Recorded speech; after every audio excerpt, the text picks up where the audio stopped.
From the brink of despair to elation, from catastrophe to cacophonic joy, lives, dreams, and careers are on the line, ladies and gentlemen, on this last day of BMPS 2023. On one side, you've got leaders who are preparing to march on that storied stage, while on the other side, you've got Vintant who are cribbing and crawling to etch their names in the Hall of Fame of this great game.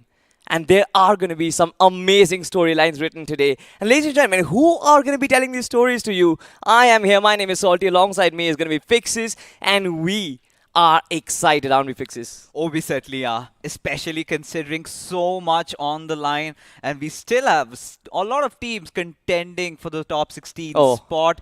It is gonna get oh so spicy. It certainly will get spicy because there are so many teams from that red group who are still yet to make a mark. There are teams who have got one and who have got two games still yet to play. And I'm pretty sure, especially with bonus points being involved in the mix of things as well, I am absolutely certain that this tournament is going to come to an absolute great ending. But before we actually talk about all of that, Fixes, let's just talk about what is on the line. I've definitely said careers and dreams are on the line, but on top of it all is going to be a massive prize pool of ₹1 crore on the line, where the champions take away the lion's share of 40 lakhs, Fixes. Yeah, along with that, the bragging rights for being the best country in best team in the country. But when we talk about the other accolades as well, you've got the MVP of BMPS, and we've got a lot of contenders. Godbot certainly leading the charge, but right now we've got, even for the best IGL, Adi, he seems mile afar.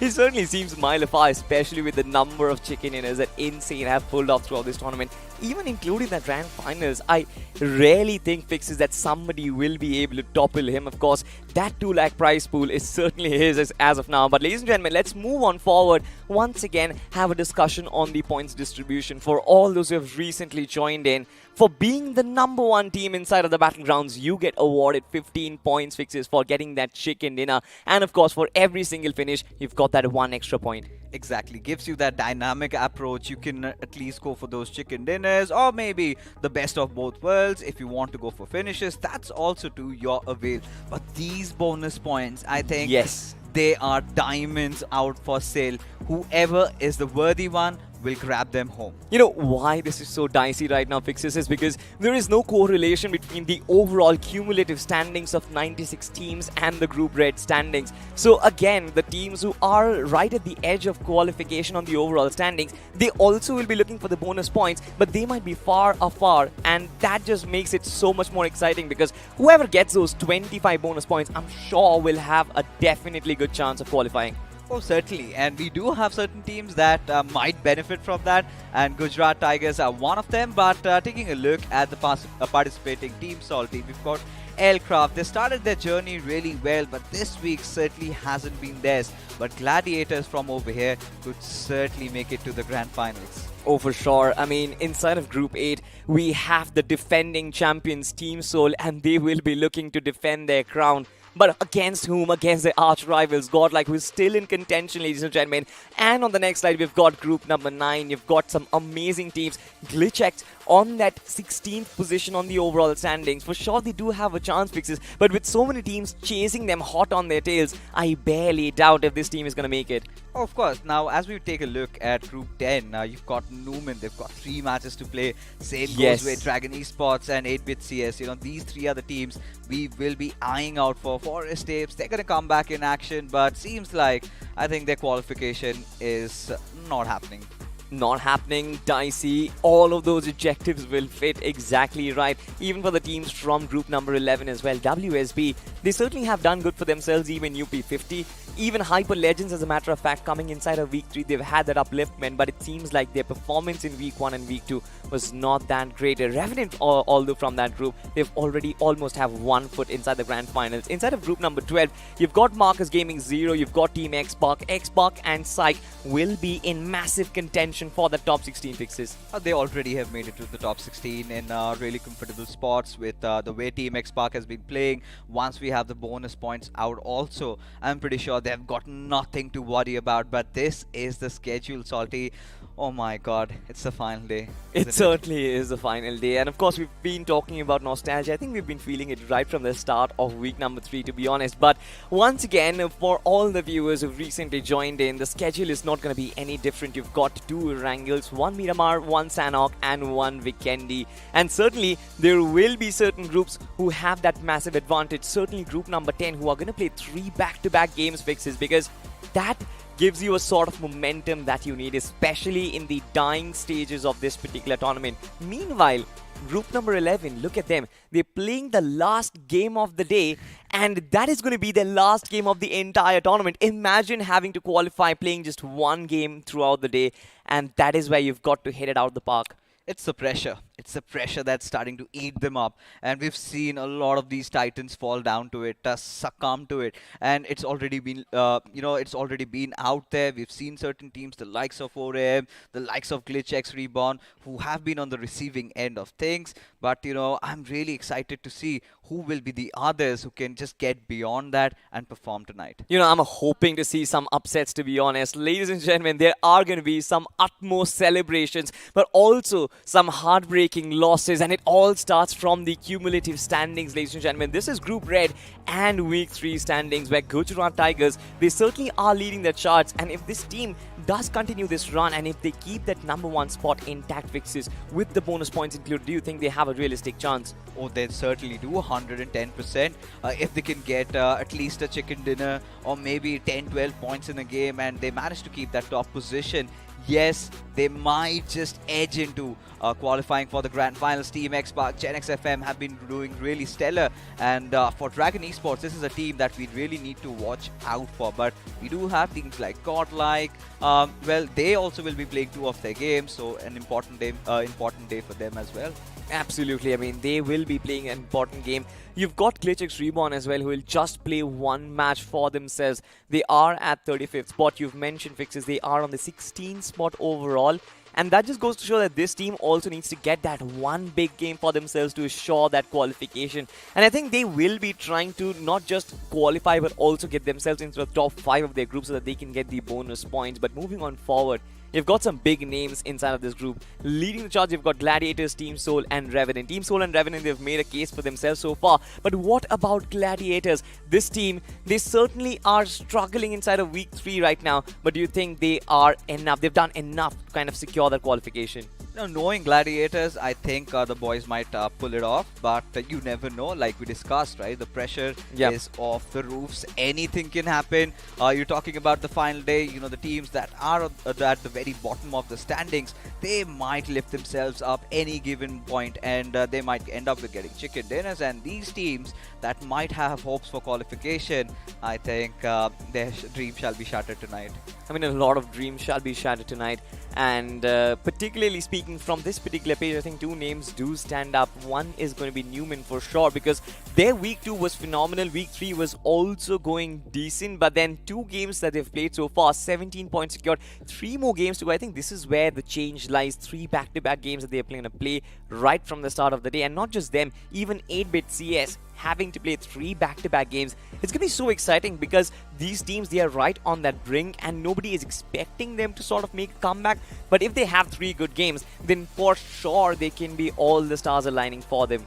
Even 2 would suffice, and the third being a pretty average one is also okay, because coming into week number 3, we really expected a lot out of the likes of Newman and 8-Bit CS, and clearly they haven't shown up, especially the averages that they were looking at to. They have not met the conditions. But these are the teams I feel like are the most dangerous tonight, Salty. They've got nothing to lose. They've realized, they've already made peace with the fact that they might not be entering into the Eka Arena, but surely could take a few with them.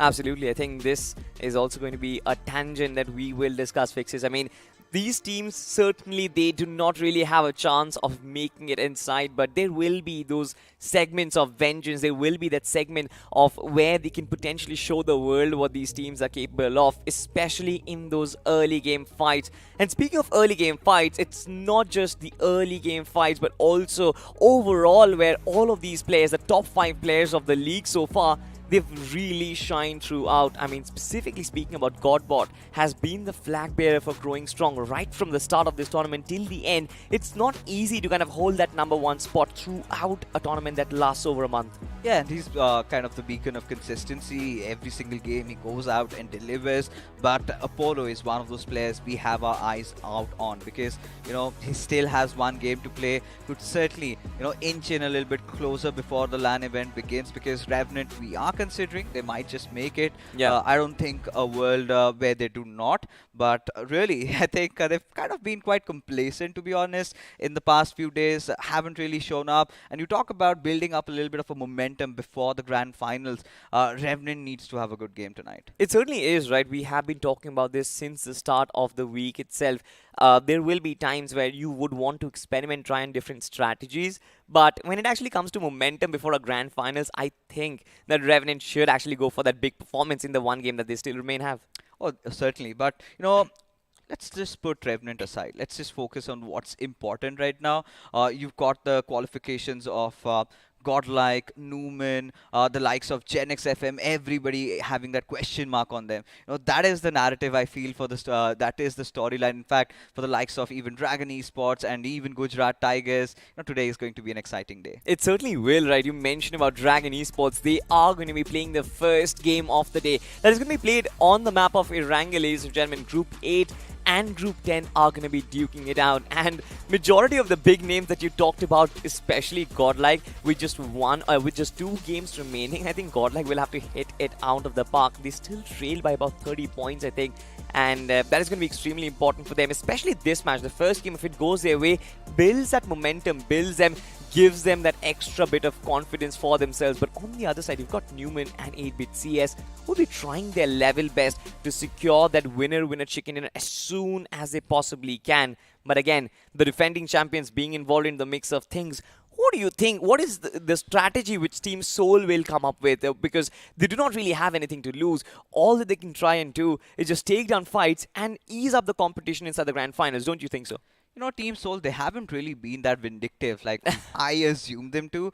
They have been playing their same old game, trying to execute their rotations, trying to get better at those fights. You could see Goblin has been firing on all cylinders. Neo has been doing phenomenal. But today's focus has to be on Akshat. He's been having a little bit of a dip of form considering his standards. So yeah, Team Soul has to play well. But going on into the first game, Newman, 8-Bit CS, Dragon Esports, Godlike. These are the teams that we really have our eyes upon. Absolutely. But I mean, you've mentioned a lot of names, and for sure the eyes will be stuck on them. But I want to know from you what gives you who gives you, in fact, that winner vibe? Who gives you the feeling that this team might actually take it with chicken dinner? Because if you look at past performances, I think Newman have done fantastic. 8-Bit CS have been rather average in the later stages of the tournament. And on the other side, we've got Dragon Esports, who is just absolutely flying so high. I would want an underdog story to come true. I want to go with Dragon Esports. They've played 2 games. They've done fairly well. And if they get a chicken dinner, I think that is something to latch onto. And here we are, ladies and gentlemen, the first game of the evening. It is going to be in the map of Erangel as the flight path trajectory is set from Novoripnoi towards Siverny. Nothing much to scoff at. Teams won't have a lot of issues, but the circle, Salty the circle, might play a couple of games with us. It certainly will, right? I mean, we've seen the circles play so many games, not just with us, not just with the viewers, but also with all the 16 teams who've always boarded this flight. It is never easy, especially when you dive deep into the battlegrounds, ladies and gentlemen. But for now, once again, we do have the 16 teams in front of us. And if we do talk about certain X factors, I think Blood Rose fixes can actually be that X factor, especially dropping down in school. They have almost entirety of the map open for themselves, and they can try and cause some problems considering that we know this team likes to go aggressive in the early game stages. Yeah, 100% agreed. Yesterday also we saw Blood Rose taking those early school apps fights over there, and even A2K is one of those teams to really eye out for. We've seen ORB also dropping around school apartments, so we might have a little bit of a drop clash. But in the grand scheme of things, both these teams do not have much on the line going for themselves. But Newman, they certainly have a fighting chance. They have to convert this game into a chicken dinner. Same goes with 8-bit CS. Last time we saw how unlucky they were in that Pochinki region. One of their players of DH, I believe it was Evil, took down 3, and suddenly there was nothing to go around. I think it was a fight around Milta, if I'm not wrong. But regardless, things went down the wire. But here the circle is a circle that kind of favors the likes of Team Soul. But let's see, it certainly could be anybody's game. It certainly could be anybody's, and since you spoke about 8-bit CS, I can't really see them in that Milta region. I was hoping to see some of that M249 action once again from Grind 1 Esports, but Yeah. I don't really think that is going to happen for now. They are moving towards Pochinki, it seems like, and that is very, very surprising. But what is more surprising is where did Team Godlike drop? Right on the right-hand side of Rozok. Even 8-bit CS have taken some massive hits, but they are safe and sound as of now.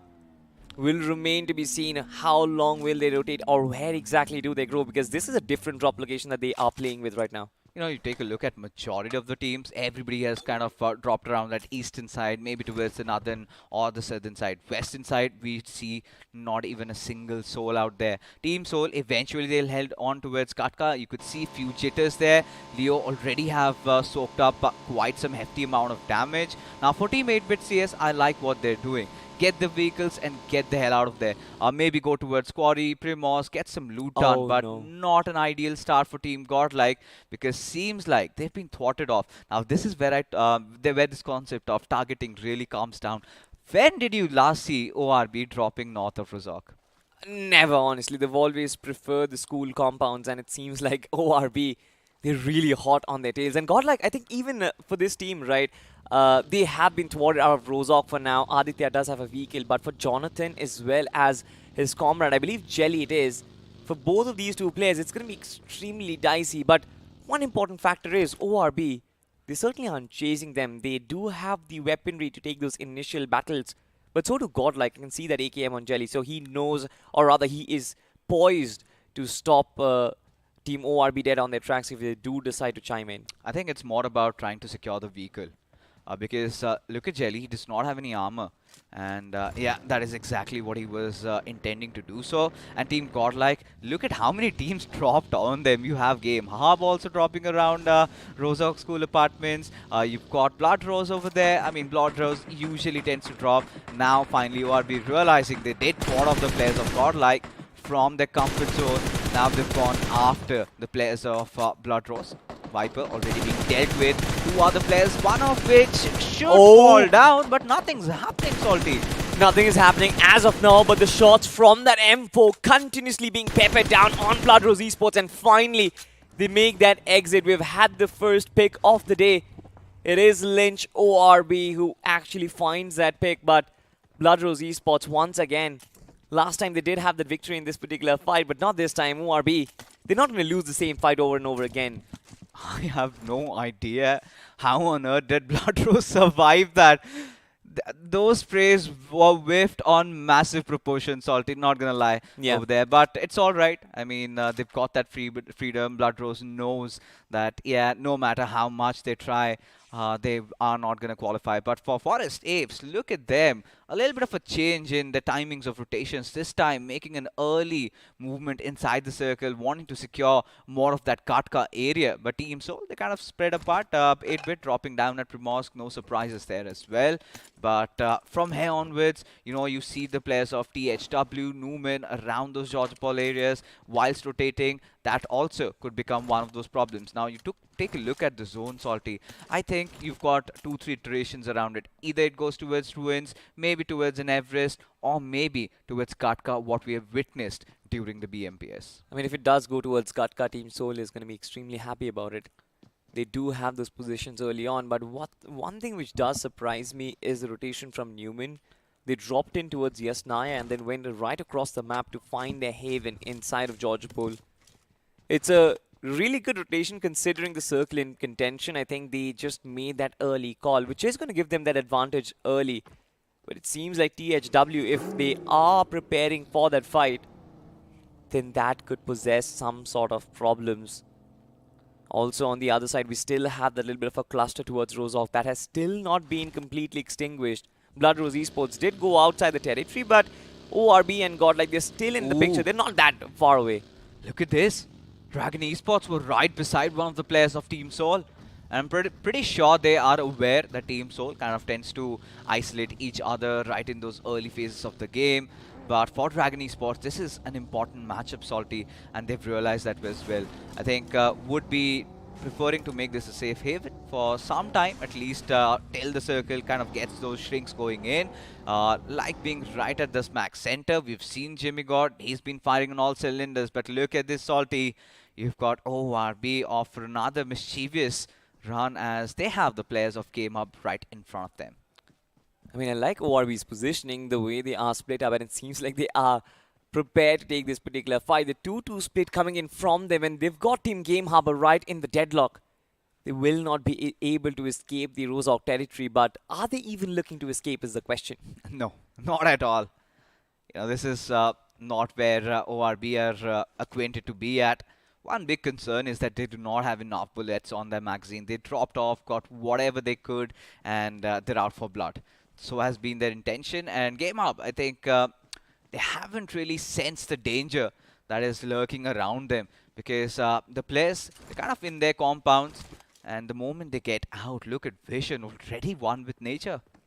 And this is something which I like, because right from the early stage of the game, you've got players who are eyeing their opposition, just trying to sniff their presence out.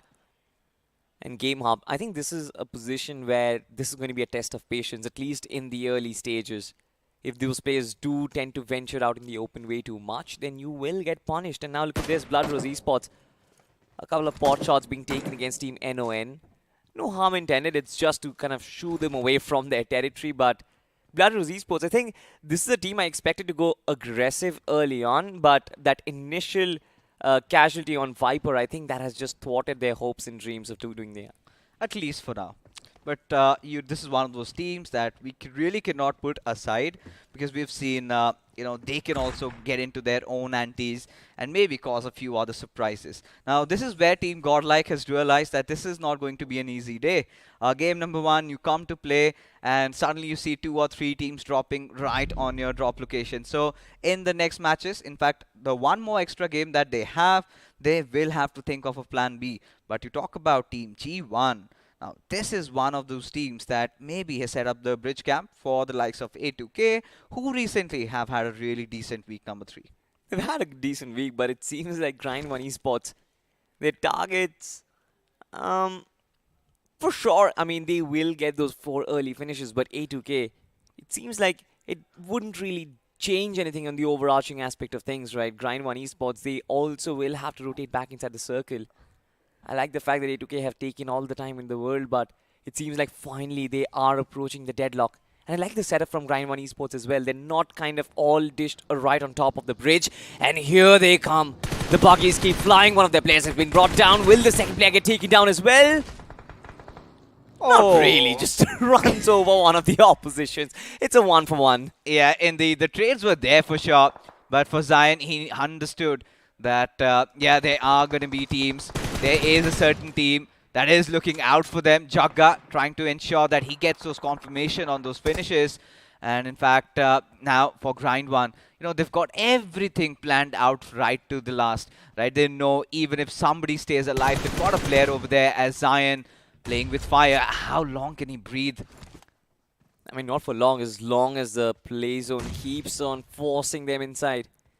I mean, this is a very big risk that Grind 1 Esports have taken, but it seems like it's not really paying off the way they wanted it. This fight should have ended right then and there, but it seems like an off-guard angle from Tony, the MVP, has actually worked out. He finds another knock for himself in Grind 1. Certainly now, just have to take care of that one player, Zion. And I believe Tony is going to be the right man for it. Jagga also trying to pressure him from the other side. The nade being cooked in. Tony still does not have the visual, and the problem is the healing utility on Grind 1. But at least they have some time. They've got him cornered, and Zion has no means of escape at this point. Jagga and Tony, they will have to work this out together. Push in tandem with each other, and then Zion can only focus on one. But the trade game over here has to be strong, Salty, as there you go. Now the flanks have been cut off. So Zion does have a fighting chance. He definitely does, but look at Jagga just coming in. The DBS once again absolutely brilliant. TPP gives him so much information. Another DBS shot, and he cleans up the entire team. This is good stuff from Zion. A payback from this man. And now Team A2K, it seems like for sure they are going to live to fight another day. But Grind 1 Esports, what have they done? 3 players being taken down. And this entire fight fixes, the only takeaway from it is that 7 players, which means 7 crucial points from the map, has been snatched away without any meaningful result. No, they messed up on massive proportions is all I can say. The way they pushed and everybody just lining up individually one after the other, they did not see that coming. 1v3, a player's been cornered and he must be in despair. What can he possibly do? But that's where you kind of see the most fearsome sides, as now Team Newman and Team Soul right next to each other. Shadow just scouting around with his vehicles, and Team Soul, they realize it's better to find some concrete cover than try to fight it around the hills. So Team Soul backing off a little bit, giving Newman that area over there. But you talk about the other teams, as the circle has again started to shrink, and Akshat now has 100% confirmation of the whereabouts of the players of Newman. Now, you did mention that there is going to be the quarry center, which is going to happen. All the players are stacked up over there, but look at the circle shift. This is so nice to actually witness. It does go up onto the hospital side. Gatka is still in contention, and then you've got a little bit of the Everest. I think Team THW is going to be extremely happy. Now they can actually fall back on top of the Everest and possibly use the height advantage for themselves, but they're not doing so. They're focusing on the center part of the circle. Look at the flush pour in. Everybody wants a piece of the pie. Now, this is one of the most trickiest Katka circles that you can possibly play, but I really like Newman's position. You know, they've got that little bit of a high ground, so many of those open areas to play around. 8-bit CS still in a decent position, can want to play it from the edges. OR Esports, you know, they have been going all out. They could be one of those variables in the equation. They are itching for fights, but right now, Team Godlike, now this is one of those teams that we really have to keep our eyes at, because now one little mistake and everything might just vanish. Absolutely, but ladies and gentlemen, let's just have a look at that fight once again. A2K versus Grind 1. And Zane, it was mostly Zane versus Grind 1 because a 1v3 clutch. And just like you mentioned, Pixis, I mean, there was extremely dry peaks that have been set up. Grind 1 didn't really use a lot of their utility over there. Possibly they were out of throwables. But it just goes to show that they were not prepared for a full-fledged bridge block. But now look at this. Game Hub on the other side. This fight was supposed to take place long ago, Fixes. But it seems like ORB and Game Hub, they have decided to stall things out. But it seems like this has been a one-for-one trade between both the teams. And the worst part for ORB right now is they were just left wandering around for too long. Now, barely have any meds on these players, just those bandages doing the job. And ORB, you know, they're just all out. They're maniacs in the lobby at this point. But coming back to what we just witnessed a couple of moments ago, I think it was Tony who came out in the open, who got picked off. Then that sort of triggered that switch for Zion, hoping that, yes, now it's possible. All he is going to do is take advantage of that TPP, the element of surprise. You saw the first player, he comes out a little earlier, gets that knock. But the second player, he delayed it out. But now, as you can see, that circle shifting, Team Soul in a decent position. But Newman, I really like their chances in this one. We'll have to find out if their chances are good enough. But on the western edge, on the western shoreline of the map, we do have Team Forest Apes. And the journey recently hasn't really been that bad. I mean, finding their first chicken dinner inside of week 3 so far. WizGod specifically just firing on all cylinders, but it seems like 8-bit CS, they're aware of their presence. Even Team C just taking a couple of pot shots, but now look at this. Slowly and steadily for sure. This is an open circle, but the little compounds which it does contain have already been acquired. The little pieces of real estate certainly are going up in terms of prices, Fixes. Oh yeah, the real estate prices have definitely shot up, but this is what I was hoping for. A little bit of a southern, or in fact a northern quarry circle, and this is where you've got teams like OR, Godlike, everybody wanting to contend for that hill control. There's that little warehouse area also that they can play around, of which now Team Godlike, suddenly things have changed and looks like they want to ram in and maybe take a fight, but look at their psyche. Now they're caught in the middle of nowhere, and Aditya just on the brinks of getting eliminated. I mean, he makes a massive save for himself. The buggy, of course, the back tires were actually blown up, and Godlike, they certainly are under heavy fire. the option was simple, just to try and push up and get themselves the compound which Team OR Esports were holding. But now the nades come in, the artillery strikes, and Godlike, they've faced massive casualties. This is a big dent on their march to success. And teams like OR Esports, they know exactly what to do right now to follow things up. They aren't going to be spared. And look at Team Godlike. They already decided to cut on their losses and make a run for a good position inside the circle. And this was quite anticipated from their side, as they've managed to secure that one finish. But now OR being in a really promising position. Now these trenches are really good areas to play around. But Godlike still will be missing out on two of their main assaulters. Yeah. Now with just survived by Z-God, oh, things look a lot bleak. Things look very bleak, Fixes, at least at this point right now. Godlike, they are suffering as only one player from them is going to be alive. Through the smoke, through the vehicles, this dip actually turned into the graveyard for this amazing team. And the Golden Army, they have been put 6 feet under, ladies and gentlemen. Look at those artilleries. They were pinpointed. Godlike being eliminated without a single point being acquired. And I can sense the sigh of distress on the fans. But moving on, of course, you've got another team, Newman Gaming, and they have marched on against, I believe it was Team TWOB. Oh, but Team Soul, they're doing pretty decent for themselves the way they've been playing. I'm pretty sure Omega, I don't think it's going to be a cause for concern to get that revive on him. They're on the peripheries of the circle, and yeah, he's going to get back on his feet. But the big storyline is, yes, Team Godlike, they've fallen down. 8-bit CS, they're on the receiving end of things as well. And OR Esports, they are off for mischief. But for now, THW, we did speculate on their positions. But Team Newman, I still believe they can convert this game into a big one. They potentially can. But for that to happen, they will have to take down the likes of Team THW. Look at this. I mean, NON just charging in against them. But all of these players just falling short in the midst of aggression. Hellgod, absolutely brilliant. But this nade from Newman Gaming was the game changer. They had the higher ground. They had got Team THW where exactly they wanted in their clutches. And from that point on, they never really let to loosen their grip.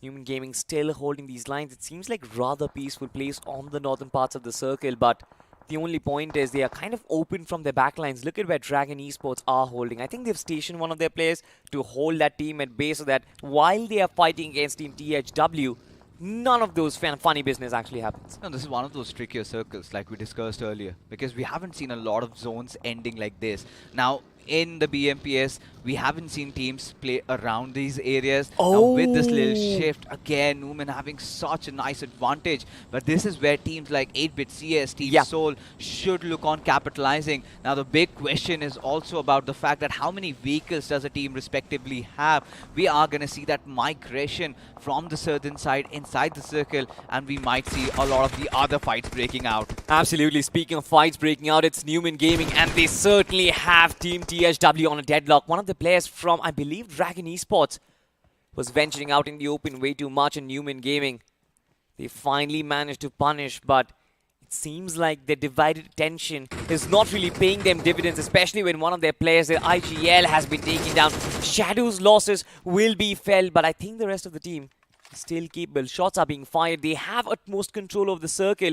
But for now on, I think the pressure is too high. Oh, still couldn't process why they were out in the open. But Team Soul, they're being chased after. Akshat left all to fend for himself. As Team OR, they are circling around like piranhas over here. Does get the knock, but the trades are also there. Absolutely. Team Soul, Omega specifically, was absolutely brilliant. But what? It seems like Neo is going to let his opposition just ride the vehicle. OR Esports, in a matter of a flash, they have been completely finished off. But once again, this team suffers another casualty. But that's not going to matter. They have 9 finishes on board already. They are playing really well, but they want to keep their numbers as well.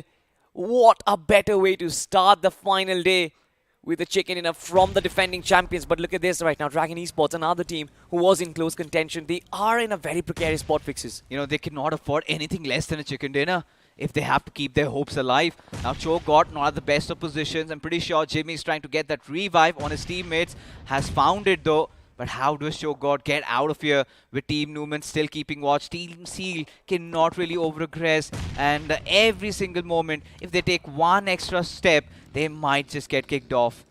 I mean, talking about taking that one extra step, I think Team Seal, They've got the right edge of the circle, but from the backlines, I think Team Forest Apes can actually be a problematic presence. In fact, not a lot of players from Forest Apes remain. It's just Ash. So once again, that is going to be dwindling down. But on the other side, Dragon Esports, they're under heavy fires. Cloud just open fires against them.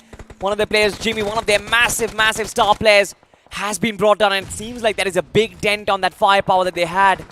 You know, even Team Seal, they're deciding to go all out over here. Superboy, he's under heavy fire. Those artillery strikes hurting him quite a lot. Does not have any healing on him. Just those boosters would want to respond back. But Team Seal, I think they want to push as a collective unit and isolate Superboy and take him down. I mean, the fundamentals that we always talk about fixes, aren't they? Yeah. We saw what Grind 1 did, and we do not want to see a repeat of that yet again. Nades just keep they flying in. Superboy is still trying to keep Team Seal at bay, and I think he has done a very good job. Look at those firing lines. It's absolutely impeccable, but Team Seal, they're still hesitant on closing that distance, and rightfully so, because in spite of having that numbers advantage, they do want to keep them alive for the end game. As we do approach the final third of the game, ladies and gentlemen, 6 teams alive and 16 players still remain. On the other side, Team 8BTCS, they've got a little bit of a control of the circuit, and I love this ridge that they control.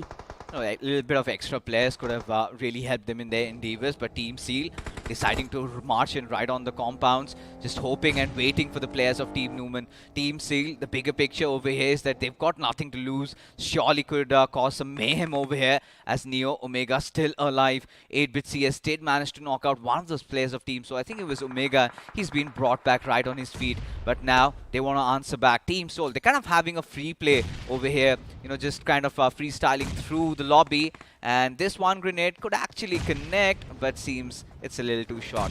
You've got to give it to the boys from Team Seal. I think just going out on these flat turfs, on these open terrains, it needs some nerves of steel to actually do so, but they've done it well. They have actually handled the pressure pretty well, but it seems like the pressure surmounts as majority of these teams. They start open firing.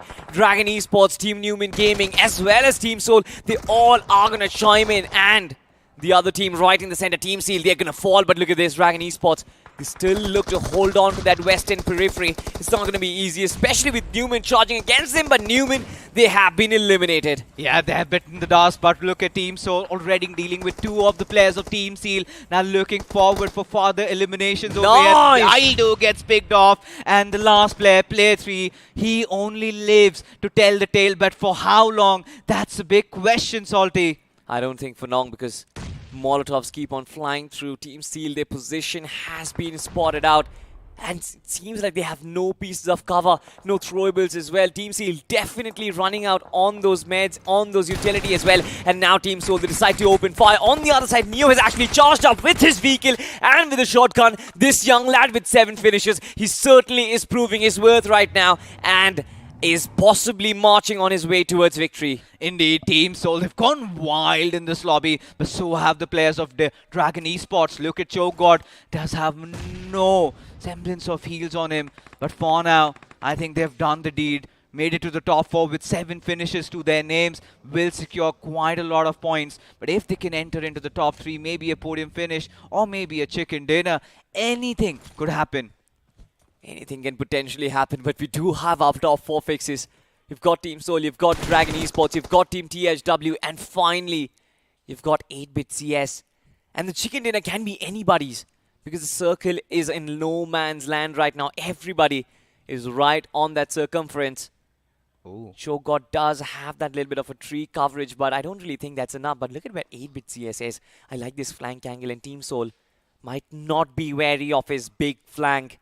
They might be caught with their pants down, and if that exactly happens, Fixes, I think that just proves venom in their hopes and dreams. I think Omega is aware, because a couple of moments earlier he was taken down, and there you go. Snaps out the threat, and any given point could maybe look on pushing this fight. Now 8-bit CS, they're really not committing for it.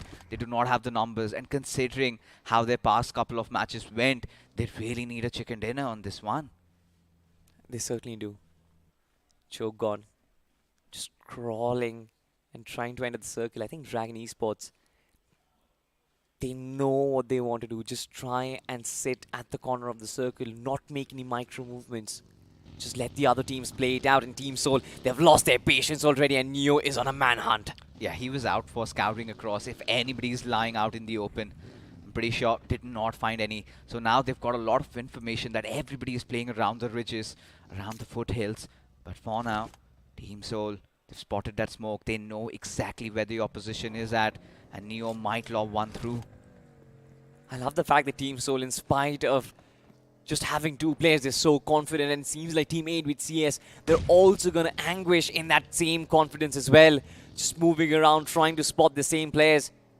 And how on earth is Kyo Lamar not being spotted by 8-bit CS? This is absolutely amazing, but this might come back and hurt them where it actually does. Nade's being lobbed in. Choke God has been found, and Neo is on his way to find the rest of the crew. Oh, he certainly has heard the gunshots, knows where his other teammate is, and he's got all the time in the earth to kind of figure out his play, slithering through the grass. Team Soul, they have been absolutely obliterating the lobby. But for 8-bit CS, like you said, they have to be watchful, especially of Kyo Lamau. And seems like it's just a matter of seconds before this fight breaks out again. Neo does not care. I mean, he does not care about any presence in the world. He knows he only needs his buggy and his weapon to actually make it count. And I love to see this happen. 8-bit CS, they've managed to hold on to that pressure coming in from all the teams, but now they are in that finale. But Dragon Esports Superboy, he's managed to survive once again. And look at that bird's eye view. Beautiful.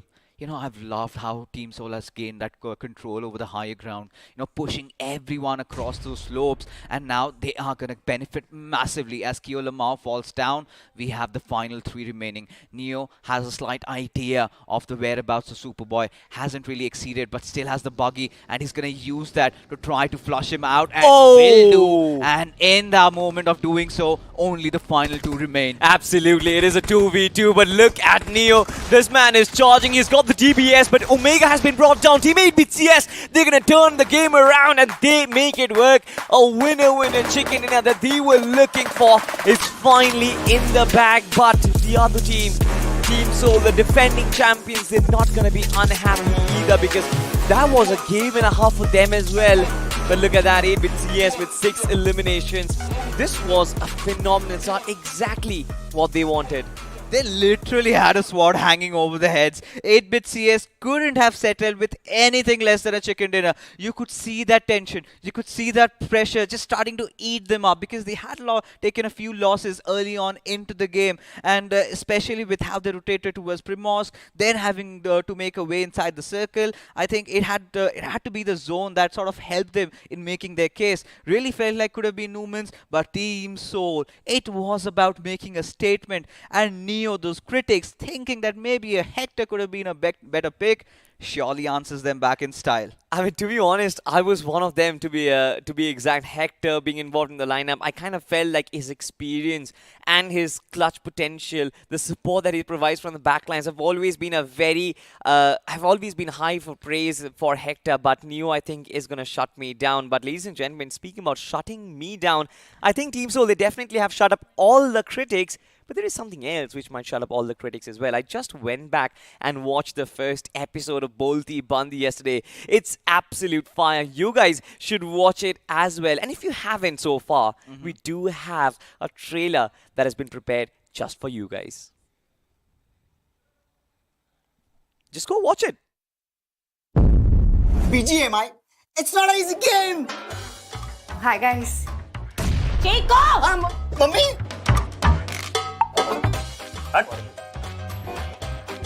गाड़ी लेकर आ गया और वो भी bike. हाँ, इधर क्या भेलपूरी चाट पूरी खाने को जा रहे क्या रे? वैसे तूने गेम तो प्रैक्टिस किया है ना?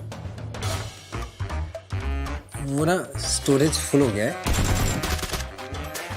BGMI, it's not just a game, it's an emotion. Help. तुम लोग गिट गुड कर करके चैंप्स बन गए और मैं नुबड़ा का नुबड़ा ही रह गया ना.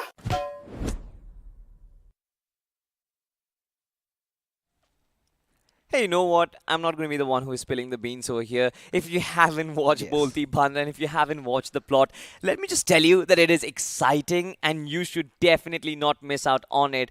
And for more details, why not just go out to Battlegrounds Mobile India and the YouTube page. Just watch the first episode and let us know how you think of it. But for now, speaking of the games, I would want to know from you guys as well, what do you think of that finale? Because I'm pretty sure in that live chat, there are going to be fans all around the country who are going berserk with not just the rocket emojis, but also with every other emojis in the country, to be honest, right now. And they're going to be happy because why not? It's been a chicken dinner which was much awaited.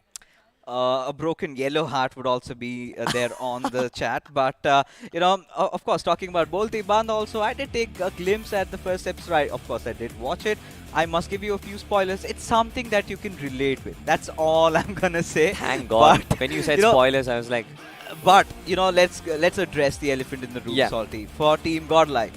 Now just one game remains and they have messed up on massive proportions. Things have gone awry for them. This one clutch from Zion, that was something for the highlight reels. But when you look at the picture, the bigger picture, in fact, it was all about this one platoon where Newman had their PlayStation. This could have been their game had two other players not ventured out in the open. exactly, and not even just for Newman. I think that entire fight where Godlike kind of messed up against OR Esports, I think that is where Godlike could have not only gotten themselves a good compound to work with, but also win that fight.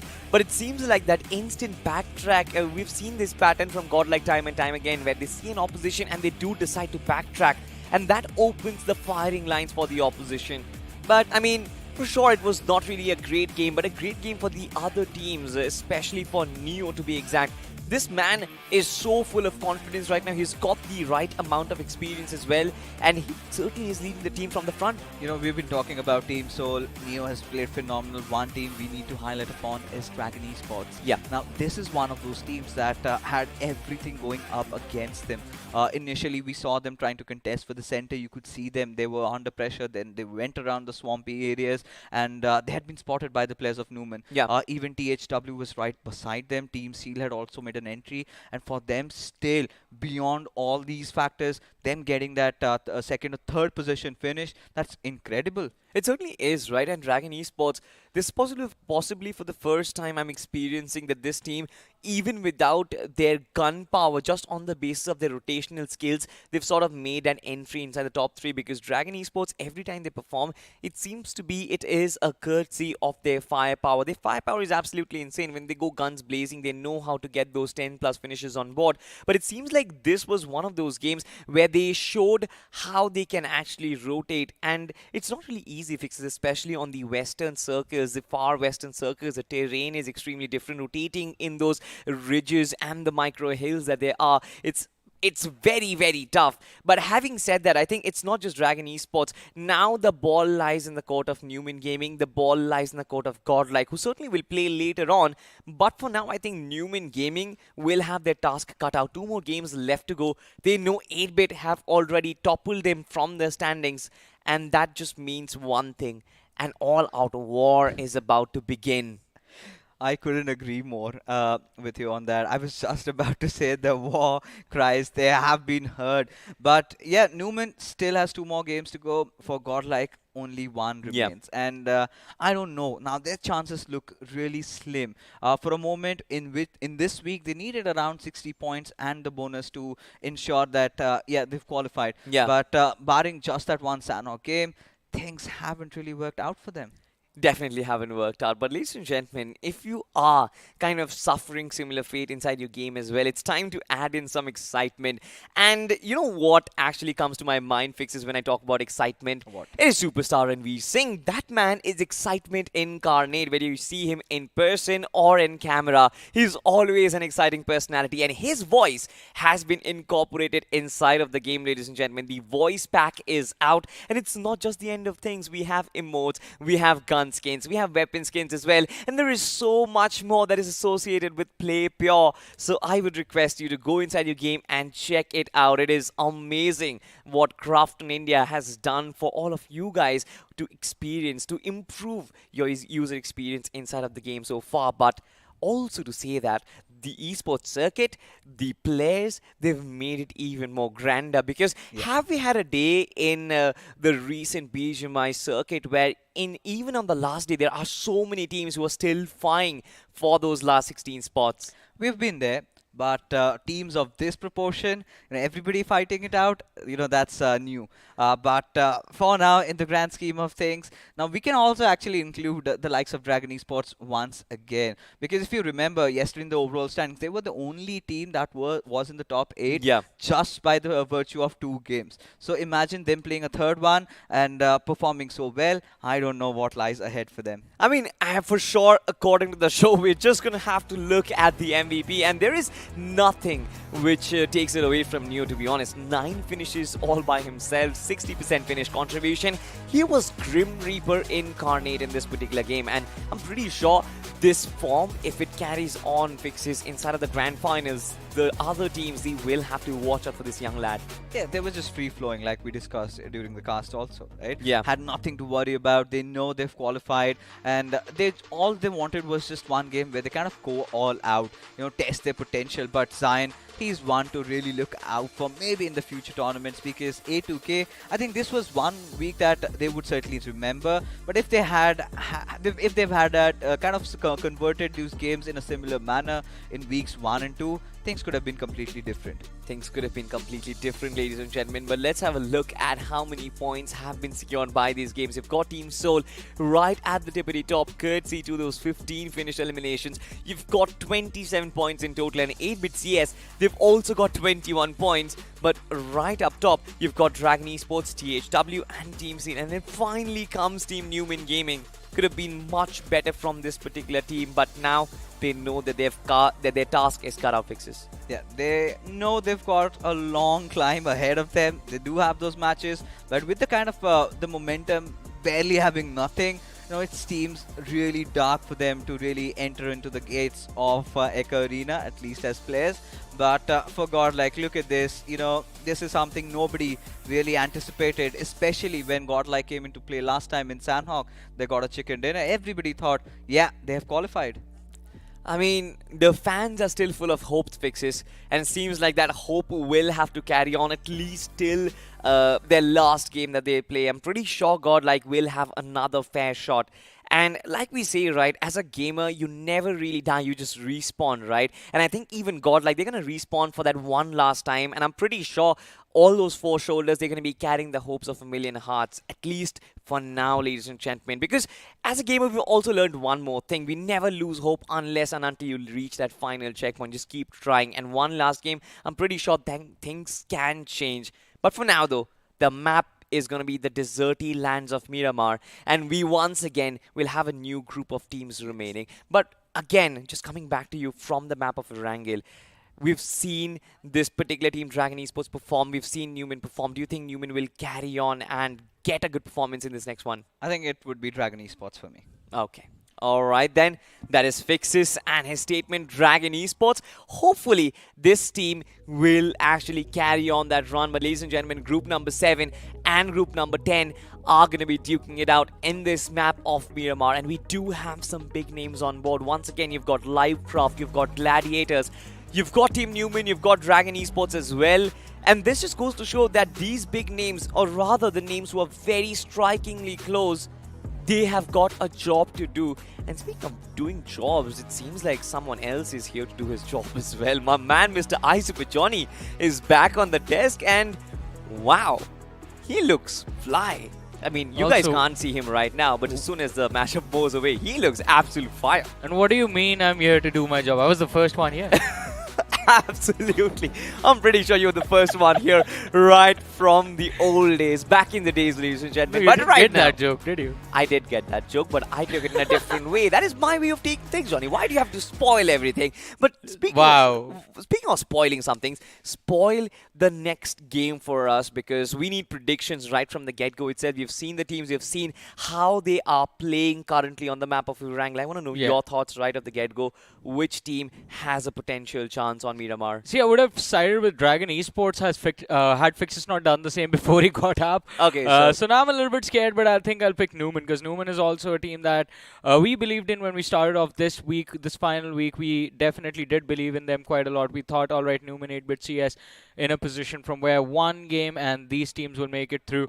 The last few matches haven't really gone their way, but this time considering it's the last day, last few games remaining, last 2 games remaining for Newman. So they have to do whatever it takes, and I believe this is the map where they can easily secure a win and move through. This is certainly the map because I think Newman Gaming, all their better performances, all their good performances have come, like there's a slightly high percentage that have come on the map of Miramar. So this is something which they might just fancy. Yeah. But 8-bit CS, right, they also can potentially do one thing. With one more good game, I think their qualification will be solidified. That is so true. with that, if that just leaves them up with one last game, they can go on a manhunt and try and lose some competition along the way as well. So I believe that these two aren't the only teams. The new group that's joining in, we have 4AM in that particular group, and 4 Aggressive Man also one of those teams where we were keeping an eye on them, seeing how they will perform. Early days not so great, but hopefully this game as well. I mean, we are hopeful about every team, right? That is Yeah. the problem. We want everyone to do well, but that is just not possible inside of the game.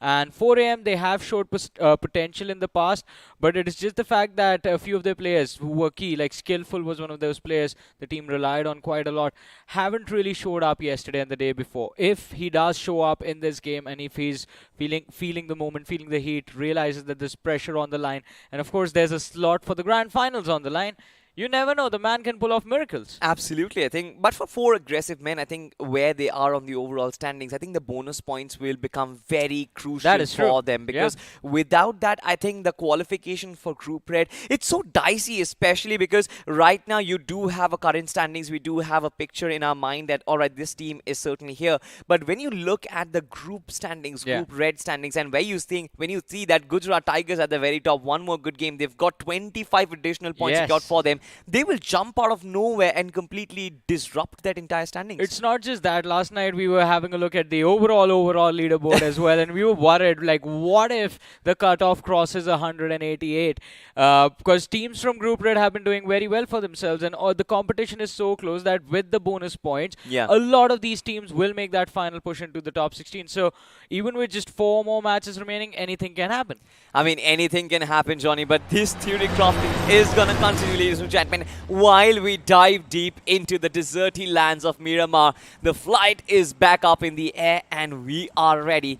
I think you don't really have to tighten your seatbelts because it's time to actually take a tumble. But the flight path, speaking of where we are heading right now, we start our journey from the right-hand side of Impala and we head towards Trailer Park. I think we couldn't have asked for a better flight path, honestly. Yeah, and I didn't even know our plane had seatbelts already. I thought we would just like fly over the map, just drop everyone. No, planes have seatbelts, Johnny.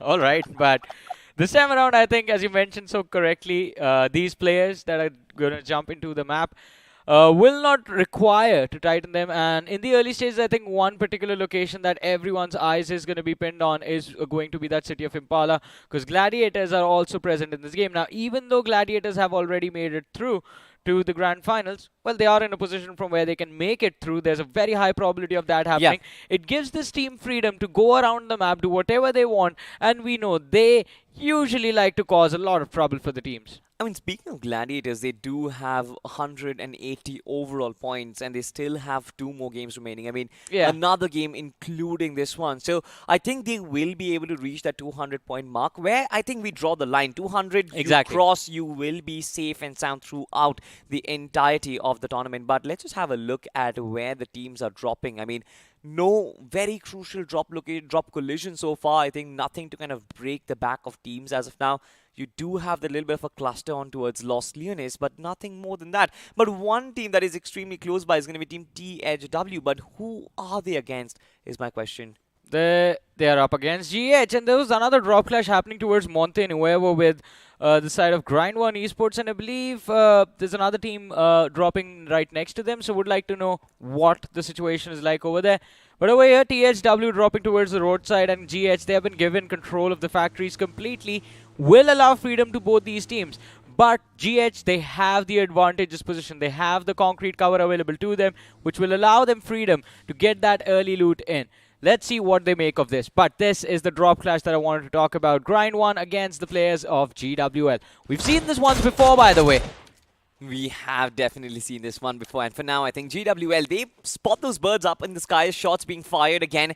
GWL never really shying away from those fights, and look at this. I mean, I love the fact that Shubayu is charging against them right from the get-go itself. Man only has a level 1 best in helmet, but still wants to go up chasing against Grind 1, and I hope they're aware of the pressure that is coming their way. Oh, it's going to be a lot of pressure for sure, considering it's the last day, and as I said, last 4 games remaining.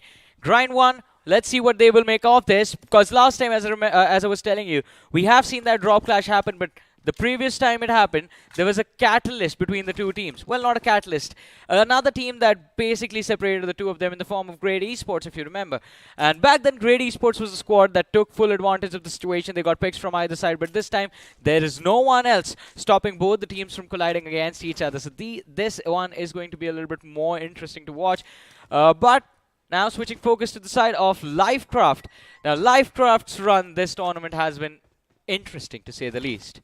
I mean, it certainly is, right? I mean, Lifecraft also pretty interesting position where they are currently on that 136-point mark. Yeah. They've got 2 more games to go. And this is where I think the tension really rises, because you know from 136, this team can potentially go anywhere. I mean, depends on the kind of games that they're having, but they can potentially go up to 156. They can go up to 186 as well if they have 2 blockbuster games as well. So you can't really judge this team. You can't really say what is going to happen, but this team certainly needs to go all guns blazing. I mean, if they do have their eyes on qualification, the only way to kind of do that is to try and take those early fights right about now. I would say just win one game. You need that chicken dinner. You need the 15 finishes in the same game. You need 30 points from one game. The next game as well, you go in, you try your level best to at least hit that 20-point marker. That is the only situation that I see Lifecraft making it into the finals with,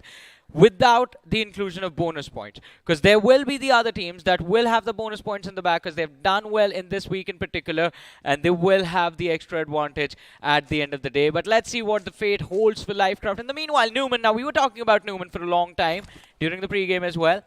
After I joined in, of course. And we expected, as the conversation went, Newman doing very well for themselves in week 1. Week 2 was a little bit of a dip-up, and that is why they are in trouble in week 3. But hey, trouble in paradise, it's not going to end, as Enigma LeBron, it seems like, is a little too close for comfort against Clutch God from the side of Newman. Oh, he certainly enjoys these positions. I think LeBron always loves to venture into those enemy lines and get crucial information about their presence. And it seems like he is getting those information about Team Newman Gaming as of now. Clutch God being spotted over there. He heard the tires of the buggy rumble, so it's going to be interesting to see how he reacts. Well, as of now, the reaction is simple. He's just trying to run around towards the cliffside and see if he can get some vision on the opposition. In the meanwhile, though, on the finish field, it seems like there is a little bit of a scuffle happening in the city of Los Leones. 7 Shaw against the players of TMZ. That will also be an interesting fight, but we have the result. TMZ, they've lost 1 player. They're going to try and exit the city of Los Leones with just 3 men remaining in the squad. I mean, Johnny, we know troublemakers, and we know how they actually like to play. So yeah, I wouldn't be surprised if they still want to take that fight, but it seems like they've taken a disengagement. No, they stopped, Druk. They stopped, right? And they're falling back, which is very interesting. But we've also seen every team grow. We've also seen every team start making wiser decisions, and it seems like troublemakers, they've grown. They're experienced lads right now. They're not the young bloods from they just went back right and for eyes. They're going back into Los Leones.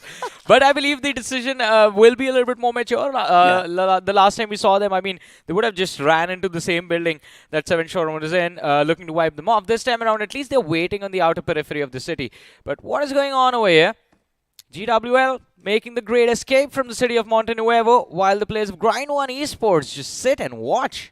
I mean, Grind 1 Esports, the last time they were there in the competition, I mean, on the map of Erangel, they certainly were pressured by the likes of ORB in that Rozok region. Once again, I think a similar situation might occur, but at least in this time, they have got a much larger territory under their control. And GWL as well, a massive split comes in from their side to try and stop them. Look at the distance between Manav and the rest of his crew, but Manav is definitely going to spot a couple of players, spot shots being taken, but look at the ammunition. I don't really think that's ideal. 21/0, Johnny. Well, if he can connect every single shot on the head, maybe he can take down 2 players, but seems like GWL, they have his number, and they know exactly where he's peeking from. Manav cornered in an open position. The only option he has left is to fall back, rotate towards the low ground, and then join his teammate. Maybe he's going to find some ammo, borrow some from the lads, and then regroup and put the assault again on the players of GWL. That's the only plan of action I can see from this situation. I mean, the first thing he has to do is get some bullets in his chamber, because for sure 16 bullets aren't going to be enough. And Grind 1, they also have to kind of focus on the end game as well. I'm pretty sure that in spite of all the early game aggression, every single one of these teams, they want to go out with the chicken dinner under their belt. So that is going to be crucial. But on the other side, you've mentioned Gladiators. Now, this is one of those teams who certainly are inside. We talked about them, 180 points secured already. But I kind of feel Gladiators, their form is not really the best at its occasion. But Some, he's going to get finished over here. As the players of THW, they show up. He's trying to make a run for his life. Hellgod running behind that broken building, realizes that he is a little too split from his own teammates, so needs to be a little bit more careful. The breathing room that Some wanted has been given to him. And look at the radar. There's another man running around from the side of Enigma, but the Molotov lob is going to force him to the corner. And Som is still trying to juke the players of TSW to the best of his abilities. But has he done enough? Has he bought enough time for the lads of Enigma to rotate and provide him with ample cover? And the answer to that question, Salty, is yes. Because now Enigma, they are trying to position themselves from where they can wrap themselves around the players of TSW. And look at the amount of damage that's being dished out. The first knock has been secured, and Enigma, they have the upper hand in this fight. I love this recovery from Team Enigma, to be honest. The reinforcements came at the right time, and now with the utility they've got, I think THW, they've been stopped dead on their tracks, especially with that one knock. But only crucial thing could have been is that potential flank from Enigma could have stopped that revival dead on its tracks. And that is where I think THW could have been really hurt much more. Oh, they're still going to go for it. They know that the players from the side of TSW are going to be low. And this is going to be the most important knock that Enigma could have asked for. Malik taken down. Another man running upstairs with just a sliver of HP. But Enigma, they know for sure that they have the upper hand in this fight. And Sekiro, look at his position. He's been pinned out outside the building. And if he tries to run indoors, he's going to be sandwiched from either side. Get knocked out. Addy needs to be careful. There's another man taking a leap of faith from the top. And even he is going to be taken down. THW, a massive blunder from their end. They had multiple opportunities to pick off Some, but they delayed it so much that Enigma, they turned it around. And the retaliation, it was just perfect. It certainly was perfect. And I love the team game that comes in from Team Enigma in this occasion. I mean, just calling reinforcements at the right time, them arriving on the right time, and proper information being passed. Spokes being laid down upon by THW, but Team Enigma, they acted like spoke criminals over there, every single player inside. And we saw how beautifully they used their nades and the DBSs in close contention. Did they drive through a car? Yeah, they just did. I mean, sometimes it does happen. You know, when you take on the Super Saiyan mode, which Team Enigma is currently, you can do the unthinkable, Johnny. Just trust yourself. Believe in the process. Yeah, I would like to drive through vehicles sometime. What if you could just walk through doors? And that would be awesome. Without opening it. Yeah, that would be nice. Yeah, I think Team Enigma certainly can right now. But what they have to do is just walk through bullets at the moment, because look at that entire stack up towards the central part of the circle. Right next to Picardo, you've got multiple teams who are deciding to close on up. And I just think that an entire war is about to begin, because there isn't really a lot of space available between these teams. Yeah, not a lot of options available for a lot of these squads. And the massive cluster in the center that we saw a few seconds ago, we can expect a lot of action breaking out in that particular position. But for now, our focus is going to be the side of 8-bit CS. A late rotation coming in from this team. An interesting move, to be honest. Because normally you would expect them to move in a little bit quicker. But this time around, I guess, realizing how dire that situation is, they want to be extremely careful, secure as many points one way or the other. And as of now, with this strategy, it seems pretty clear that they might just play for survival, take fights in the extreme late game stages. But switching things over, we move to the northern side of Hacienda del Patron, where we have the players of Lifecraft Esports with a nice little cover for themselves. They definitely do have a lot of cover, but the problem is, in fact, not the problem is that they do not really have any teams right next to them. They are going to be living with peace. amongst themselves. But on the other side, we do have Gladiators who are back in their natural habitat, Johnny. Yeah. Once again, playing in from the edges. I think they are going to do that at least for a while right now. As the circle keeps on shrinking, they will try to avoid all the collision in the central Pick parts. the next one. Pick with. Alright, too late. You wanted me to predict the circle? Yeah, okay, dude. fine. The next edition, I do it. I'm going to be spot on. We'll see. Because this circle is going to be a little bit more interesting. I did not expect it to move toward the northwestern part of the map, to be honest. But still, this is going to cause a lot of chaos. Look at the cluster moving towards the northwestern side, looking to take control of the zone. Especially DOD and Dragon Esports will hold a massive advantage. Dragon Esports a little bit more than everyone else, because they're heading towards that hill, towards the western edge. Yep. And that will give them such an advantage in terms of gathering information. But hey, it seems like the collision that started in Monte Nuevo has still not come to an end. We still have Grind 1 Esports and GWL gatekeeping each other. Well, GWL are trying to gatekeep Grind 1, and Grind 1 is not letting them leave. Exactly, and we've seen this happen previously as well. Once again, just an action replay of what happened with Team ORB. The fight just dragged on forever. Oh, no. But on the other side, it's Game Hub, and they found a knock and a finish on Team THW. Yeah, that was the last player from TSW. Kyola Mao getting finished off. Strange punching his own teammate Kraken for getting knocked out like that. But doesn't even matter. As I said, TSW eliminated from the game with no eliminations to their name. In the meanwhile, though, Newman, they were having their own fight against the Troublemakers. And Troublemakers, the three-man squad, well, they have equalized the numbers at least for a little bit, as Clutch God was knocked out, but now he's been brought back into the game. So, Newman, they have the upper hand again. But who they are up against, that is the question. They have Team Troublemakers right in the mix of things. They've also got Team Forest Apes right in the front lines, and that just exposes them from multiple angles. I think Team TMZ will have a very nice vantage point on towards Shadow. If he does find the peak, even Clutch God might be open from his backs. But all I wonder is, are these players kind of poised, or are they prepared for the ambush which is going to come in from the eastern part of the circle? So many teams trying to enter, but Gladiators, it seems like they've gone in for a longer split. They are following in the footsteps of Team DOD, taking that northern split and injecting themselves from water treatment. Well, let's see. Will they be able to make it through? Sounds like a great idea, to be honest, but once you start pushing towards the hills, towards the center, it can cause a lot of trouble for the Gladiators as well. But 8-bit CS, as we were talking about them, finally they have at least a certain amount of edge of the circle in their control. They entered from the southwestern edge, and there were just two teams close to them. One was Enigma, just east of their position, and the other one was Grind 1, just north of their spot. But Dragon Esports, seems like they found an opening against the players of GWL. Nick was knocked out, wants to finish him off, and is looking to make the push, but needs to be careful. He is getting shot at from either sides. Unknowingly, Dragon Esports, they have sandwiched themselves between GWL and Grind 1, and this is just going to cause a lot of trouble for them. Look at the shots coming in from at him from the distance, and he's trying his level best to take Wanted down, but he needs to be careful, because look at the positions of Jimmy and Chogod.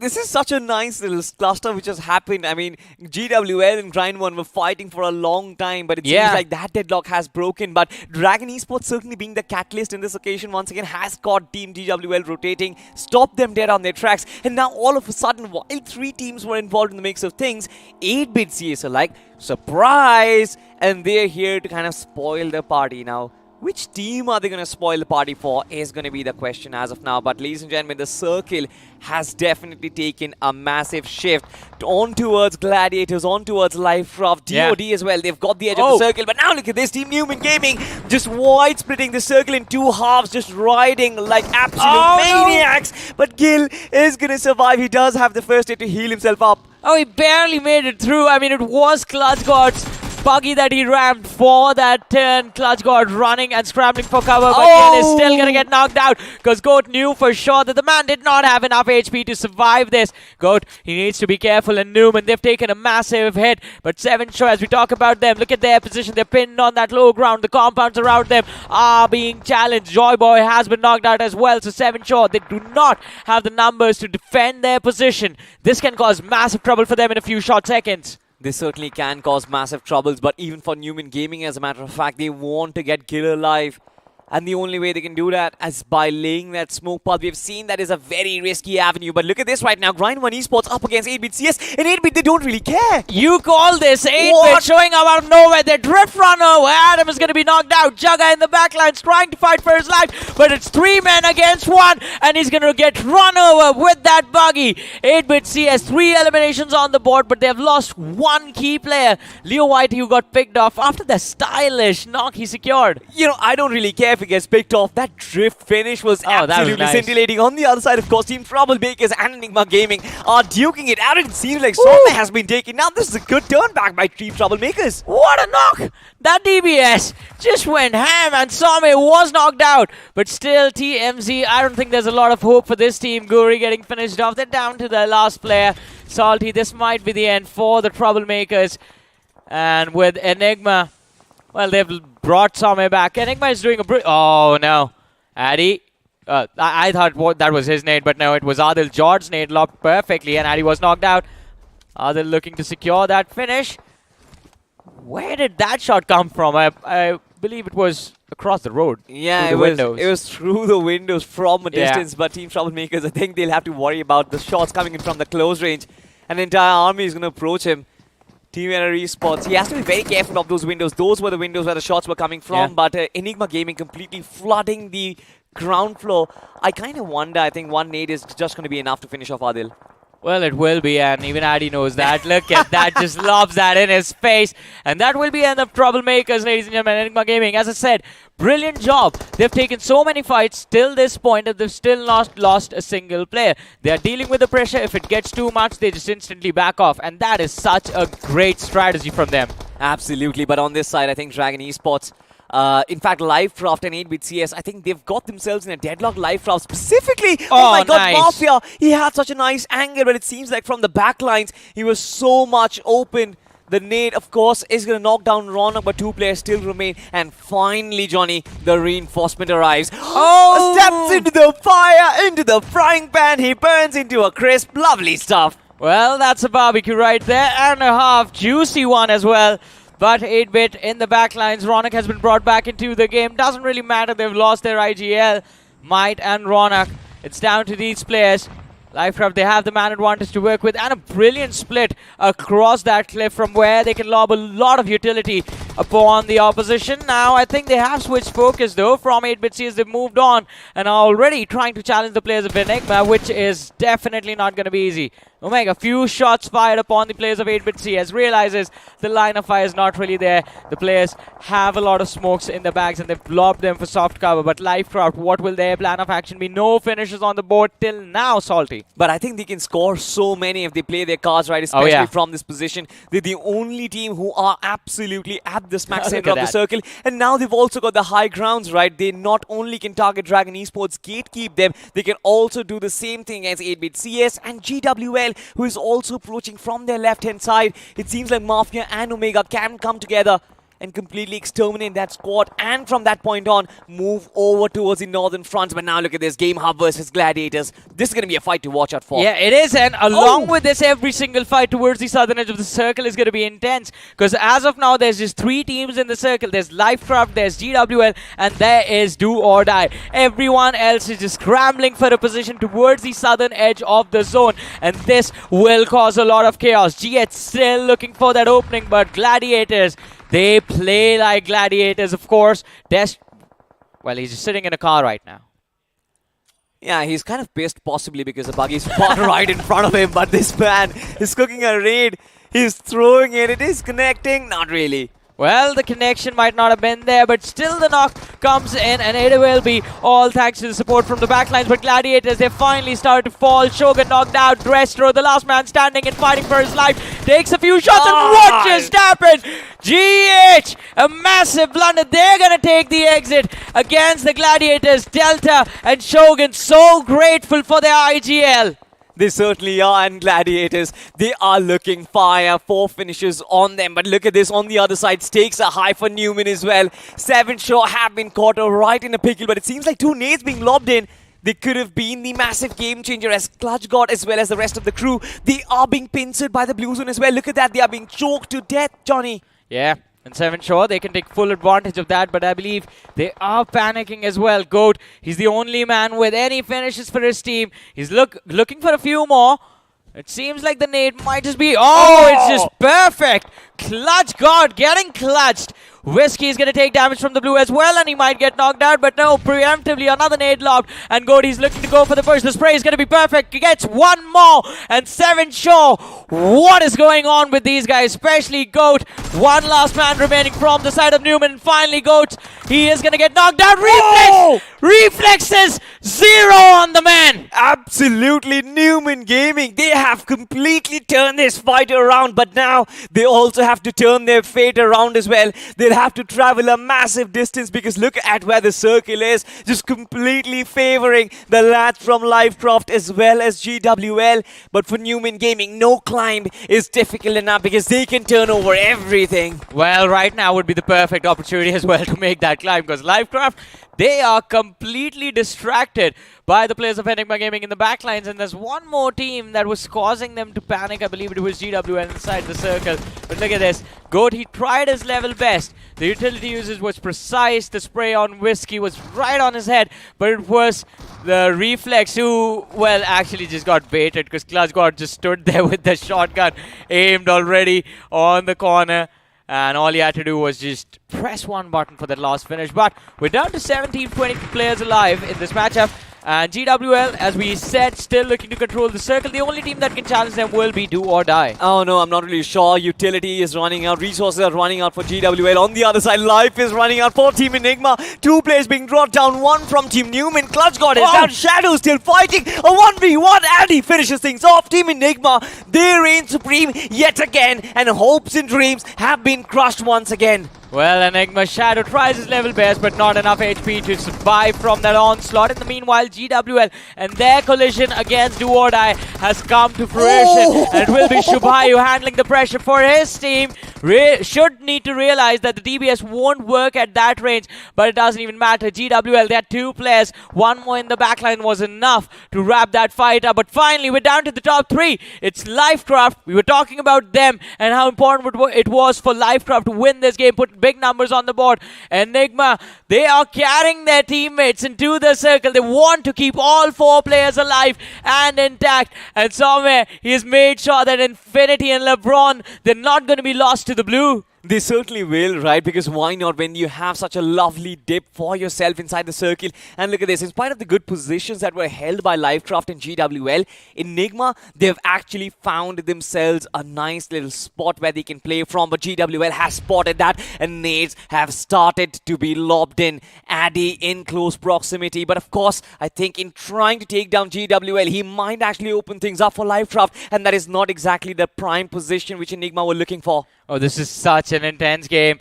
3 teams remaining, all 3 of them fighting for what is important to them, the slot in the grand final. GWL, well, they're going to look to ruin the day for Livecraft and Enigma at the same time, but let's see how this fight will come to its final conclusion. It is 12 players remaining, 3 teams still alive, complete with everything that they would want, but Mafia, oh my goodness, this was so close. Zoda almost getting knocked out.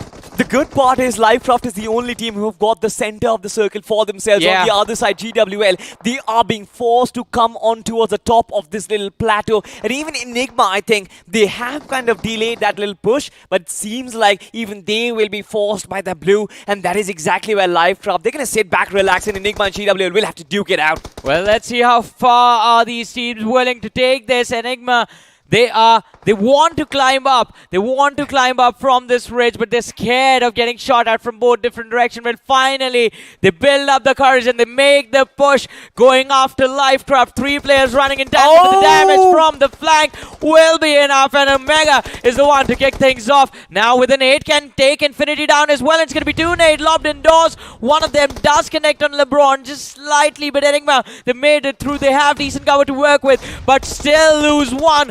along the way as Omega is going to find the pick. And Infinity is going to get dropped. Somewhere without delay, Addy is going to be the last man left standing as GWL from the flank. They're causing so much trouble. Enigma, they wiped out from the game. And Lifecraft, they've lost one up from their side as well. GFW, they have full control of these houses. And they look like they will secure this win. Just one man left. Jadu, you want to see some magic?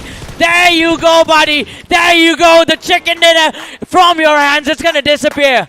Absolutely, what a massive game we've had. This is a play-by-play caster's dream, to be honest. Multiple fights happening left, right and center, and Team GWL just reigning supreme. I absolutely loved it. But from the start till the end, it was action-packed, back-to-back. And there was no stopping these teams. Now, this is exactly what we mean when the last day arrives inside of BMPS, ladies and gentlemen. But Johnny, you've got to take a breather. This was a war and a half. It wasn't even a match of BGMI towards the end. But we enjoyed it. I absolutely loved it because look at the way how Newman and Enigma made their way through. Newman, for sure, it was a good fight, but it kind of felt like two titans are pushing together and they're trying to do the unthinkable. That was the motive. Yeah, especially Enigma. As we said, I mean, Enigma, we saw them try and approach fights from the start of the game, and they made it towards the end without losing a single player. That is what was impressive about there, and then they secured a lot of eliminations on the board, plus 10 points for placement for finishing in the top 3. Yeah. Well, that's not too shabby. That certainly is not too shabby. But look at this, right? GWL, right from the back lines, that timing on that ambush was so fine. I kind of felt like the circle, I kind of felt like GWL will be the first one to get pushed inside and will be like exposed all from all directions. But they timed that rotation to perfection. But ladies and gentlemen, it seems like GWL, they certainly had the blessings of Lady Luck, a little bit of skill there as well, a little bit of cleverness from the IGL. But to kind of perform like this in your games as well, you need something. And that is the Fool's Blessing. It has been a fabulous skin set that has been launched by Crafton. And I'm pretty sure you guys are going to love it.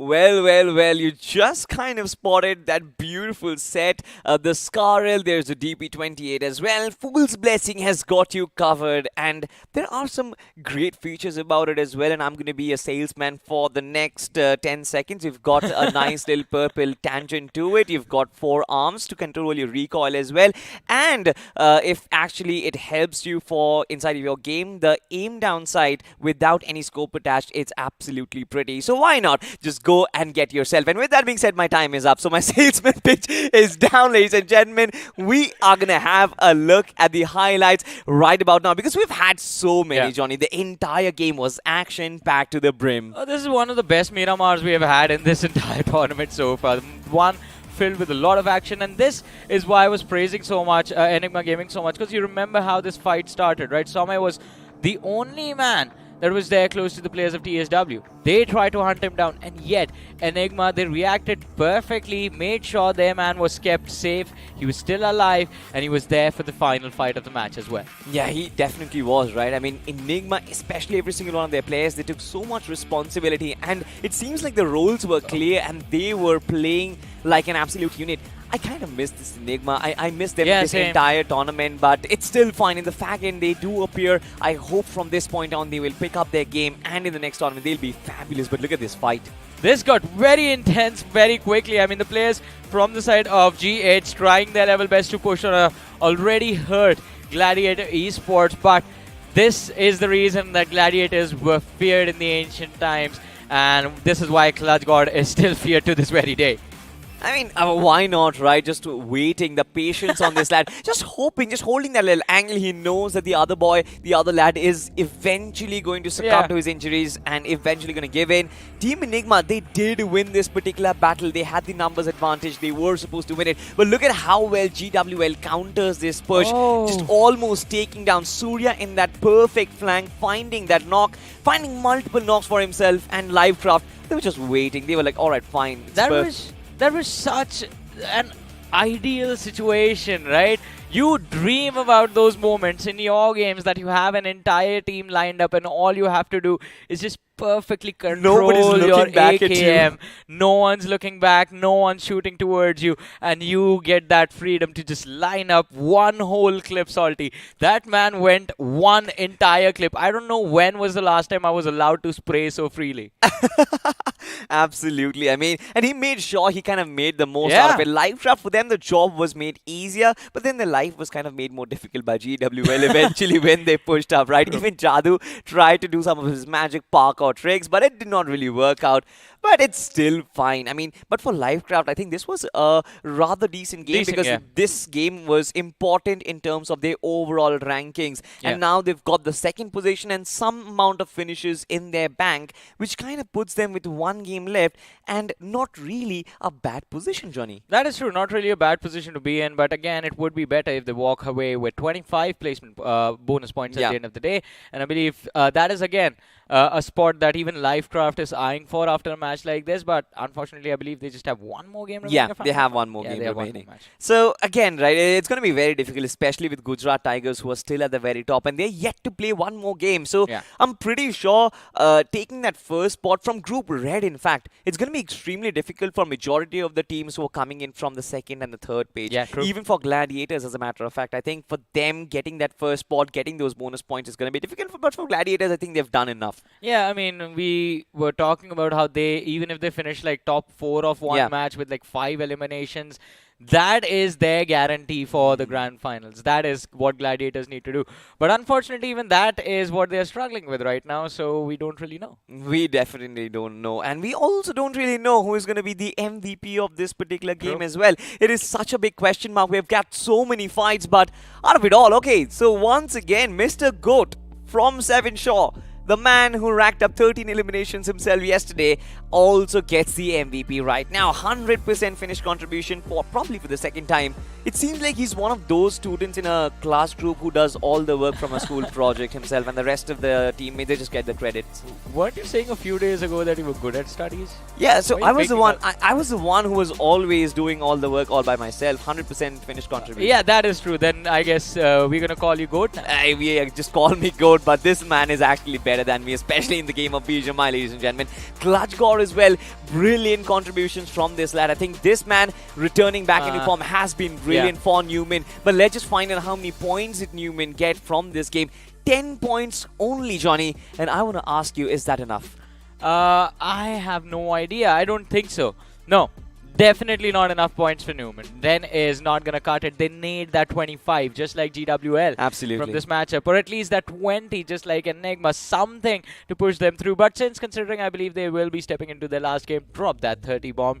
Why are you taking this long? I mean, look at that. I mean, 8-bit CS is certainly making a case for themselves. 14 points, especially after the chicken dinner. It's not too shabby. They had good points from the first game as well.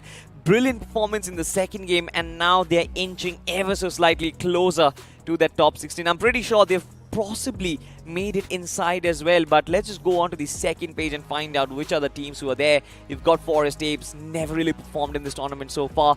Dragon Esports as well, another team we kind of were hoping that would make a comeback, but it seems like the pressure was surmounting on their shoulders.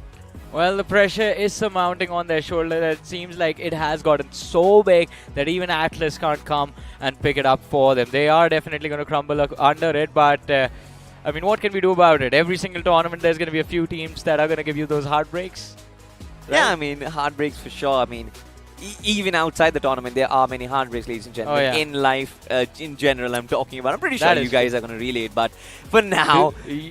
Are you speaking from experience in your last few days?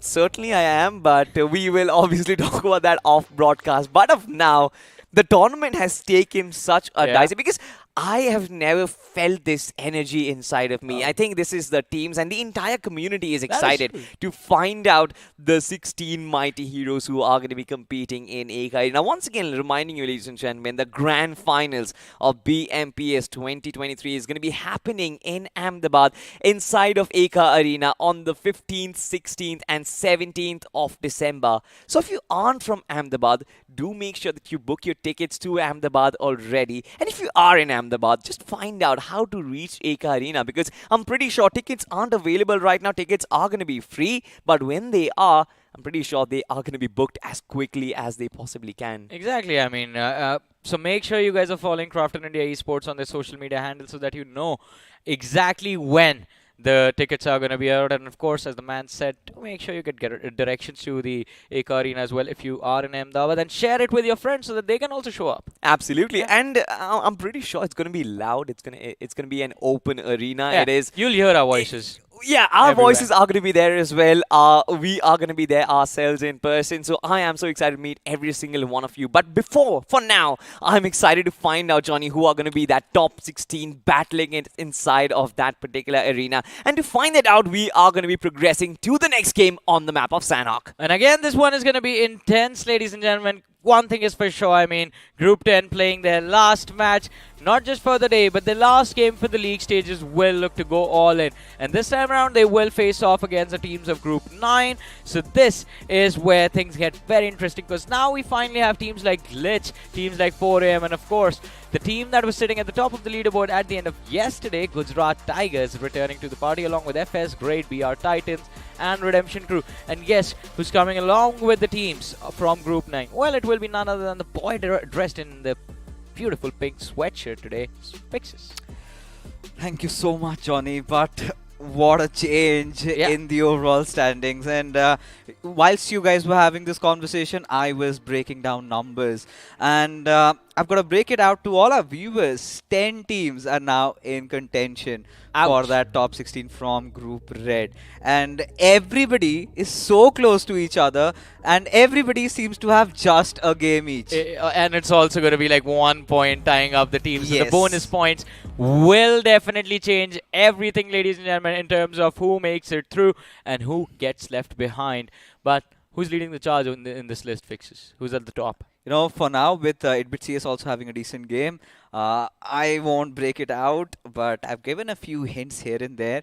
One other team is GlitchX Reborn. They feel quite comfortable. But for Team Godlike, they'll have to get a chicken dinner in the next matchup to come. And Dragon Esports, we were expecting them to perform really well.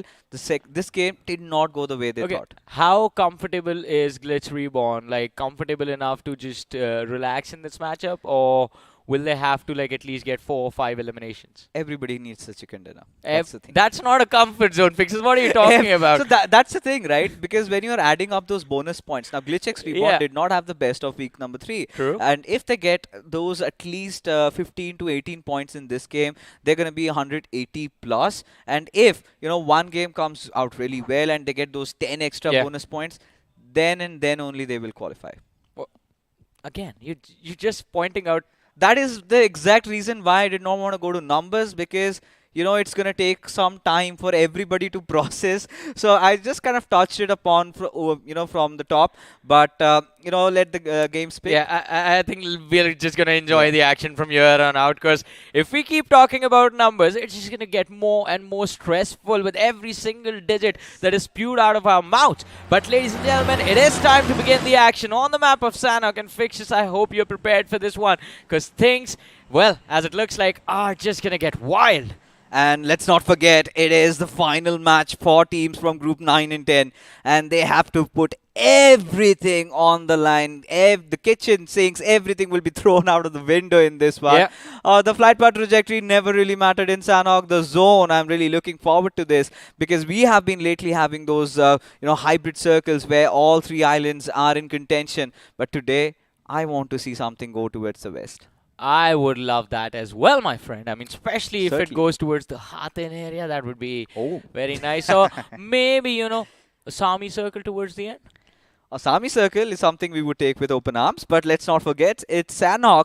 So I'm pretty sure a lot of these teams might have that little idea in their head to go for heel battle. So could be a slow one as well. I don't think so, because look up north, look at boot camp, look towards Camp Bravo as well. We have 3 drop clashes happening at the same time at the start of the game. And of course, it is a tradition, ladies and gentlemen. If it's Sanhok, we always start with the drop clash in boot camp. This time around, it is between the players of Grind 1 Esports and Gujarat Tigers. And Prince, he does not have a weapon, has an 8 to work with, lobs it in desperation, does not manage to connect. And I believe with that, Prince should accept his inevitable... Oh no, he makes it.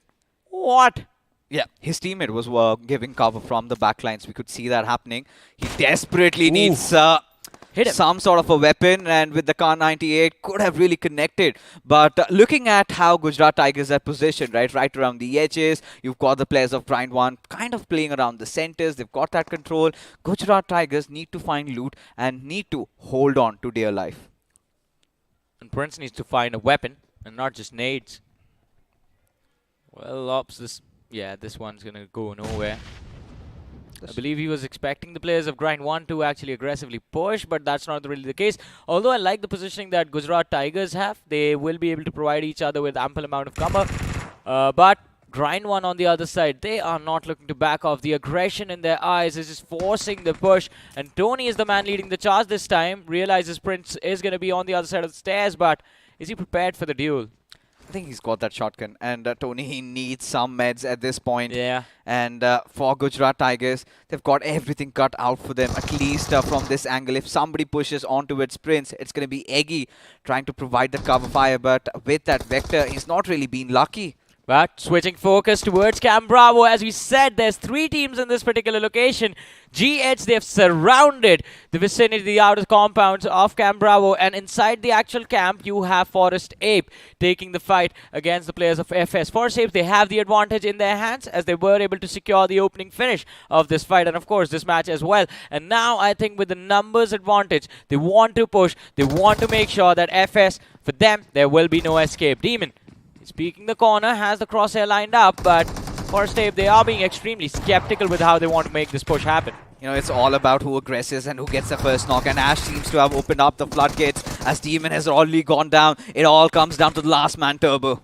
Turbo is hiding on the first floor, but will he be able to survive? Still needs to be careful, as you mentioned. Last man remaining has the entirety of the Forest Ape army to face off again. Secures 1 knock at least with the DBS. He's going to go for the reload, tries to go for the second knock, but Westgard with that UMP has dished out a lot of damage and will also be the final nail in the coffin for FS. An early wipe, something they weren't really hoping for, but the third party can happen at any time, Fixes. Now look at this. Gujarat Tigers are kind of putting their pieces together. Now they've got all 4 of their players on one side. Now this is where they might be looking at isolating the players of G1. Tony, he's got that DBS. Atom, he's got that AKM. Finally, here comes the pour. Well, they are trying to set up the push, in fact. Set it up in a way where Gujarat Tigers can isolate these duos from the side of Grind 1 Esports. But GH, I have to give them props. They've been extremely patient and smart about this. They've just held back long enough to let the other teams hear all the commotion and chime in. And look, Fixes, who is there on the mountains just south of Bootcamp. You have the players from the side of Silly Gaming, but Grind 1 Atom needs to be careful. He's getting too overeager. He certainly is. He has to work around the windows. That's exactly what he's thinking. But Jackson opening the floodgates over here as AJ comes out. There comes the response as Atom also falls down. And in the midst of all this, Silly might be looking to make a move. Well, they have the perfect opportunity to go for the third party. Both Gujarat Tigers and Grind 1 are going to be pinned down. Both the teams, they're going to be down to 3 players. Well, make that Grind 1 down to 2 as Cruz is going to be the one knocked out by Eggy as he tries to make the run from the back warehouses down into the main bootcamp area. And with that, I think Gujarat Tigers, they have the upper hand in this fight. It's just going to be one last player that they will look to finish off, and it's not going to be difficult for them to make it happen. The pressure is starting to build up. It's the final game for Gujarat Tigers. They need 15 plus points anyhow to make sure they're on the top of the leaderboard. Third and party. with also Prince going out of the picture, it looks impossible at this point. Jackson and Eggy, they will have to hide with everything that they have. Silly Gaming from the backlines have even taken away the point. The player that Gujarat Tigers knocked out. GT down to 2 players, G1 down to just 1 player, and Silly Gaming, they are just having an absolute ball holding on to this shack and just aiming down their sights onto the bootcamp area. They're just waiting to spot our players, and anyone who reveals their position is going to be done. But Silly, look at that. It feels like Fixes, do you think they're going to get a taste of their own medicine? Because BR Titans are closing in on their rear. I'm least concerned about Team Silly. What is at this Dragon point. Esports up to? Look up north. Yeah, Dragon Esports wants to enter into the circle from the Mongnai region, but looking at the bigger picture, it was a very important game for Gujarat Tigers. Yeah, they might have secured a couple of finishes, but that will not make the cut. Ace Black, he knows that BR Titans are starting to surround him. Does not matter what the outcome of this fight is. Gujarat Tigers, I hope they survive. Well, Gujarat Tigers, them surviving depends on how aggressively BR Titans push the players from Silly Gaming and force them to take another position and not the top of the hill. And it seems like BR Titans, they aren't going to back off anytime soon, as K-Flex is going to run up top behind that sniper tower and is going to land a few shots on Evil Surya. In the meanwhile, Great Esports, their collision against TSW is happening somewhere else on the map, but this is where our focus shall remain.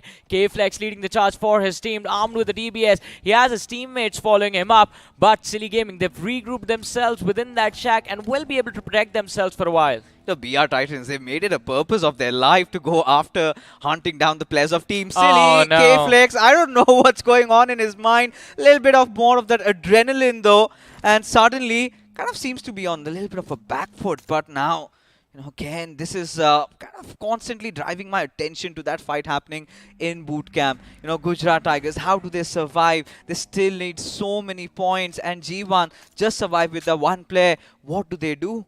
I mean, G1 can't really do anything because even Gujarat Tigers are aware of where Jagga is.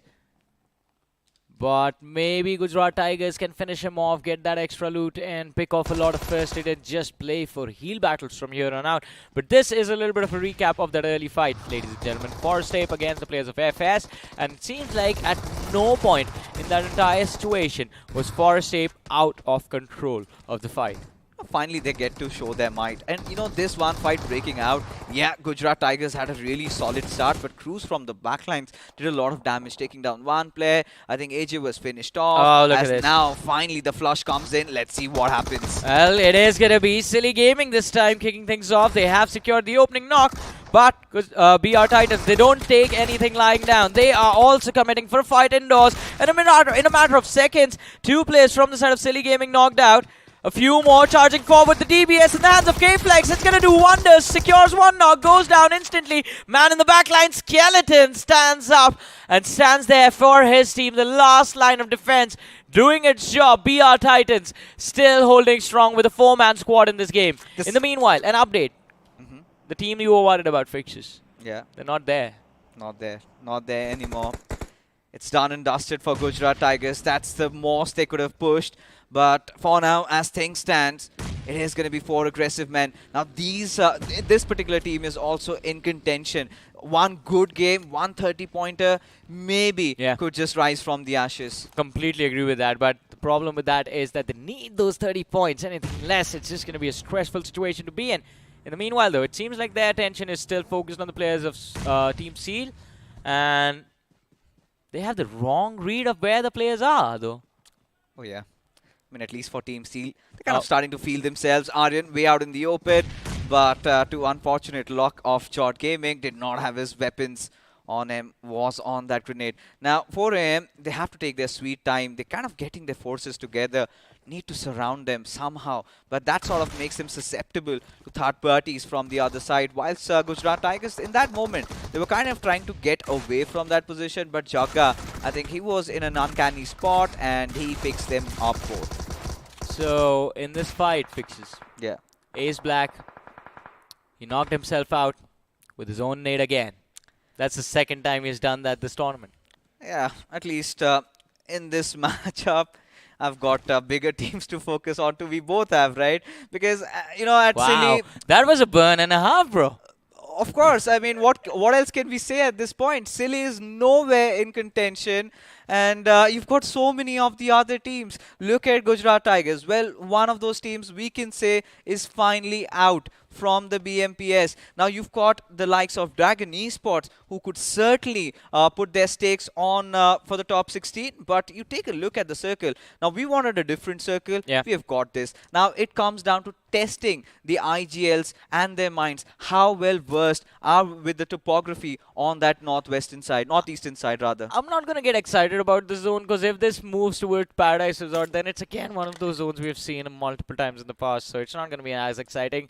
Although if it takes a shift towards the Mongnai city, then things will be interesting because you rarely get to see those circle towards the northeastern shoreline. Mongnai again is a position that has a very weird terrain to work with. You have just this line of hills surrounding the compounds along the shoreline, and it becomes very difficult to survive. Doesn't matter where you are exactly. You will have to force fight against the opposition to clear up positions. But talking about clearing things up, Team Seal trying to clear up the distance between them and the players of 4 AM. And I think at this point 4 AM need to look at the bigger picture. I think they flattened out one of the tires of that US, and they have to look on towards getting inside the zone, because now we will have the injection of a lot of the teams getting inside the circle, and if they do not have a good game, or if they cannot even enter inside the circle, their trouble just keeps on folding a lot of pages there. Oh, this is going to be intense. JD, he has a level 1 armor and level 1 helmet still, and that helmet is gone. Still 4 AM, they do not want to back off, still looking for the fight against players of Seal. Waldu spotted out, skillful, trying to land those shots, does not really have an opportunity to do so. But I believe 4 AM, they still hold the advantage in this entire scuffle because they are the ones who are on that inner side, the inner edge of the blue. They'll be the first ones to move towards the safe area. Yeah, they're in a little bit of a predicament there. For sure, nothing taking that away from them, but for Newman. Alright, the boys are moving from Camp Charlie. I hope they've collected enough meds from the Southern Belt. Now, kind of starts me into pushing. Who will the healer be? Because you can see everybody's just gotten a single first aid. And seems like they've left someone behind. Yeah, I guess Whiskey. it's going to be Wixky. Yeah, they left him behind, hurt his feelings. He's going to travel on that bike. But isn't this the dream, Fixes? You and the lads in a Lamborghini? It certainly is. Not the way I would picture, fighting my way through with a very expensive vehicle. But, it is what it is, right? But now you've got the players of Team Seal. They're kind of in this little kerfuffle. And for 4 AM, they have no intentions of letting them pass. I hope both these teams realize that in a few short moments now. Oh, no. No way. Whoa. Now that is something else. While the players of Seal and 4 AM were just struggling to decide whether to fight or not, Newman, they show up and their answer is simple. Yes, we will fight, and we won't just fight, we will win. Because right after a few seconds they show up, they make sure that Team Seal is not there anymore. And this should be a sign for 4 AM that they need to get out of there as soon as possible. And they do. They scurry the hell out of there. But for Team Newman, this is a huge bonus. Yeah. Getting those 4 finishes. If they could at least get 6 or 7 more and get a second position in terms of how they end their game, now that could really open the gates of qualification for them. But for 8-bit CS, look at this. The circle's gone towards Camp Bravo. You've got the players of Gaming Hub kind of scattered around. And this is where Dragon Esports have the perfect opportunity to strike and take control. Them and 8-bit CS playing that shoreline, they know for a fact there's no one going to be coming from their rear.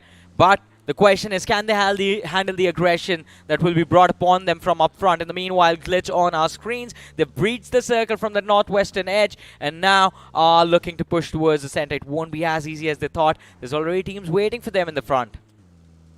Indeed, for Glitch X Reborn. One last chance.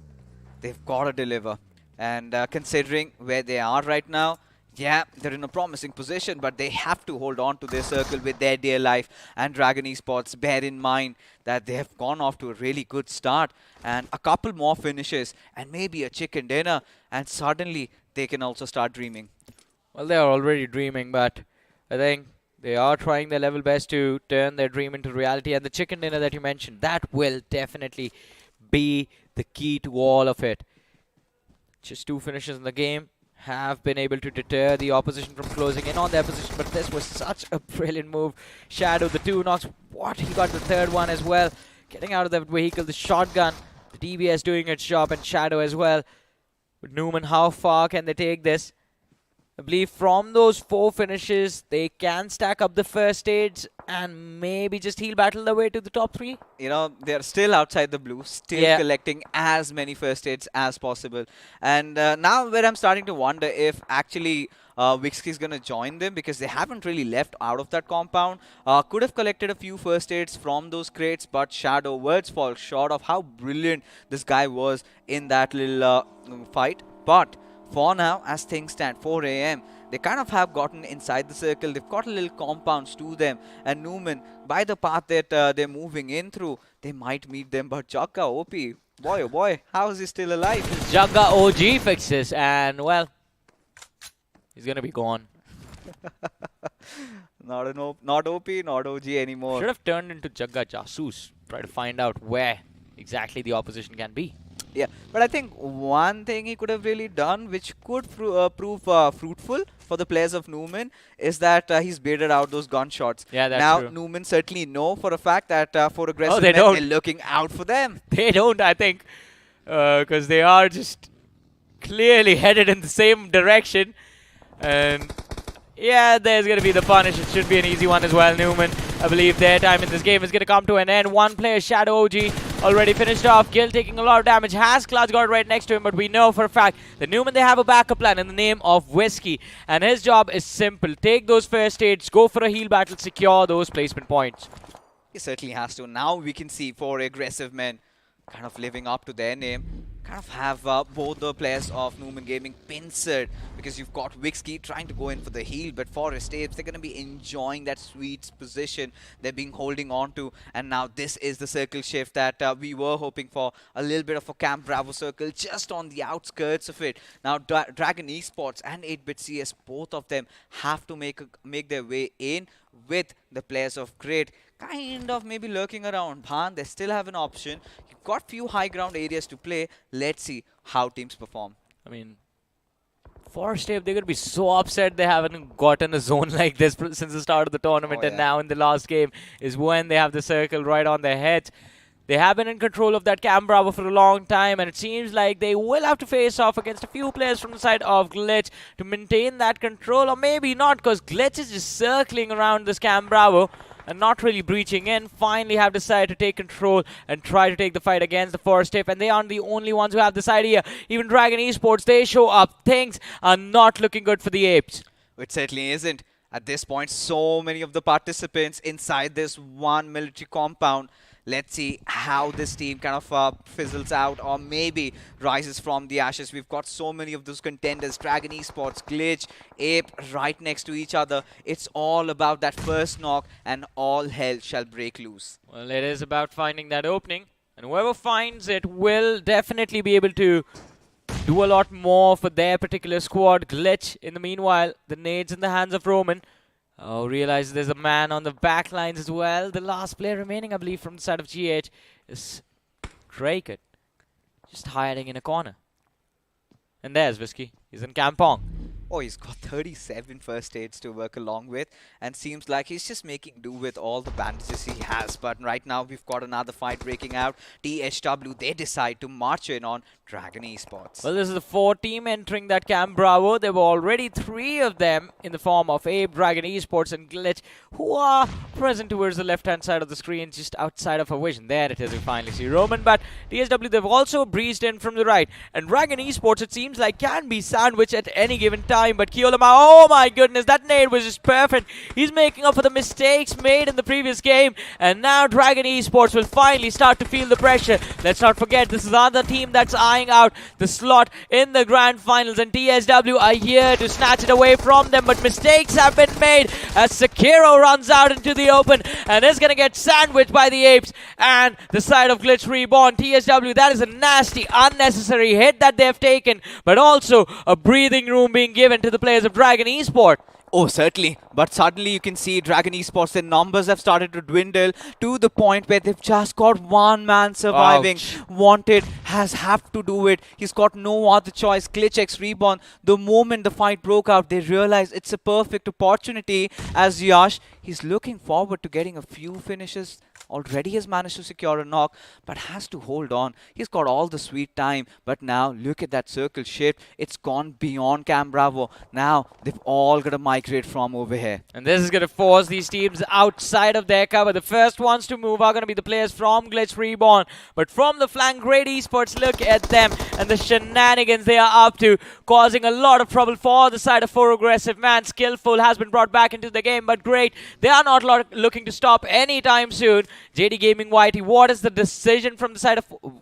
they are disengaging. They're just moving out. Oh, they certainly are. But for Great Esports, not a lot to pull through. But if 4 Aggressive Men can survive the onslaught over here coming from Great as the final, in fact, the penultimate player from Team Newman, he falls. But one more remaining as Suryajot, he's been spotted out. So 4 Aggressive Men know all that intervention that is coming along their way. And suddenly 4 Aggressive Men still trying to contest for the circle. They will have to watch out for 8-bit CS. Oh, they will definitely have to watch out for the opposition 8-bit CS. 4-man strong, complete control of the eastern side. There's no way that anyone will be allowed to breach their position. And as soon as a few of the other teams try to make their way, they're going to be finished off. But a recap of what happened to the players of GH, a collision against the players of Glitch Reborn. And Glitch Reborn was able to snatch that cover away from the side of Game Hub. But Apes, they're still holding on to the edge of Cam Bravo, refusing to move out, refusing to go anywhere else. And they still have Dragon Esports wanted.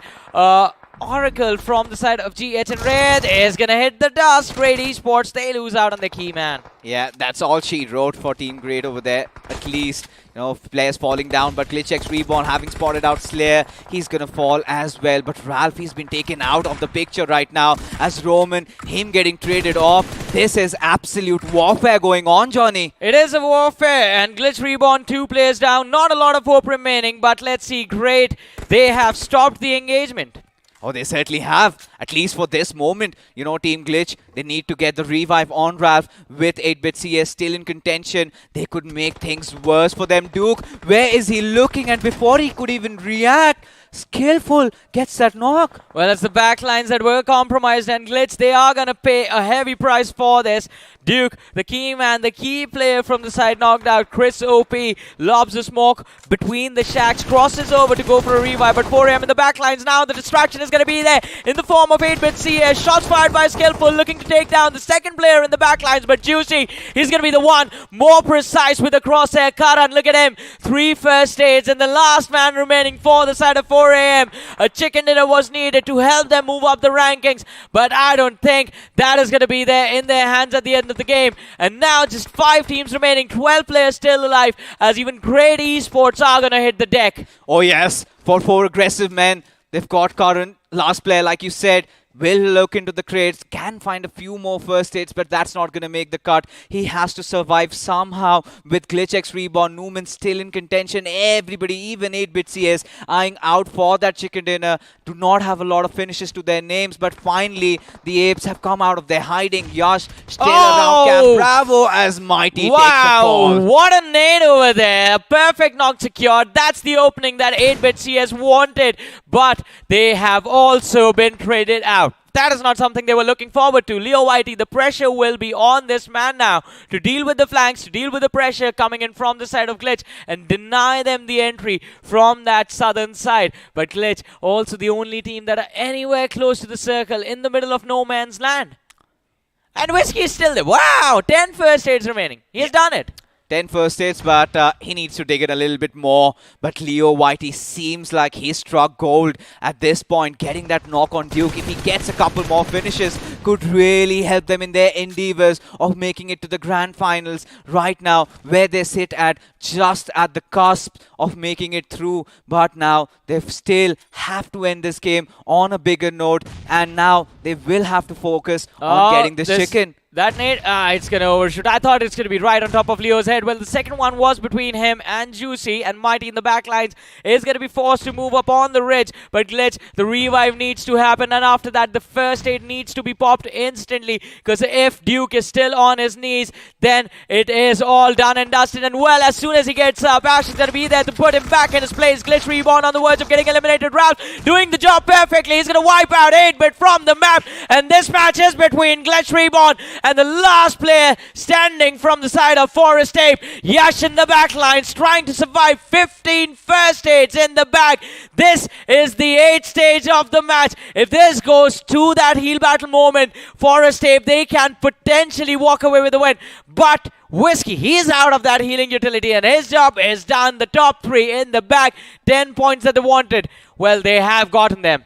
Oh, indeed. And now Glitch X Reborn, they are going to savor the delight of this victory.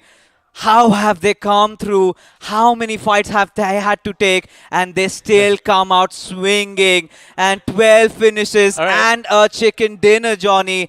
Oh, this is looking interesting. Chris has 1 first aid. How many does Ralph have? He has none! So it is obvious. If in the next 20 seconds, Yash can survive the next 20... Well, I don't think he's going to survive. He just has ace first. Yeah, he has over. Glitch Reborn. What an anticlimactic end, but still, what a fun game, ladies and gentlemen. Forest Ape against the Glitch. And, of course, 8-bit CS as well, going down to the wire. Down to the razor's edge, but in the end, it is the last fight, the last-ditch effort from Ralph that brings the team back into a fighting stance. And, well, I believe this should be the end. 5 first aids remaining. He gets taken out. That is it. As we said, Glitch Reborn, the chicken dinner in the bag, but how many finishes were they able to get? I think around 12. Wow. And should make the cut. If you talk about the amount of points, 27 points, and where they were at. Clearly, I think we're crossing that 180 points barrier. Such an important game, such an unpredictable game of Sanhok. We did not expect to see a circle like this. We got it. Just look at who were the top 5 of this match. You had Glitch, you had Forest Ape, you had Newman, you had 8-bit CS, you had 4AM. Every single team that we were talking about, alright, fighting for the position, fighting for those points. Yeah. And they desperately need them. All of them just showcasing how important this game of Sanhok was for them. Yeah, they did, but let's understand for a fact that it was a final game, and right now, it was only Glitch X Reborn that collected a lot of points. Others, 10, 12, will not suffice. Exactly, but one thing is enough to suffice and, fulfill our needs, ladies and gentlemen. That is the Royal Pass. So I hope you guys are getting freaky with the new Royal Pass that is out there, because the theme is Freaky Fiesta. Yeah. I hope you have enjoyed this as well till now, Fixes. For sure. Have you? Yeah. All right, so Fixes already. approves, and I hope you guys also enjoy the new Royal Pass, ladies and gentlemen. Let's move forward, check it out, and then we're going to come back with a lot more discussions about the action.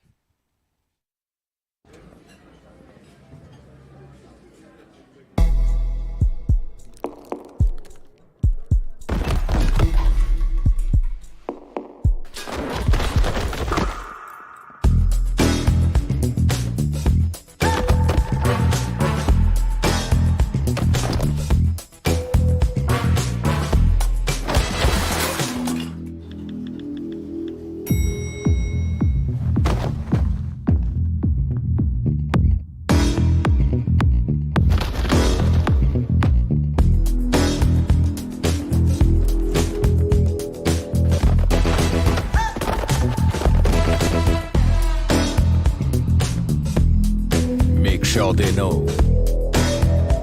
With a new Royal Pass, get epic skins, catch unique emotes, collect exclusive rewards. Don't be default, wear your cred. Battlegrounds Mobile India. It's a simple message, ladies and gentlemen. Don't be default, wear your cred while you're playing BGMI. But talking about BGMI, let's talk about the match of BGMI just took place on the map of Sanhok. In fact, it was an exciting game through and through, except the ending. Except the ending, but it's all right. We had our fair share of action right from around the starting towards the mid game. Even the late game phase was absolutely ecstatic. You know, you had Gujarat Tigers being out of the picture, Dreams broken there, Dragon Esports a final shot, and really not the game they wanted. 8-bit CS performed fairly well, but is it going to be enough? That's a big question. Newman, seems to have gotten a few position points, few finishes here and there. I think they are going to be praying now. Well, I think everyone's going to be praying now just to find out what the end of the day is going to look like for them. But Forest Ape, I mean, we have to give them mad props. They tried their level best. The early fight against FS was one out of desperation, but also pretty well executed 4v4. Oh yeah, I think this one fight could have really gone in Gujarat Tigers' ways I agree. had Silly not barged in. and getting those finishes, taking a lot away from them, comes a moment where, even as esports athletes, you kind of lose it, right? It's like, I'm done. But moments like this, and then especially when you are under heavy duress and you produce such frags, I think that's impeccable. That was a drive-by and a half executed from Newman. But as we move to the later stage of the game, Dragon Esports. Now, I had so many hopes and dreams for Dragon Esports and their journey throughout the match, but the decision to push through boot camp instead of around it just backfired on them brutally. Oh yeah, it did. It did. I think, the way they kind of went through. But yeah, Glitch X Reborn, they had everything kind of going against them. They did not have the best of the circles, but what they did right was had one of their principles of Sanhok clear. Do your third parties correct. And went after great, and after that, having that little bit of a circle for themselves, they were right on their predictions. Yes, it's going to go out of Camp Bravo. Let's be in fighting position, and in this moment, after getting this wipeout especially, they kind of knew that they're going to win this game. So Fixus, I have a break coming up after this, right? I wanted to ask a simple question to you. During that break, which teams am I praying for? You were praying for? Yeah. You've got any favorites? No. Like, which teams are in that 10-team bracket that we were talking about before that game, before the game happened? How many have moved up? Because I'm pretty sure 8-bit CS took a leap. Newman has taken a leap. That top 3 finish was something they were looking forward to. Forest Tape, I think, are still going to be a little bit further behind in that race. But Glitch... Forest Tapes, they're not. They're not. So I can play for Glitch, 8-bit CS and Newman. Yeah, you have to pray for at least Glitch X Reborn there, because they've done everything right. They had one shot and they've hit the park. But now I think 8-bit CS, Newman, it looks a little dicey, but possibilities are still there. Yeah, because let's not forget the bonus points, they haven't been handed out yet. But ladies and gentlemen, one thing that has been launched out into the world, it's this beautiful, beautiful collaboration between BGMI and, of course, Ranveer Singh, where you can get the voice pack, you can get the skins as well. There's skins for weapons, there's skins for vehicle, a lot of things that you can enjoy in the game itself. So do go ahead and check it out. But one thing we should be checking out right now is how many points the teams have gotten for themselves. And don't worry, we'll be moving on to the rankings very soon. But before that, what was your favorite moment from this match? And from which team, of course? I think it had to be Shadow, undoubtedly, especially that drive-by suddenly gets out, 2 shots, 2 heads cracked, went in, got the third also. Had he had a little bit more HP, could have clutched the entire squad all by himself. But yeah, I think Newman had their work cut out. They knew that they have to go for the healing battle, and I was starting to ponder why did not the teams like 8-bit or even the others have enough first aids on them? I have this question though. Newman, we understand the opportunity to go for a heal battle. Why did Forest Ape go for a heal battle? It was a 2v2 towards the end, and they could have actually picked the fight.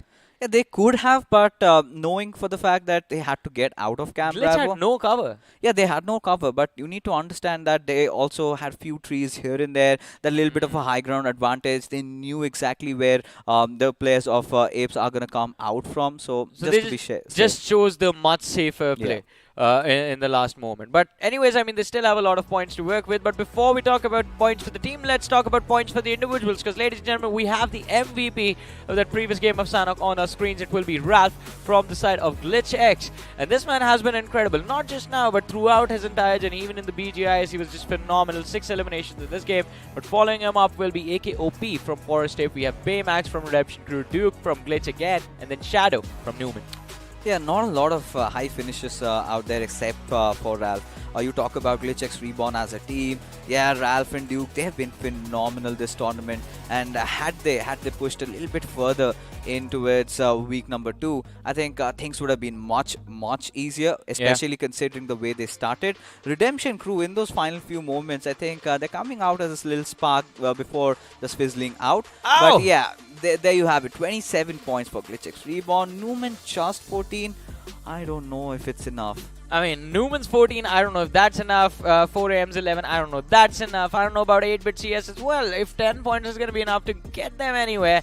But Well, this is going to make the next two games even a lot more intense because now we definitely have to wait for the bonus points to be allotted to these teams. I think one of those factors that the next two teams, at least you look at the silver lining, barring the pressure that's starting to build up or already has, Yeah. is the fact that now they know the threshold. They know how many points they need to collect, and they will have to act accordingly. With the next game to be Vikendi, things look a lot awry for me. Yeah, I think along with the map, a lot of hands are going to freeze in the game, and it is going to be intense one as well, ladies and gentlemen, because it will be the penultimate game of the league stages of this BMPS 2023.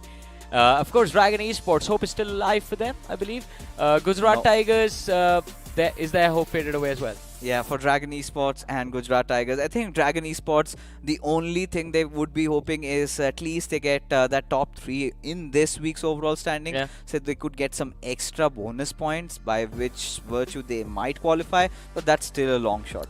See, I mean, I understand you are being a realistic person, but I would still say hope is still alive. You never know what's going to happen in the overall ranking. So we will have to wait till the end of the day to see if Gujarat Tigers is going to make it or not. And the same for the other teams as well, 8-Bit CS, Newman, 4AM, Clutch Reborn, and of course Dragon Esports. Because while they might not have matches remaining, they still have that hope and dream of being on that stadium in the Eka Arena in Ahmedabad, alive in their hearts, ladies and gentlemen. And of course, it is still alive because of the bonus points. And as I said, the allocation of the bonus points will be revealed at the end of the day, at the end of the Game 5, along with a list of 16 teams that will eventually move to the Grand Finals. But before we have the last game, we have to have the second last game of the day. And that will be the map of Vikendi. I hope you guys are prepared because now it's my time to bounce. Indeed, as Johnny kind of recovers on all that strength, we have the matchup, the final games for teams from Group 8 and 12. It is going to be godlike Team Soul coming into the fray along with the likes of X-Park, Marcus Gaming, Zero, Psych, some big names over here. As now Salty will be joining with me on the desk, and Salty, it is Vikendi. And as the past dictates, really does not end well for the big teams. For sure, right? As a matter of fact, it's not really going to be the best for majority of the teams out there, but hoping for the best for certain teams, and that will be the likes of Godlike, that will be the likes of Team Psycho, are still sort of battling it out for the likes of Team X Park as well. And all of these teams, they certainly have got their own fan bases praying for them. I still remember Johnny just asking you which team to pray for. I think there is a lot of teams, and one person's prayers is kind of fall short in that regard, I think. I think a lot of people, like you said, the prayers are definitely on. Everybody have their eyes glued to their devices. But at this point, Salty, we're at such a junction where anything could happen. Because when you even look at Team Godlike, especially what happened to them in the map of Erangel, heck, they were clashed by 2 other teams, one of which was chasing after them. And then one thing led to the other, the domino effect hits, and they just fall and crumble apart.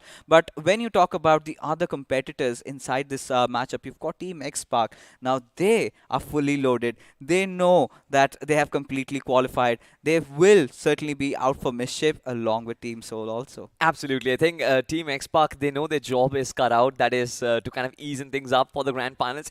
Every competitor does this, and I think this is fair, right? When you know that you have the opportunity, when you know you have the pedestal for yourself, it is very easy for you to go out there. You know the grand finals is a huge opportunity. Why not take down your prime contenders, prevent them from qualifying? Yes, again, it might sound a little sadistic, but this is how competition is, ladies and gentlemen. This is how merciless is the competition. And I think when you mention about Godlike, I think Godlike will have to be prepared for certain circumstances. And being a team who is as huge as Godlike, I think they should have known that certain outcomes were going to happen, and they should have been prepared for this, because this doesn't come across as a surprise. I think for them, this has happened over and over again in multitude of other tournaments, in multitude of the official tournaments that they've played. Yeah, in the officials that Godlike were in a similar spot, they could not make the cut. But this time, they've got Chelly, they've got Aditya. I think, two new jigsaw pieces into the puzzle. Can they do it? That's a big question, because now when you look at the teams, I think Team Godlike is the only team that I really feel might have to push it even further to qualify, because the other big names, they've already done so. You talk about teams like Psych, they've also made the cut. They're just waiting to play it out, maybe have a few like around 10, 12 points, get themselves a little higher up in the overall standings. I think Godlike will have to do what Glitchexer did right now. They Yes. had one game left and they knew they were right at the periphery. A winner chicken dinner for them to qualify. I think Godlike, they know they've got their task cut out, ladies and gentlemen. But on the map of Vikendi, this is going to be the end game. At least for the second last time, ladies and gentlemen. We are flying in the league stages for the second last time. And this time we are starting from Peshkova towards Winery. And while I'm flying this plane fix, it does kind of bring me a little bit of nostalgia, to be honest, because not a lot more Vikendis do remain in this tournament. Yeah, it's the final weekend of this league stage at least, and Yeah. then in the grand finals you've got a handful. But coming back to things at hand, Midwave, they've not really had a good tournament this time, especially if you consider how they played in the BGIS. You would certainly expect them to kind of end up a little higher this time around. But yeah, a few changes here and there. Today also you could see a few substitutes got into the action. But whilst you look at the circle, I'm really not surprised. This was something that we were anticipating. Now, this is where I want to bring all the attention towards Cosmodrome, because that is ideally Godlike's drop location, but there is 4 troublemakers who have dropped over there, whilst Godlike decide to drop down on Peshkova. But hey, we've got a fight happening right here, right now. Absolutely. Blood Rose Esports and OR Esports dropping in close contention. And it seems like both these two teams, they want to duke it out right from the get-go. On the other side, Team Downhill Esports, they are up against Team U4G. This is going to be an aggressive weekend, ladies and gentlemen, because tighten up your seatbelts. The action starts right from minute 1. We've got Downhill Esports who've already had a casualty in this fight. And look at the players. 7-star is definitely not in the best of HPs as well, and as well as Preamp. And now U4G slowly and steadily closing in the distance. Max is going to jump down, finish things off. The DBS, this is nice. Once again, the weapon of mass destruction comes back alive, but on the other side, on towards another part of the map, you've got Blood Rose Esports. They've been knocked down fixes. Oh, indeed, and the fight still goes on. At this point, Admino, he's out of the picture. Blood Rose, they've gotten those revives as Secret lies in wait, waiting for maybe Pasha to get out of cover. But look at him, he's got no vest, needs to back off, needs to find something to hold on to as Trigger spots out Pasha, gets a beautiful knock. Nice one from Trigger, of course. He did have that topography for himself, and now I think he's spotted every single player of Blood Rose. He's gotten Viper OP as well. One of the players, Pakka Jod, if I'm not mistaken, he is also down in terms of HP. It is a 1-for-1 trade that has happened so far, but with Pasha OP being knocked out, that is a massive dent in Blood Rose Esports and their firepower fixes. I mean, Secret just gave his position away. He was building up a little bit of a flank. That was a nice spot to be at. But now Trigger holding on to the helm, trying to buy enough time at least for Robin to get himself back into the action. And now OR are in the mood to strike. Now with all these fights breaking out, one good thing is that in those final circles, I think a lot of the other teams will have that breathing space for them as... yeah, a little bit of a standstill, as now we can see the fight kind of starting to break apart, actually. I mean, it usually does happen in Trevno, right? It is the far northeastern part of the map, and teams do understand that they also have to rotate. But the blue zone definitely not closing up as of now. But Secret, he has a little bit of a vantage point, that little bit of cover as well, so does give him that advantage. But so far, it seems like even Secret is sort of hesitating, and Blood Rose Esports, they are not from the left-hand side. They actually make a move, but right from the get-go, Pasha once again is going to get knocked out. Robin, what a beautiful angle he has had for himself. This is a perfect time for to strike, at least for the players of OR Esports. They know they've got them where they want them to be, as Pasha. He's screaming for help, but will find none, as there you go. The push, the pour comes in. It certainly does, and Rieger as well as Secret will try to create an overload. And now it's just two players who still remain. OR Esports, they start flooding in. There is a little bit of a fight back with Trigger being taken down, but now with that one player who is still alive, I don't think any hopes and dreams are still left. Pakka Jod,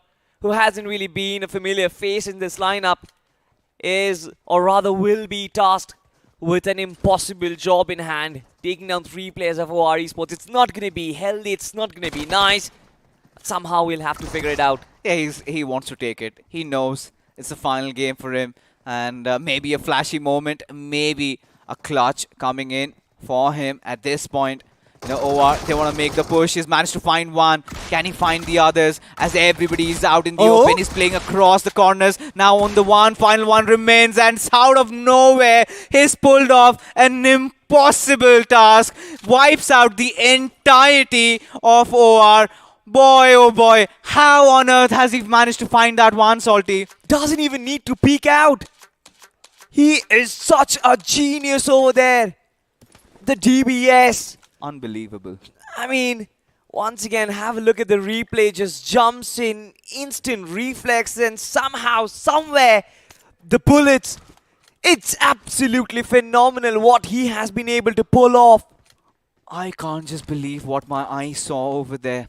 It's extraordinary skills. Yeah, he's built different. Yeah. That's all we can say. I mean, the way he kind of composed himself, the way he kind of flushed the players out, and one after the other, dealing with every single player.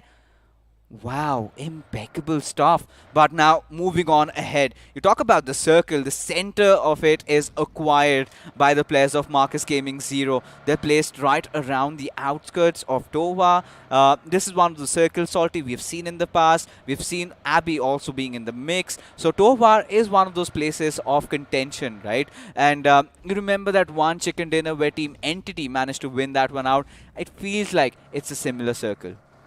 Definitely, I think it will be a very similar circle, to be honest. But the way Midway Esports are approaching the circle right now, I kind of like it. They used to hold similar spots on top of Mount Kresnik, and even right now, I think they will do the same thing. But the only problem is with 4 troublemakers coming in from the back lines, and within a couple of circle fixes, we will spot majority of the teams huddle up in that Villa region. Yeah. I just wonder if Midway Esports will be able to handle that much pressure.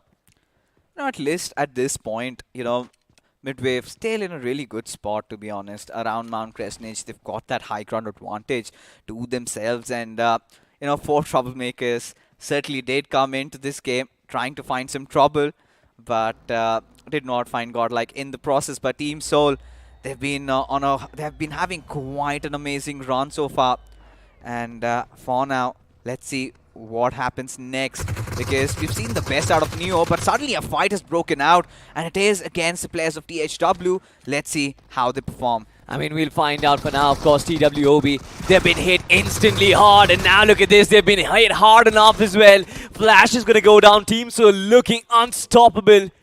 TWOB, with him left in the back lines, I'm not really sure if there's anything this man can potentially pull off. Look at that, Kirmada has been knocked down as well. In the back lines, the only thing which he can potentially do is going to be nade himself, but look at the pressure just coming in. Team Soul extremely confident. The nade did strike, but that's it. Team Soul need to get back into this fight as quickly as possible, but Team NON coming in from the third party. This is good stuff. Yeah, it is good stuff indeed. And they're enraged at this point. You know, the 2 players of Team TWOB, they had been taken down by the players of NON as they come pushing through. Akshat, he's got to make a run for his life. The lonesome player surviving. He's got his vehicles, already started it off, and he is going to get out of here. They had no business. And NON in that final match, what a time for these lads to come alive. Absolutely, Team Soul. They need to cut down their losses, and Akshat, I mean, no choice for this particular lad. Just try and move away from that location as quickly as possible, as the rest of the players, they are going to be engulfed. Team NON, they wanted these points, but they needed these points, in fact, very early on in this week. Yeah. And right now, I think there's not a lot of hopes left for this team. Yeah, they've sort of perished. They know that, and you could see them playing without any pressure, going all out. Yesterday we saw from 4 Horsemen, Kryptonite has had quite some flashy moments over there, but Downhill Esports has spotted the players of NON, and they are taking a couple of shots there, but nothing seems to connect. The distance is just too much, as NON from one sticky position to really another, as now they've got the 4 Horsemen, and Blaze opens things up.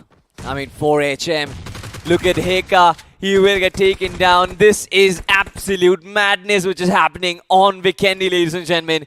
I've never seen such an aggressive Vikendi. Even inside stage 1, you only have 44 players who are still alive. And NON, they don't need to stop. Mork is going to find another one for Horseman. They're still marching and will try and find the revive, but X-Pain holding on to that back lines. Will he be able to cross the distance and come close to them as quickly as he potentially can? Nade still being flushed in, but I don't think it's the ideal approach. Yeah, they were just happy about winning a fight, getting a majority of the players of TWOB and Team Soul out of the picture, but suddenly they find themselves in a pretty bad spot.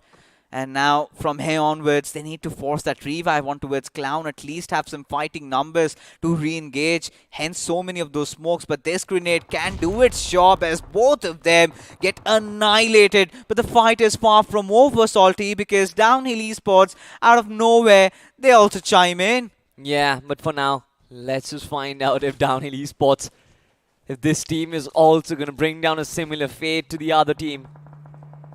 I mean, as of now, you've got Downhill Esports right at the periphery, but for Horsemen, I think they've understood their presence and they've understood that an approach is coming their way.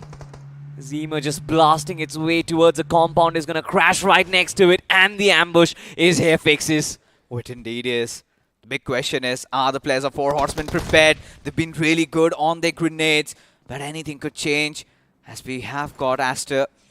See, what is he up to? Has spotted out Krypton from that little bit of a third-party angle that he had. But now Max, he's got to buy all that time.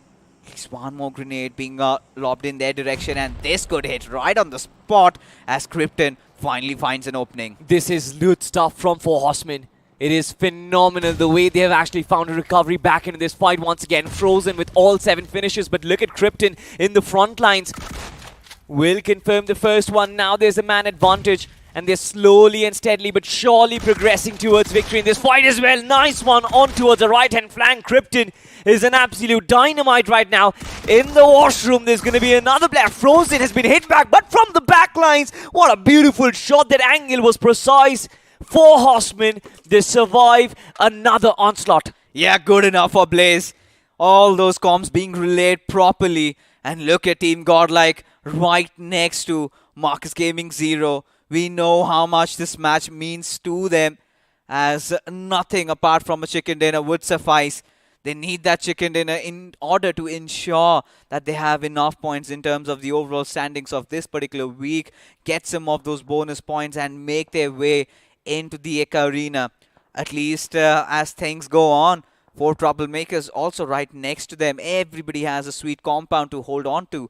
But Salty, the big question is, where does the circle shift next?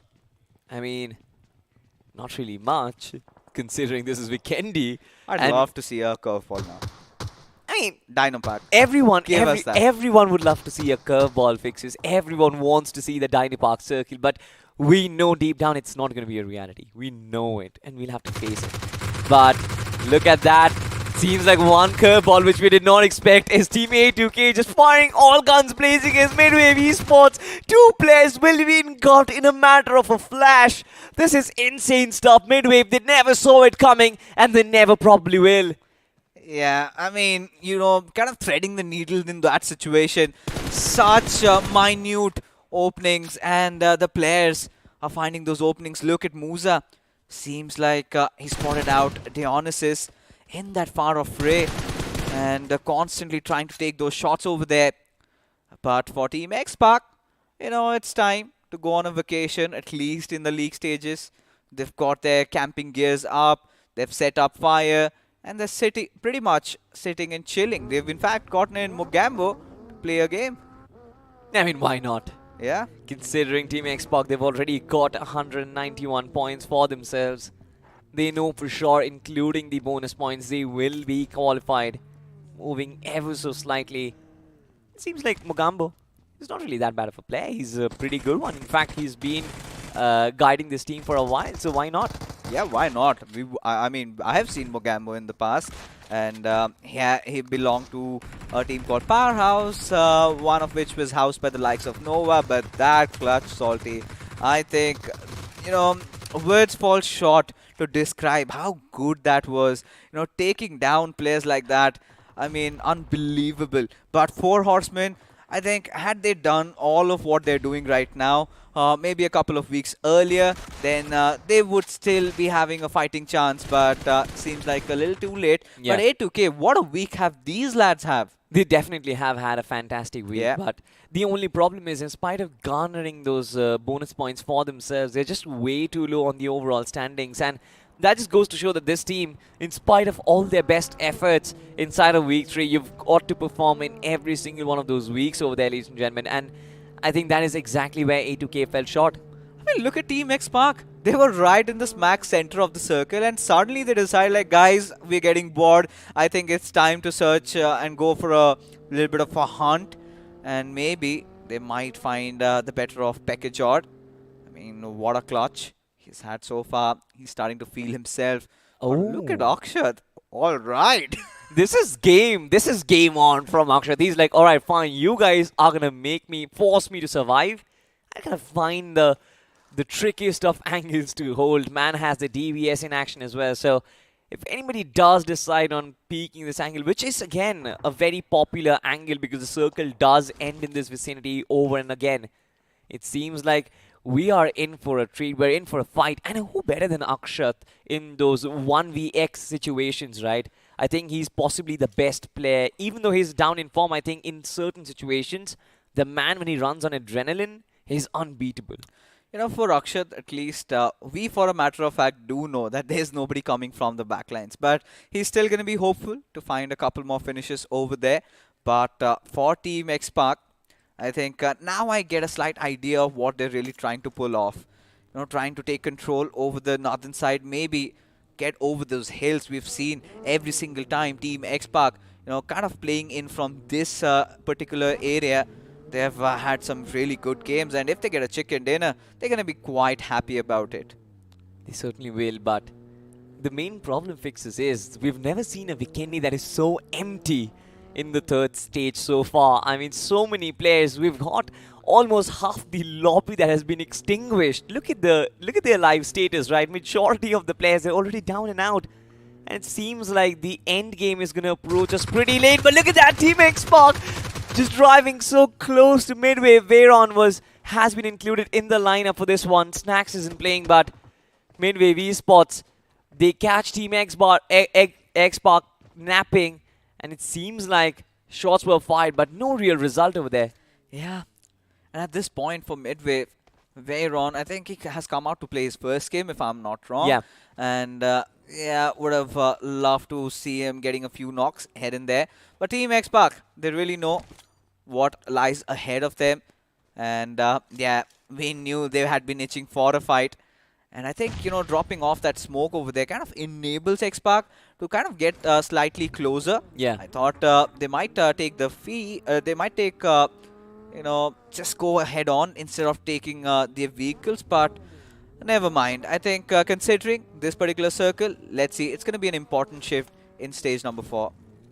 Maybe. I'm waiting for the hard shift at stage number 5 for now, though, but let's just find out where the circle heads. Once again, a central shift closes on up towards Villa, Castle and Tovar. The trifecta that we have been witnessing in Vikendi for a while, ladies and gentlemen. And 4 troublemakers, they're right at the smack center of it. But right around the edges, you've got 2 teams. Now, you've got 4 horsemen who are still holding on to that place. You've got Team Psych towards on the left-hand side of Tovar. And then, surprisingly, Pekajord hasn't necessarily moved from his location, even after 2 circles. It's all right. It's all right. He's had his moments there, nonetheless. But, talking about this circle, we've seen this in the past. A circle in which Team Entity got a chicken dinner. A circle that ended just out of Tovar. And if they can deliver over here, that's going to be phenomenal. But Team X Park seem to be making some movements. And can't really gauge what they're trying to do over here. Do they want to commit for a fight? Because, few pot shots that have been taken already. But it's, I think, all about trying to flush or bait a player of mid-wave, maybe to shoot at a vehicle. But that also does not seem to be the case. But again, an instant replay on how good VR were, or in fact, Pekajord was in those final moments. Absolutely. I mean, OR Esports as well, they kind of looked like they were almost winning that battle. But now look at this, right? Pekajod, absolute precise movement. And, I mean, didn't have to kind of be very, very accurate over there. He was almost firing shots and that just find its destination. But now look at this, Pokar on the other side of things. It seems like he is offering a similar fate to Team ORB as well. And it seems like they certainly have been hurt massively. Black and Skull holding down the back lines, but it seems like closing on the distance will be very, very tough. Oh, it certainly will be, but this grenade might just do its job. Oh, did blast off.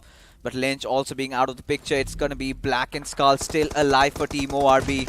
Both these teams have nothing to lose but a striking contrast on how they've played in the BMPS so far. Team X-Park have been quite stellar, but the same really can't be said for Team ORB.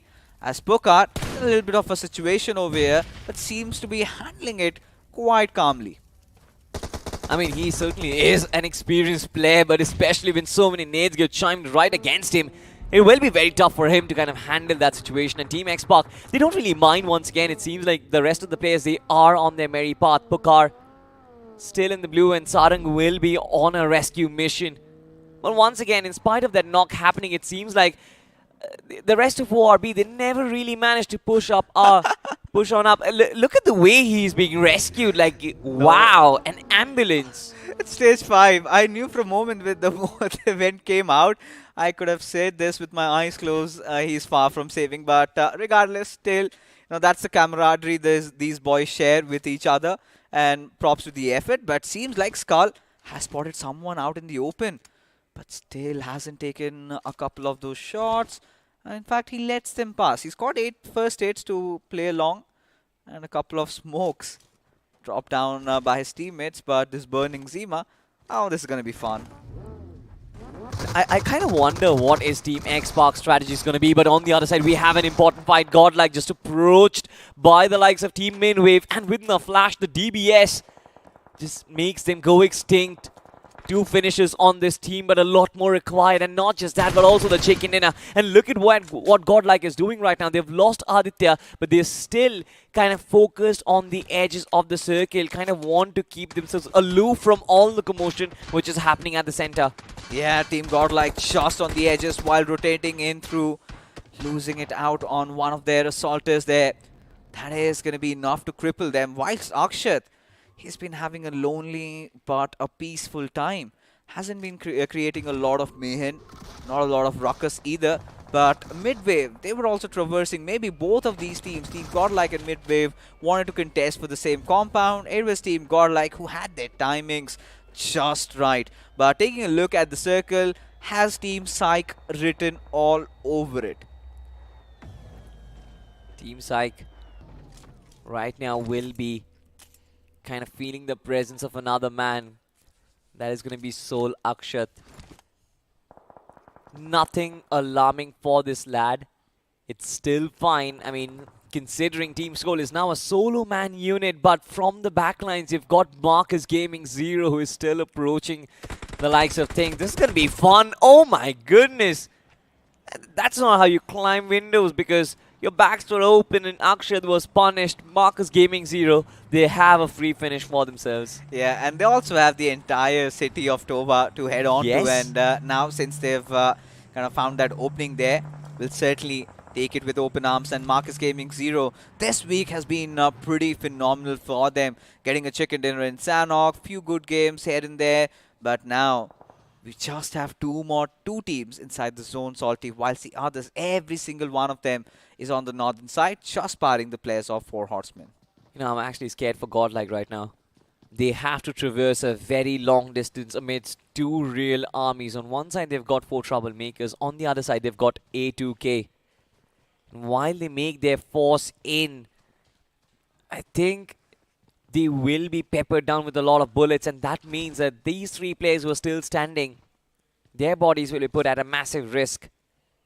I'm pretty sure Godlike, considering this game is so high stakes for them, they cannot afford to lose more bodies all along the way. I'm just starting to worry because they've got only one vehicle to work around with, Yes, whilst the exactly. others have everything is burnt down. I think they'll have to, even consider going for a healing battle that they are doing right now. But had they had Aditya, they could have gotten a few more finishes to their name. But look at this, Team Godlike, and their They need 30 attempt, points yeah, fixes. their attempt on qualification is on the line. And as the saying goes, the bigger you are, the heavier the fall is. And here they are on the move. They certainly are on the move, and as soon as they do so, 4 troublemakers, shots were fired. The Zima is burning, but Jelly is going to find a way right next to it. It's amazing how Godlike make these movements work, but they're right at the periphery of the circle. 60 more meters still to travel, and their Prince has been taken down. It's Jonathan who is down and out, and 4TR, they're here to make it worse.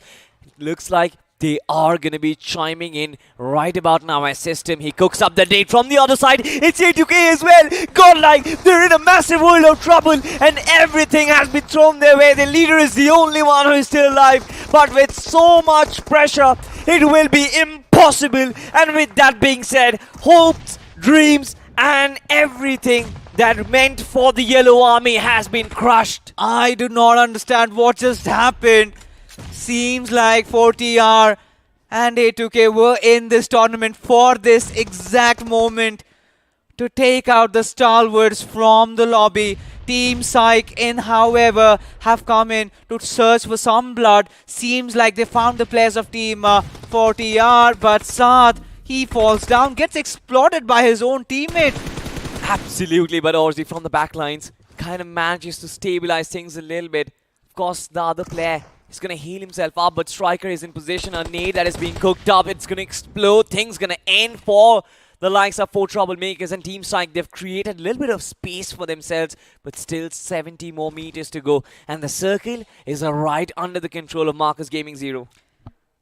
Marcus Gaming Zero have nothing to worry about, but newsflash, this might be the end of the road for Team Godlike over there. A2K, oh my god, the 4 troublemakers also.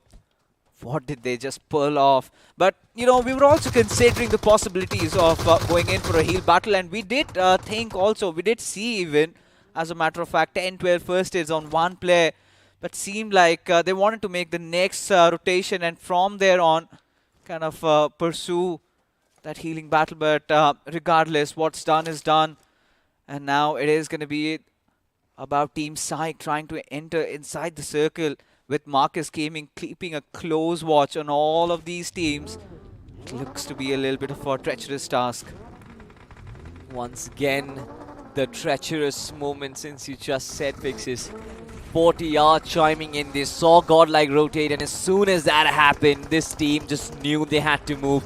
Even A2K, as a matter of fact. Now, I was not surprised when one of these two teams actually pushed up, right? I was surprised when both of them in tandem pushed up and completely exterminated Godlike. And now look at this. I mean, this fight, it kind of means a lot for 4 Horsemen, because they've been fighting a valiant battle so far in week number 3. They want to end it on a high as well.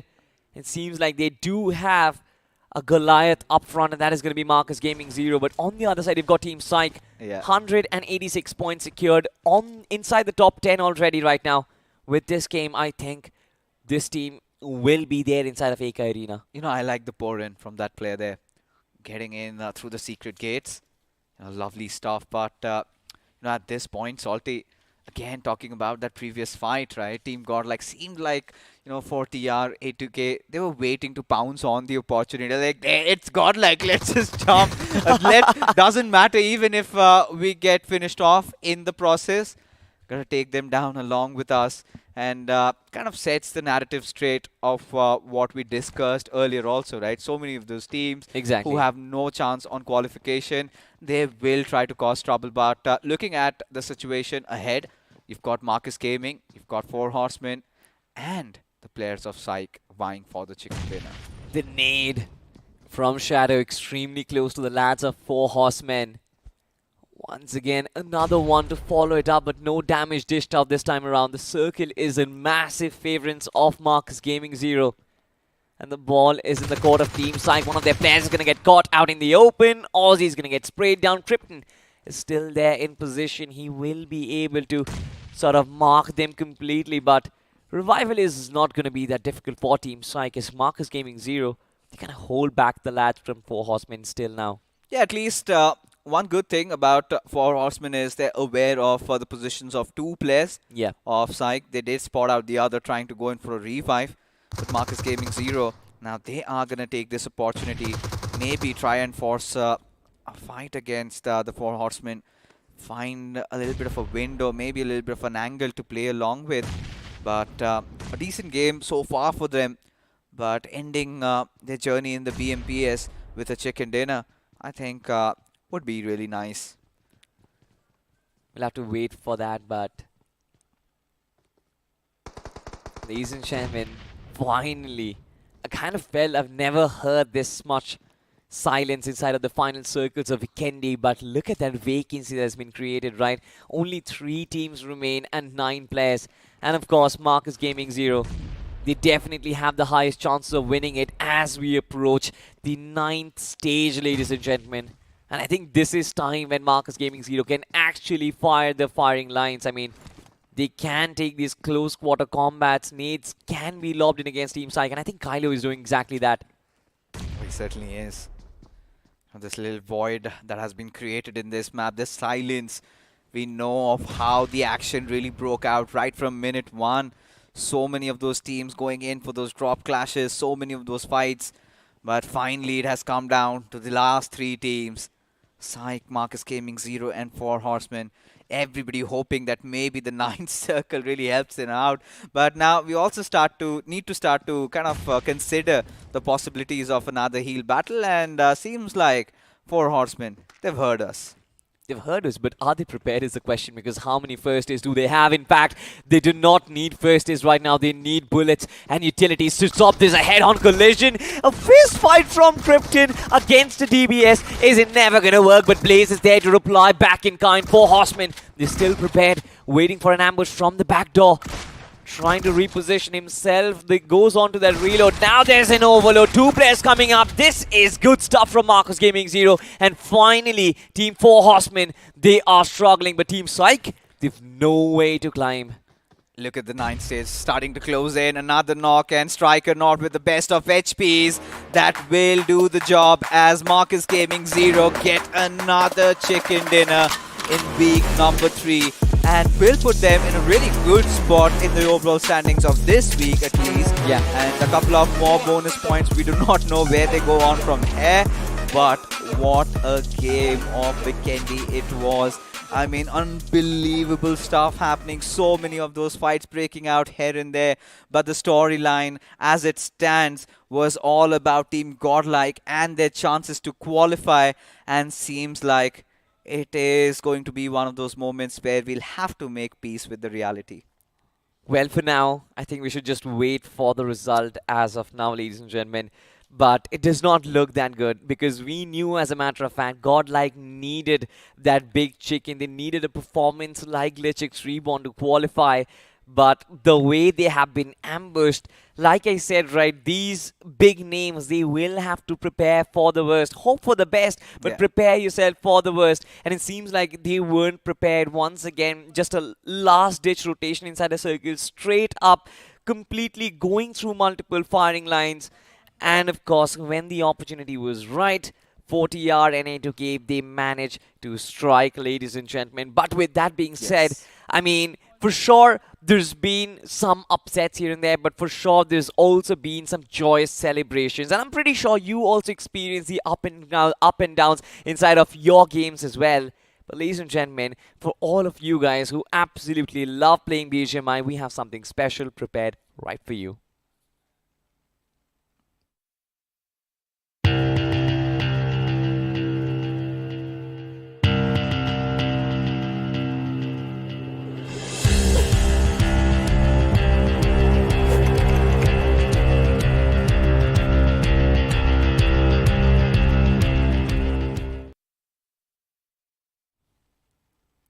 Well, that was the royal pass that has just come out, ladies and gentlemen. Freaky Fiesta is happening inside of the game and inside of our tournament as well, because everything that we witness right now inside of this league stage has been freaky so far. Have we ever seen a weekendy that chaotic in its initial bits? Yeah, I think we did witness one in week number 2, but the stakes were never this higher. But at this point, now with Godlike not really having two good games today, with GlitchX Reborn making a comeback, with 8-bit CS also finding some decent amount of points, Newman still being in contention, it all comes down to the final game, isn't it, Salty? It definitely comes down to the final game, ladies and gentlemen. But before we move on to the final game, let's just have a look at the highlights once again. And it all began right from here, Downhill Esports and U4G. And in fact, it was not the only fight that we were witnessing. In fact, there were multiple fights which broke out simultaneously. This was one of them, OR Esports versus Bloodrose inside of Trevno and Pekka Jord. How absolutely brilliant this man has been so far in this tournament. He got knocked out twice in this fight, but Yeah. still came back strong, came back hitting like a tank. But look at this moment. Yeah. The way he kind of jumps and then gets a shot there, connecting all the pellets of the DBS. This one was absolutely phenomenal. And to close it all, and really impressive stuff. But then again, Team Soul, TWB, NON, this is again one of those fights which did not make a lot of difference. What really did will come after this. Exactly right. 4 horsemen surviving 2 back-to-back onslaughts. I think this just goes to show that how talented this particular team is, and I've loved the way they've played so far. The only problem is their performance inside of this competition came way too late inside of week 3.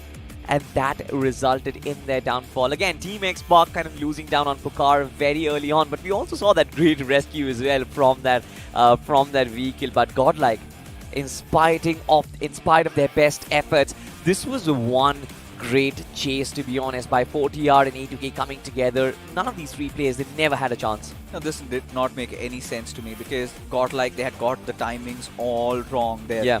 They should have anticipated some team to be around the hills, should have sent out at least one player, at least for scouting it out in such a serious game like this.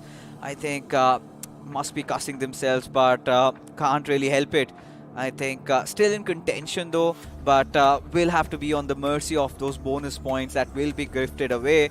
But really, we're at such an impasse where anything could possibly happen. I honestly did not picture GlitchX Reborn to be doing so well in Sanhok. 8-bit CS, Newman having really good games over there also. And at this point, even 4 aggressive men, they also had a decent matchup in that one. I believe everything is going to just pan down to those bonus points which will be gifted. Exactly. I think the bonus points will kind of change the entire picture. And considering you talked about GlitchX Reborn, one fun fact is Roman said yesterday on his socials that he will make sure that the last game he plays, he will give his all and he will make sure that this team qualifies. And for sure, I think with that chicken dinner, they not only progress close to that 200 mark, but also they kind of put them in contention for more than 10 bonus points. So this is absolutely insane. And ladies and gentlemen, something which is even more insane than this performance is the Avalanche X-Suit, which you can see on your screens right now. It is available on your stores right here, right now. So you can pause the stream for a second and actually go check inside your game, get it for yourself. And once you have that beautiful shining armor all set on you, just come back to the stream once again because we need you. One final game remains and there is so many mysteries that are yet to unfold. Another mystery that I will reveal is finally I got the X-Suit yesterday. It was a secret that I had been saving for this broadcast, but yay. I'm done with fixes already. I'm absolutely done. Wait, give you the do other. I have a nade with me? I can just cook it and throw it against him because I don't know how this man is so lucky. How are you so lucky, Fixes? I mean, I've been trying for the past 5 days, and finally I hit my luck. And There is the be secret thankful. sauce. I'm pretty sure if things went the way I want towards the end, I'm gonna give you some of my luck to try out and open that X-Suit. Right now, Yeah. it's not me who needs your luck. I'm pretty sure it is the teams who are playing this tournament who need similar luck to break inside that top 16. But still, there are some teams who are waiting in the backlines. We know Newman is waiting. We know 8-bit CS is waiting. Majority of the teams whose 15 games are done and dusted, they will be sitting in the backlines, hoping that their closest competitors do not edge them in the final game, of course. And this is the moment where I feel anxiety strikes. This is the moment which is the toughest for any athlete out there in any sport. When you've done your job, but you just wait, your qualification depends on the results of someone else. I think this moment might break or make hearts at the same time. You know, it's like that student who's kind of worked hard in the final few days of before the exam Yeah. and is now God, please let me pass in this test. I promise I'm gonna play or rather study more for the final next exams that they've got. But the MVP frozen for Four Horsemen, yeah, I think doesn't really change a lot.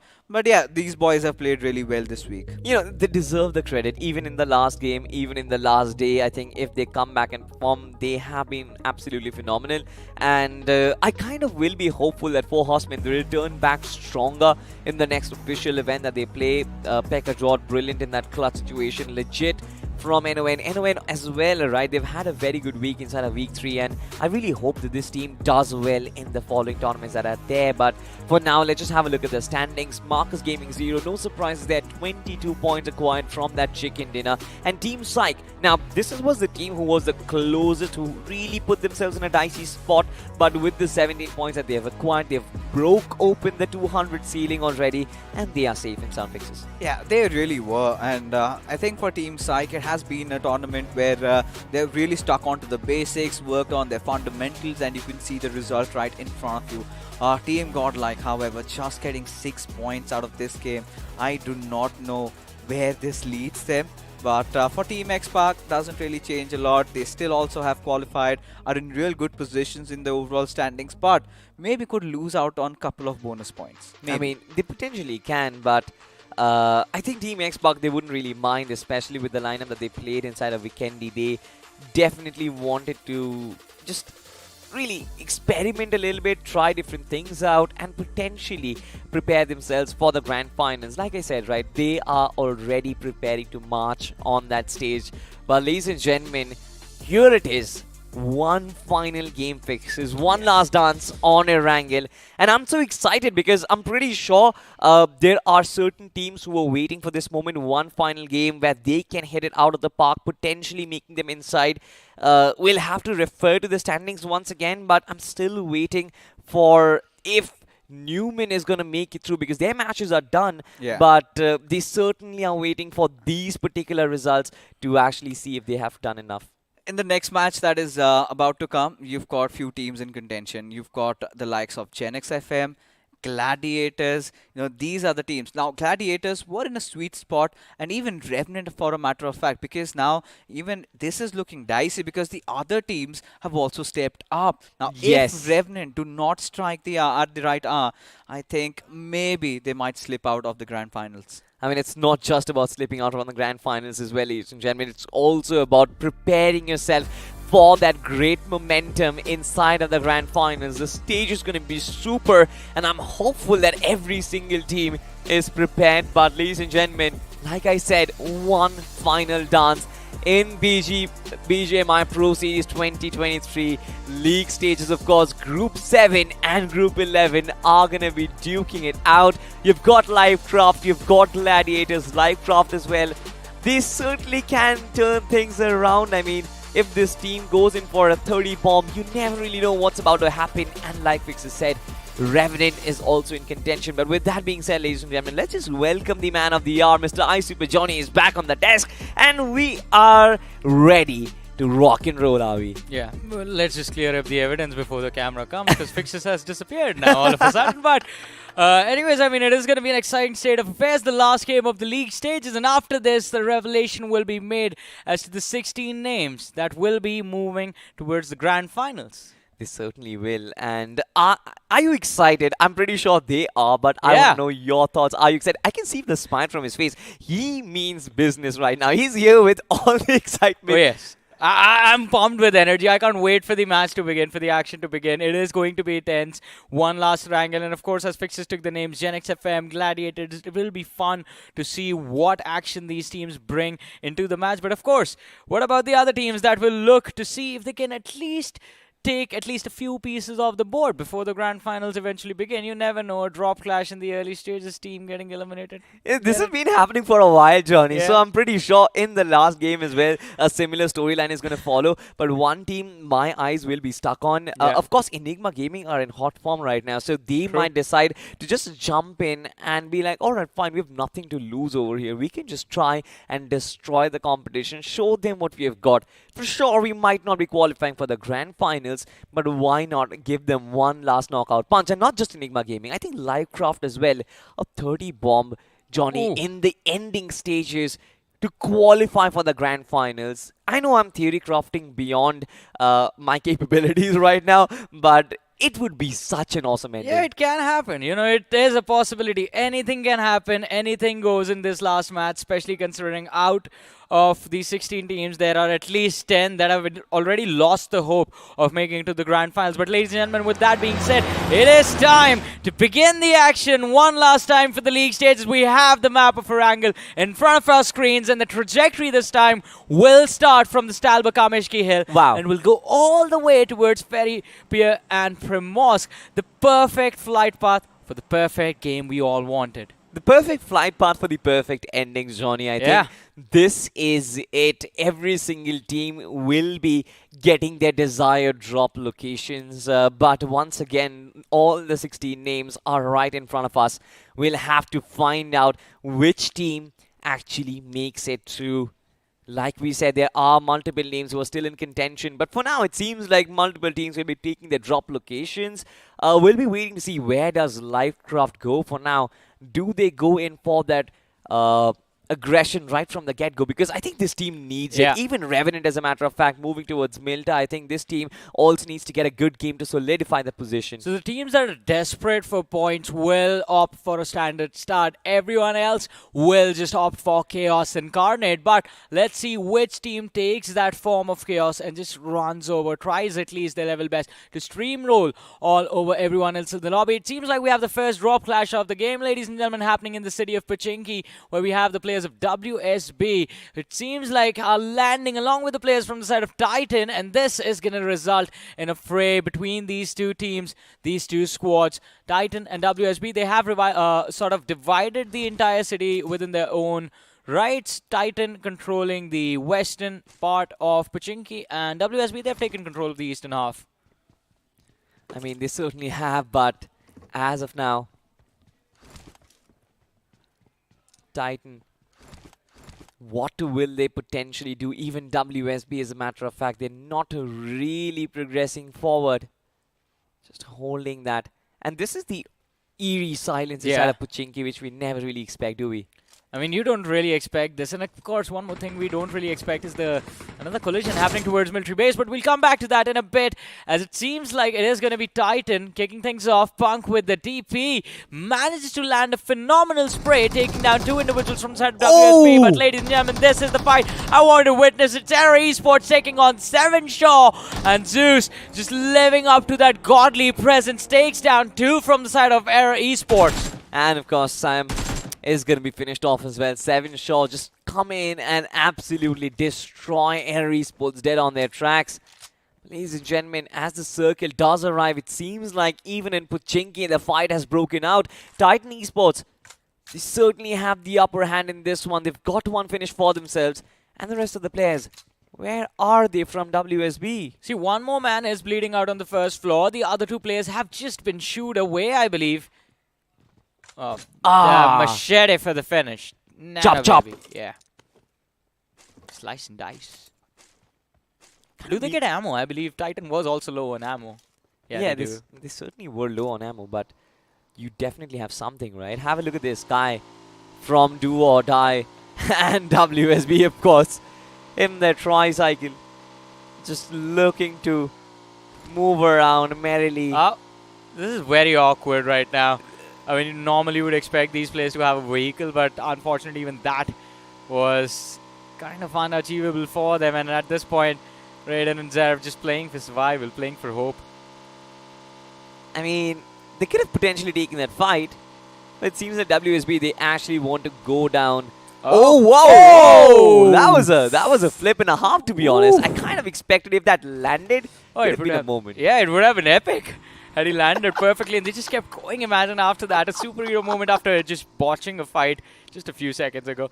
And Zerv just picks up the bike. He's like, yeah, you can't drive properly. I'm just going to take this, park this for future usage. And you just run. Raiden was like, I've had enough. I don't think I can ride this bike. Let me just run my way Oh, the rest of the but distance. also, guess what, Salty? Error Esports, the 2 surviving players, they show up. Look at the map. Yeah, they definitely show up, but are they going to stop here is the question, because it seems like from the radar, they're just passing right by WSB. They're going to hear all the engines roar, but take no actions, because even they don't know, right? Air Yeah. Esports, they are a two-man lineup, so why kind of rumble the feathers over there? Genix FM, this is a team that we were talking about, holding the western shorelines, and they certainly have to put up a good performance, because once again, they are right on that 16th spot. Yeah, good performance is not going to cut it. I believe they need to just push through, go for that big 30 bomb as we talk about it always. And if they get it, maybe they can manage to make it. But anyways, I mean, we have a Western Circle, so we're going to expect a slow start to this match. Yeah, there have been a few early finishes, but apart from this, I don't think we're going to expect a lot more commotions, at least for the next 5 minutes. Surprisingly, in spite of a normal flight path, Gladiators did not go to their desired drop location towards military Yeah. base. They dropped down towards, I believe, towards the northern hemisphere. They initially had the drop location towards Zaki as well. And now they are moving along the lines of shooting range. So I wonder if they have different plans for themselves. I don't think so. I think the plan for Gladiators is going to be simple. They are going to try their level best to play slow, play from the edges, and then maybe in the late game stages we're going to see them be a part of all of that action. But let's see how this game is going to turn out. For this team as well, we have Lifecraft on our screen. Again, a lot of hopes and dreams still alive till the last moment of this match. Lifecraft, possibly one of the teams who need that big chicken dinner victory, and also a lot of other performances to go in their way so that they can qualify. Lifecraft was always one of those teams who never really were consistent throughout the tournament, but they managed to find those big numbers here and there, which kind of always put them in contention. But the fact that they also get eliminated very early on when they do so, it seems like that inconsistency has come back to haunt them. And in this final game, now they require a monumental effort. But like I said, right, Lifecraft, they know how to drop the ball, drop the mic, and get those big numbers on board. Might as well do it for one last time. Yeah, and Gladiators as well. I mean, both these teams, they have been known to cause disasters. Yeah. Lifecraft, they do it both ways. They cause disasters for everyone else and sometimes for themselves as well. But look at that. Upgrade to a Lamborghini. Upgrade to a Lamborghini. I wish this could Yeah, happen. that's how easy it would be in real life. Yeah, right. I mean, You find a garage middle of nowhere. You have the passcode to it, open it up. There's a car lying and you just sit in it and it turns into a Lamborghini. I saw a Lamborghini just a day back, and I was like, ooh. Why don't you try and take it away? It did make my head turn, but not as much as Team Enigma Gaming's performances so far recently, especially on that game of Miramar. They absolutely were brilliant. And now look at this. I mean, Team Do or Die, they certainly have spotted these players, but the red dot isn't enough, Balu. I mean, I know you want to try, but it's not going to make a difference. True. I mean, it's already impressive, a bear being able to shoot, but the accuracy itself was a bit off. As you mentioned, the red dot, not really helpful, but Infinity did take a massive chunk of damage. Yeah. His helmet is completely gone. And Enigma Gaming, they have to be extremely careful with how they rotate, where they want to position themselves for the future betterment of this matchup. But this is quite interesting, right? We expected a lot of chaos in this last game of the series, of the league stages. And that's not the case as of now. I think one of the reasons is because majority of the teams whose qualifications were at stake, the games almost are done and out. And now the teams who are still in contention, right, we've talked about them already. You've got Genix FM right on that 16th spot. You've got Lifecraft, who need a massive effort. And then, of course, you've got Revenant and Gladiators, who, of course, are kind of safe. They're okay-ish, so they don't really have to worry about. So apart from Livecraft, none of these teams actually have to hammer the bell right now.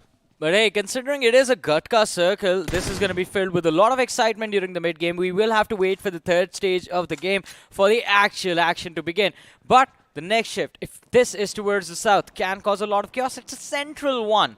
So, still a few moments of peace in this map.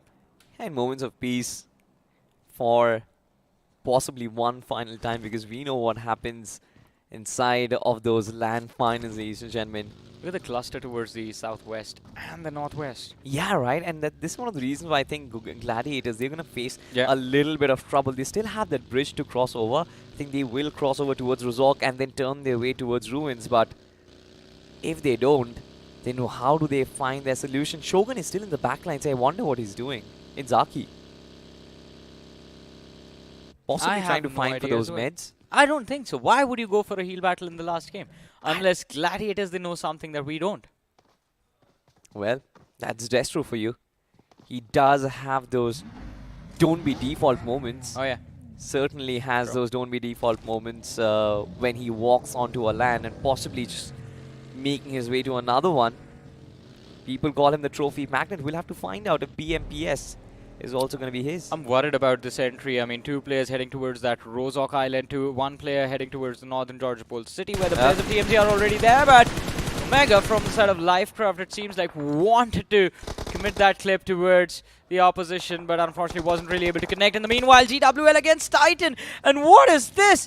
Both the teams just collapsing in each other's faces. Punk shows up to handle the pressure, realizes two players are there in the backlines in the form of Zodder and Surya. And Titan, they're down to their last man. So it is a 1 versus 2 situation. Oh no! He was trying to cook up a nade, looking to lob it towards the opposition, but Surya, that counter push was just perfect, and Titan becomes the first team to be wiped in this game. It begs to ask this question, where was this GWL throughout the tournament?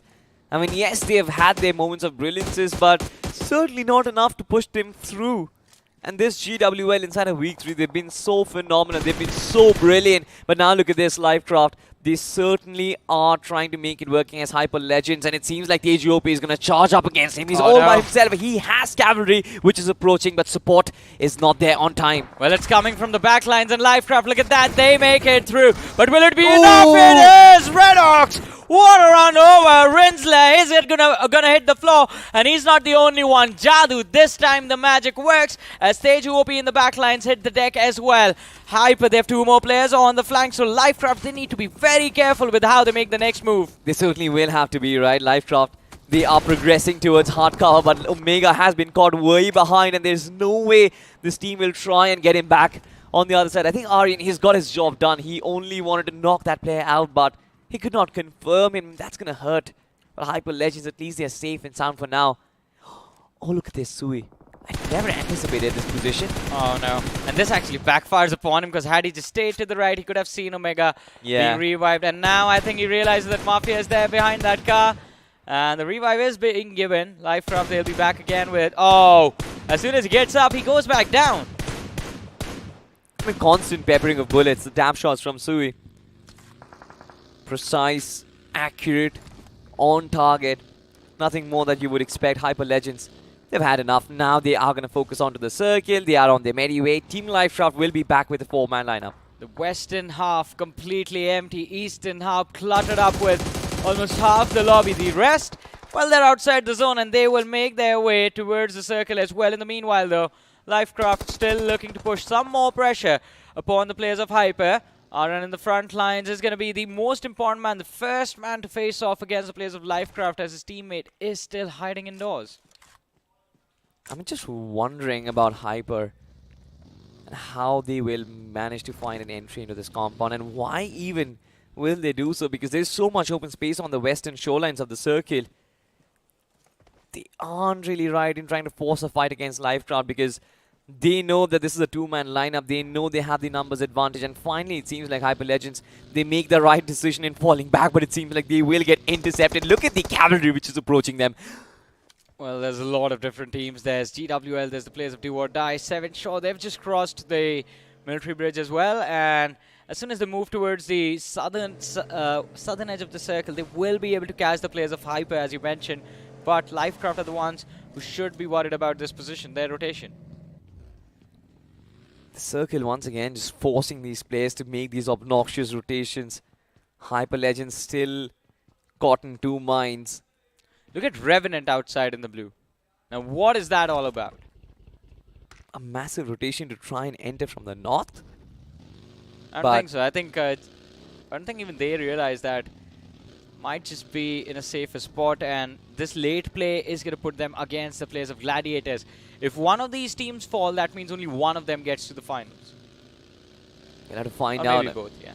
I mean, nobody knows, right? The bonus point situation, it kind of makes it very, very absurd and unpredictable at this point. So I will refrain myself from making any sort of predictions and making any sort of calls right now. But if I go with my gut, I think both these teams are going to make it through. Look at that Revenant finally making it out of the blue, as Sensei is going to lead the charge while the rest of the cavalry is going to follow up. Revenant, they've kind of avoided all collision so far, and I think they will do the same thing for a while at least, because the entire northeastern quadrant of the circle, it's completely out in the open. There's nobody there.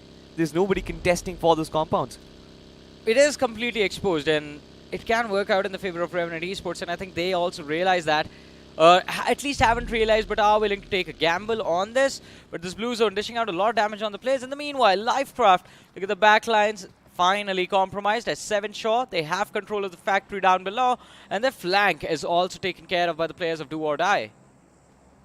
Well, talking about the flank, Lifecraft as well, they will have to watch their flank, because Do or Die, 7 Shore as well as GWL, any of these teams can actually come back. But now look at this, the circle making massive movements up north, and now Jennings FM, they certainly are going to be happy, but so will be Error Esports. The only point is they only have 2 players left. But look at what is happening with the players from Revenant as they try to close in from the northern side. They find themselves against the players of Invincible.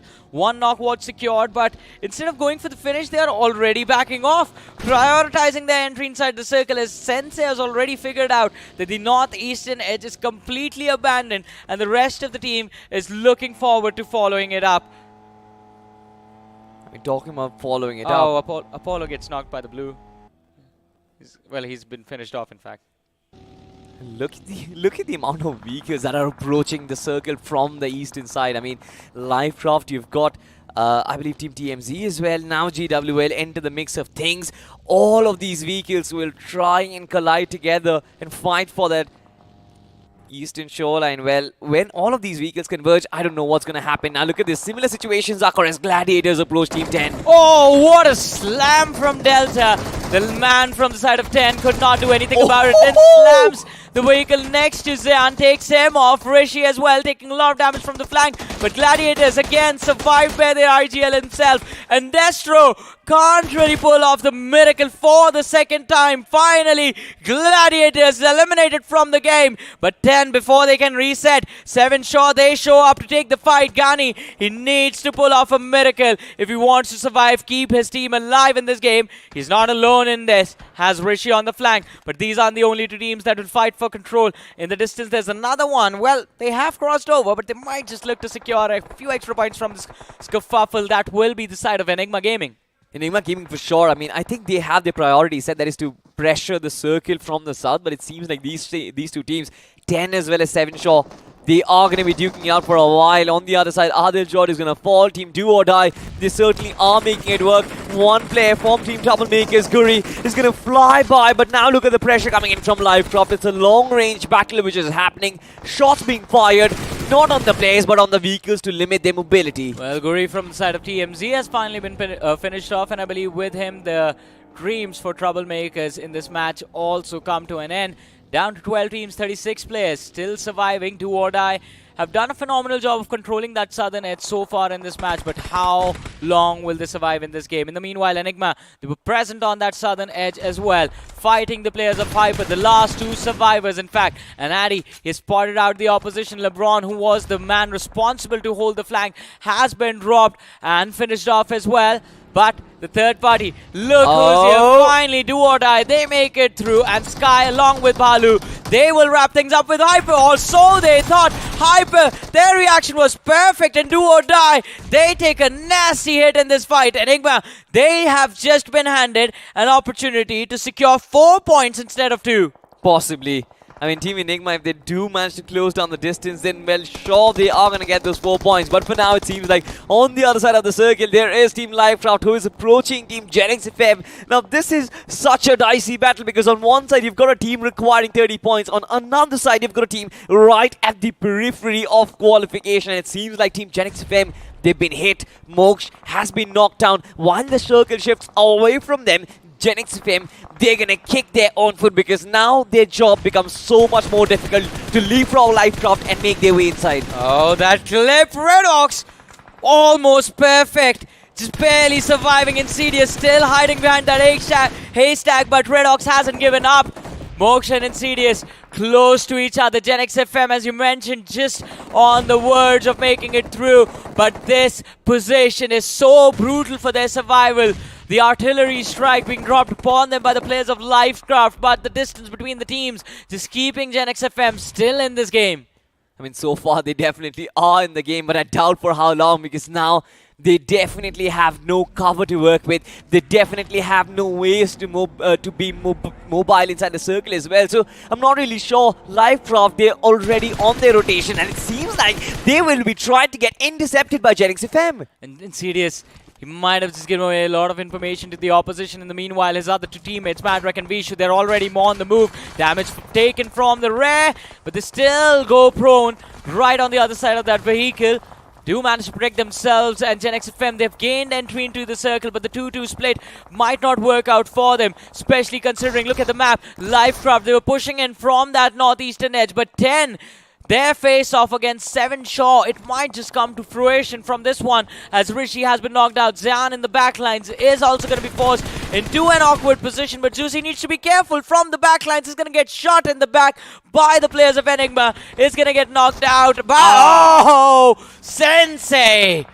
He always spots them through the grass. He has those extra pair of eyes as well. Team Revenant, they certainly are going strong, but now they might actually struggle with so many teams duking out. Look at that entire radar, ladies and gentlemen. It's a plethora of teams who are trying to make their way in, but Team Enigma, I think they have got the supremacy just because of their high ground advantage. Well, the high ground can be beneficial to them, but they have the information of the last player. The nade damage was there. Reflex is extremely low. Fierce needs to be careful. A little bit of overcommitment on the other side of the ridge, and he will be in the line of fire of UP50. Look at that. Smokes being lobbed to cover up the flank. See Sarkar in the distance, almost securing the knock, but did take a lot of damage in return. And this is one of the reasons why Fierce is one of the greatest spotters over there. Sensei just destroying his own Lamborghini over there to create a cover, but he was spotted by UP50 through the branches of the trees. Sensei has been brought down. Revenant Esports, a massive setback from them, but I think the rest of the two players, they're going to go aloof, give Sensei as a sacrificial pawn, and make their way outside this fight. Well, let's see. Genix FM eyes whooping on them as well, on the verge of making it to the grand finals. Insidious in the backlines, knocked out. Not a lot of hope alive for Genix FM, but Revenant still firing on all cylinders. 7 Shaw pinned down. Nowhere left to go, nowhere left to hide. But Enigma in a close quarters combat against the players of DOD. Nades and utilities exchanged by the two sides. Addy is going to be extremely low, but the nade from his hands does nothing to the players of Do or Die. In the meanwhile, Enigma, they are extremely low, and the push from Infinity comes to shove. Sky's gonna hit the deck. Somia looking to push again. Has the AKM in his hands. Palu on the front lines.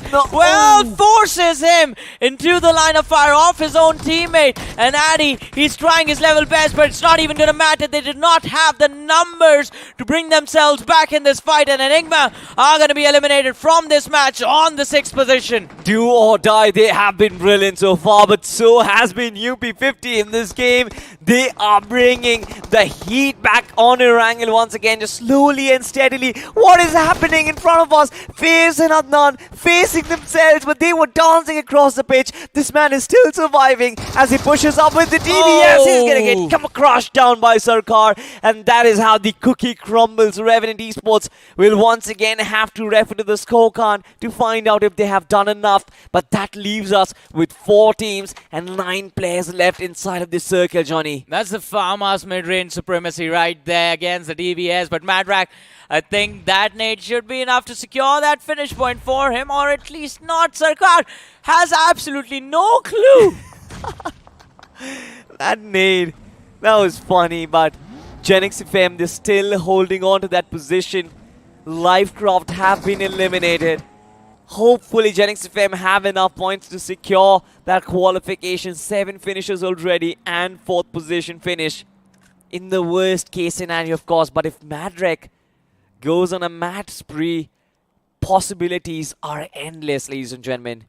The possibilities are always going to be endless, but a man with the hopes and dreams of his teammates and their fans riding on his back. This time at least, let's see what he will make of this. On the flank, has to worry about the players of WSB as well.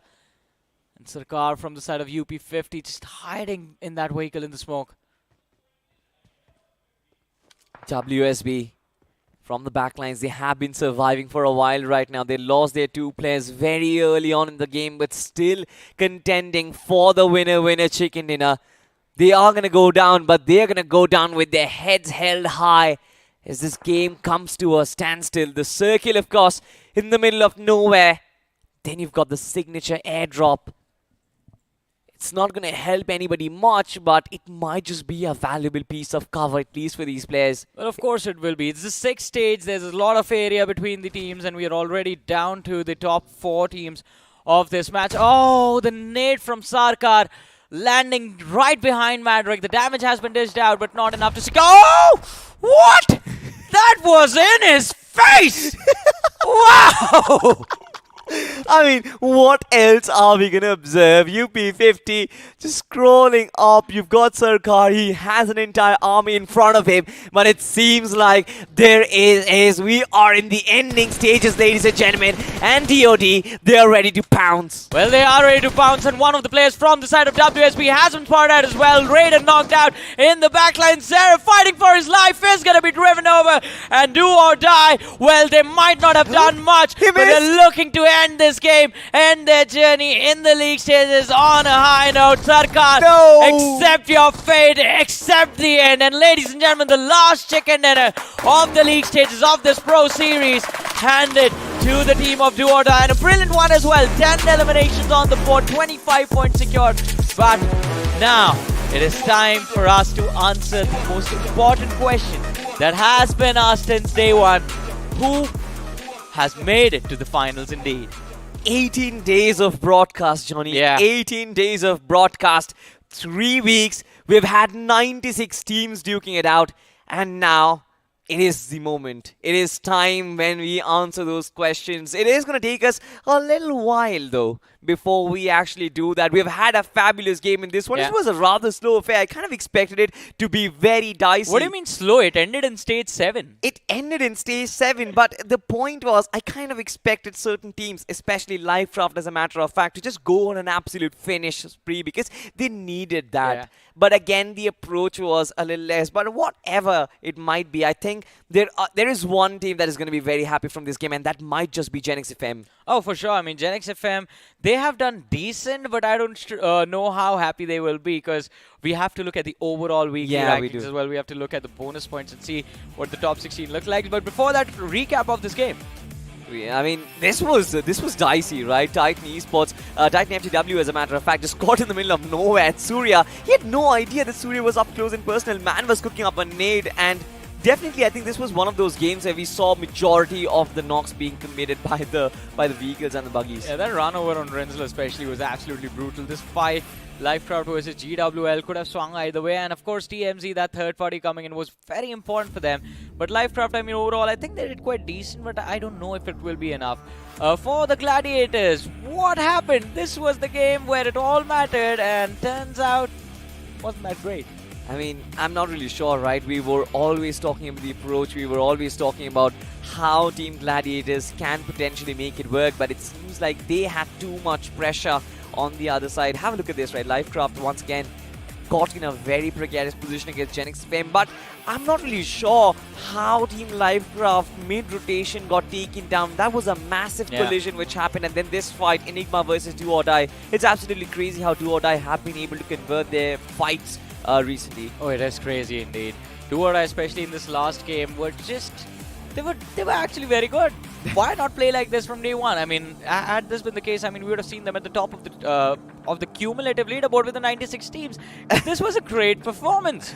It certainly was a great performance. I mean, be it in terms of rotational skills, man advantage as well inside the final circle. It was absolutely brilliant.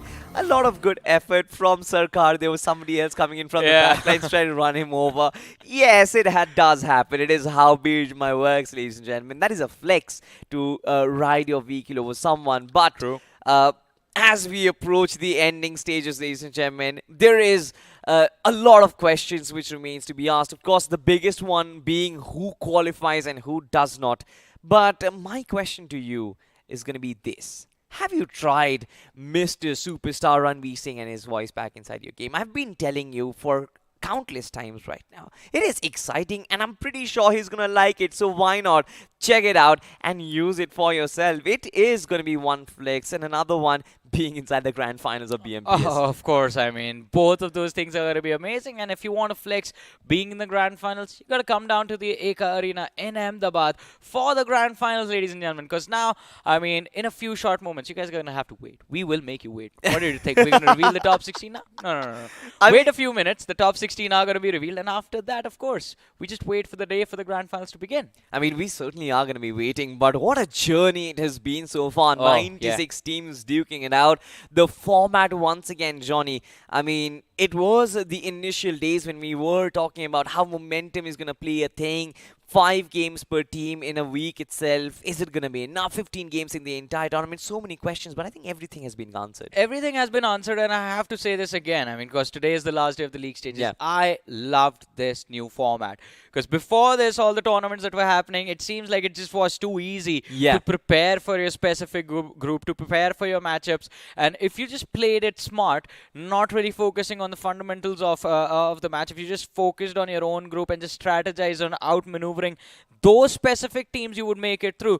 You had no room to adapt, you had no room to evolve, no room for improvements for anyone. In fact, there was no need for the teams to push them to the next level. But now in this format where you are going to face off new teams on new maps on every single day, you don't have time to build momentum, you don't have time to warm up in game 1 or do all of those shenanigans. Everyone needed to be on point every single game and in every single fight, and that is the reason the better teams are sitting at the top. Absolutely. I love the fact that you mentioned, right, for the first game was just a warm-up. I think that excuse right now never lies, because we saw, right, GlitchX Reborn, they had one game and they had to qualify. They got the chicken and they made sure that they put their best foot forward, and this is what you should do. You get one opportunity, you strike. Look at Insane. I mean, people have been criticizing this team for not being able to win a major trophy. Right now, I think anyone who's been critical of Insane needs to get those 8 chicken dinners first. 15 matches. I mean, well, that was brutal, but for sure, I think I completely agree with you there, because Team Insane cracked the code right open. They kind of read every other team like an open book, and it was because they focused on themselves. Yeah, they focused on themselves. The fundamentals of the game were good.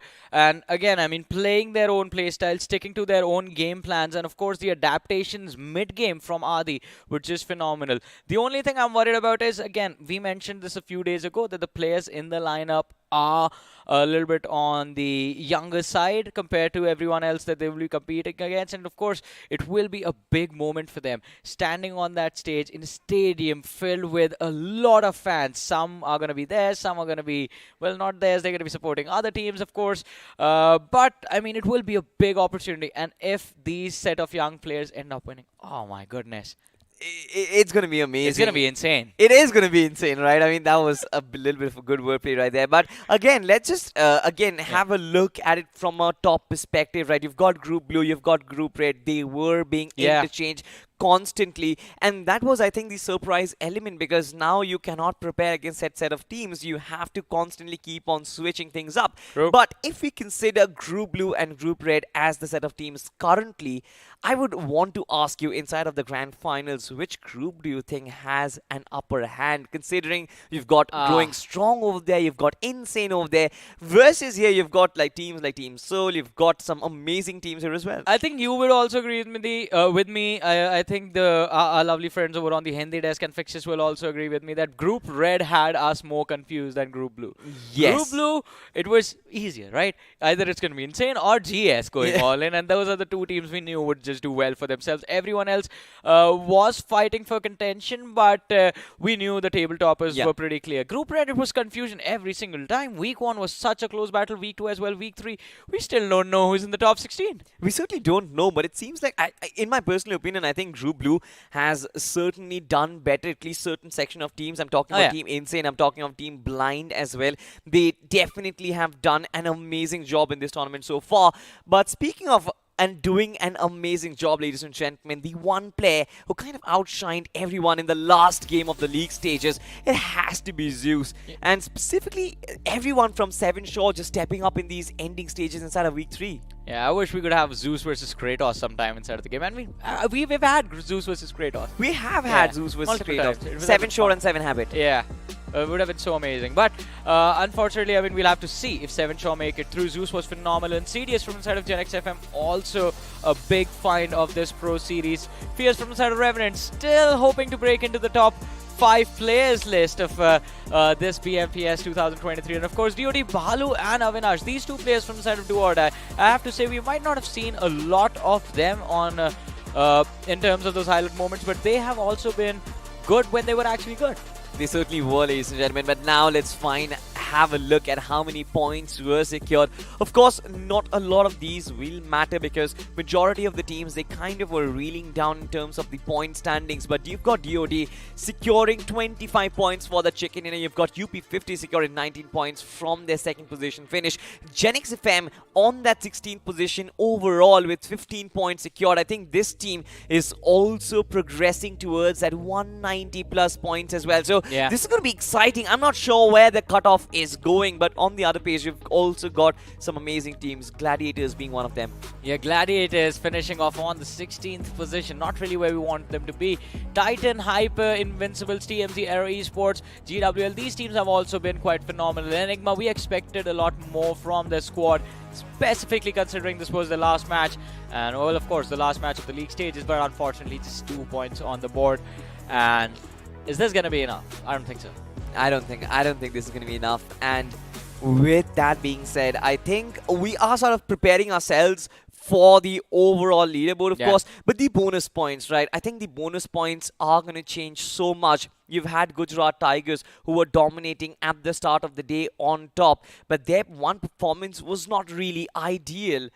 I'm not really sure, but is there another team who is potentially contending for that number 1 spot in your head right now? It was Gen X FM on day 1. Day 2, it was Gujarat Tigers on top, and I think day 3, Gen X FM with this last game might just have snatched that first position away. Might. I mean, one thing is for sure, the only team, like I remember Glitch X, they had about 35 points for themselves, 27 points from the one game that they played, which makes 62.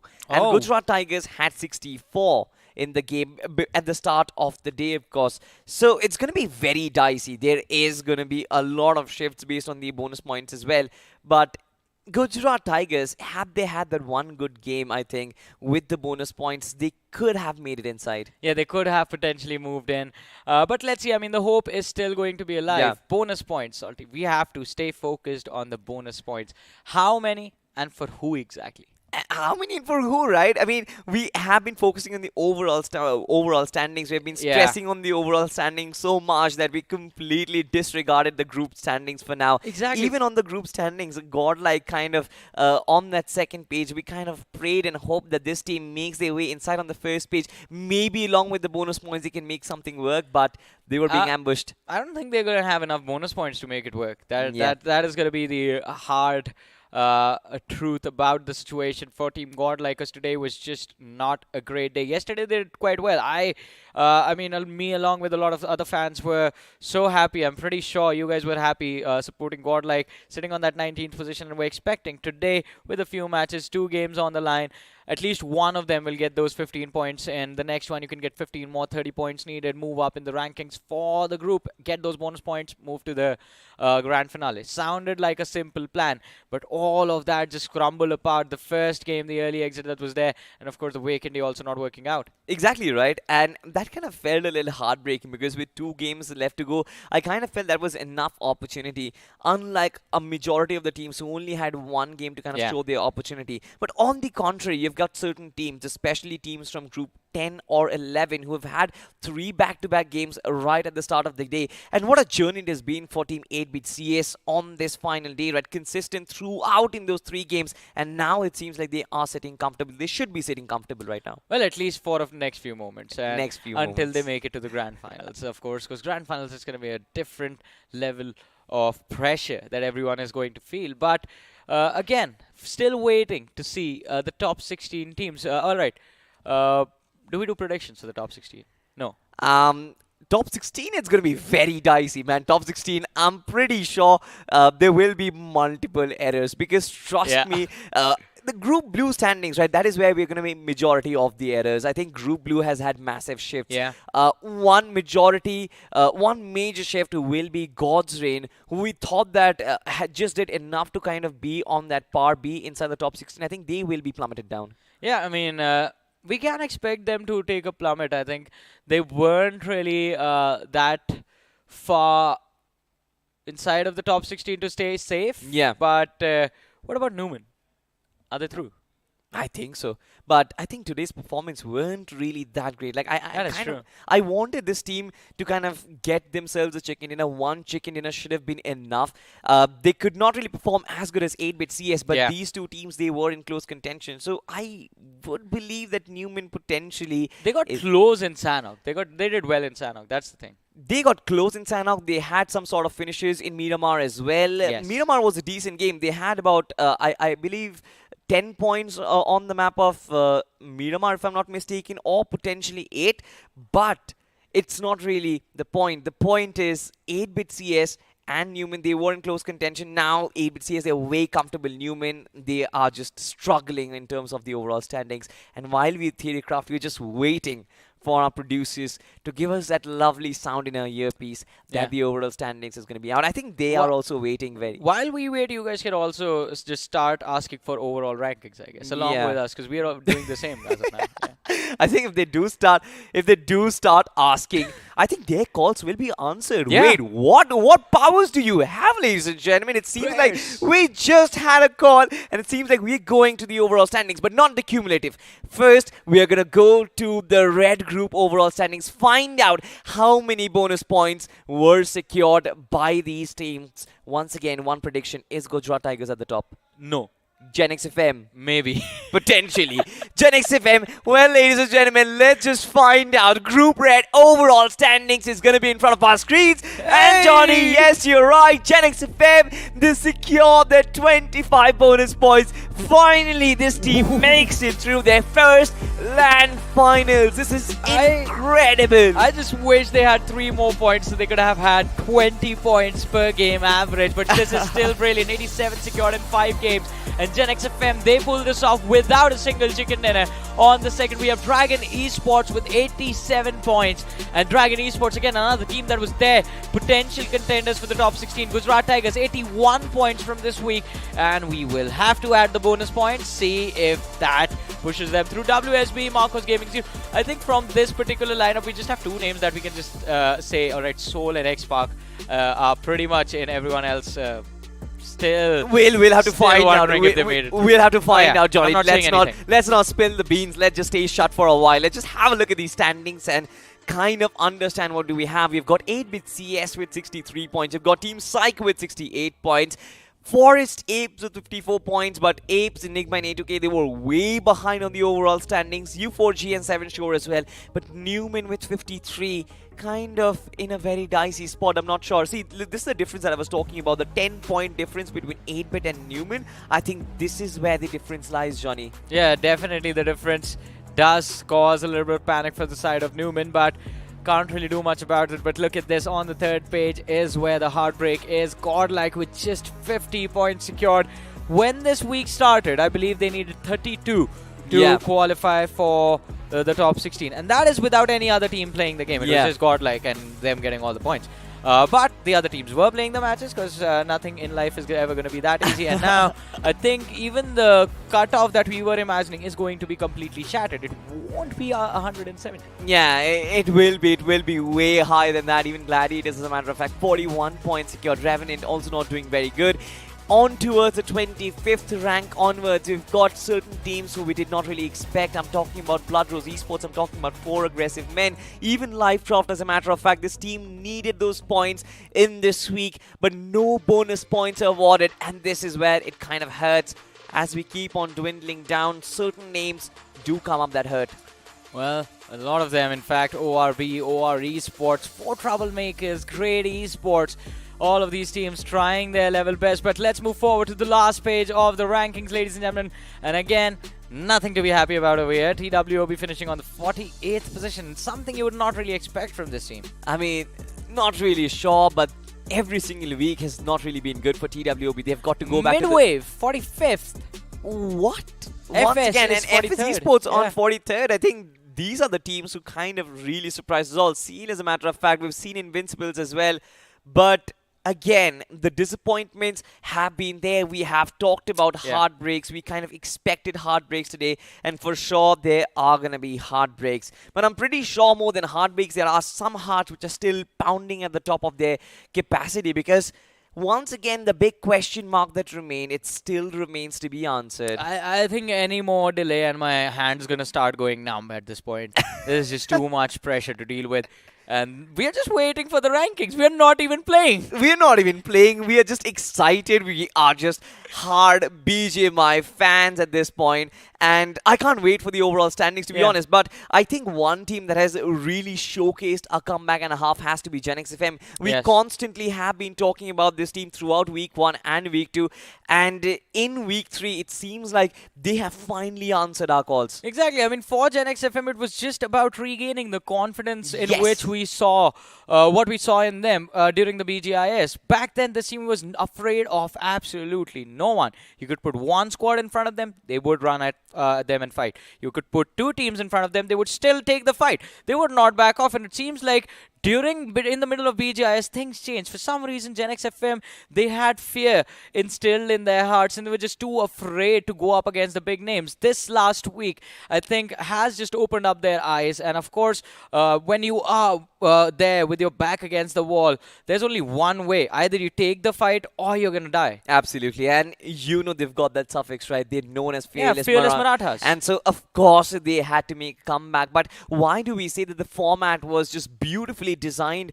Because of the bonus points, I think now they have such a realistic chance. We kind of felt like, in spite of that bad performance in week 1 and week 2, week 3 could have been a monumental ask. But look at this, Genx FM, they're here with almost 100 points being secured.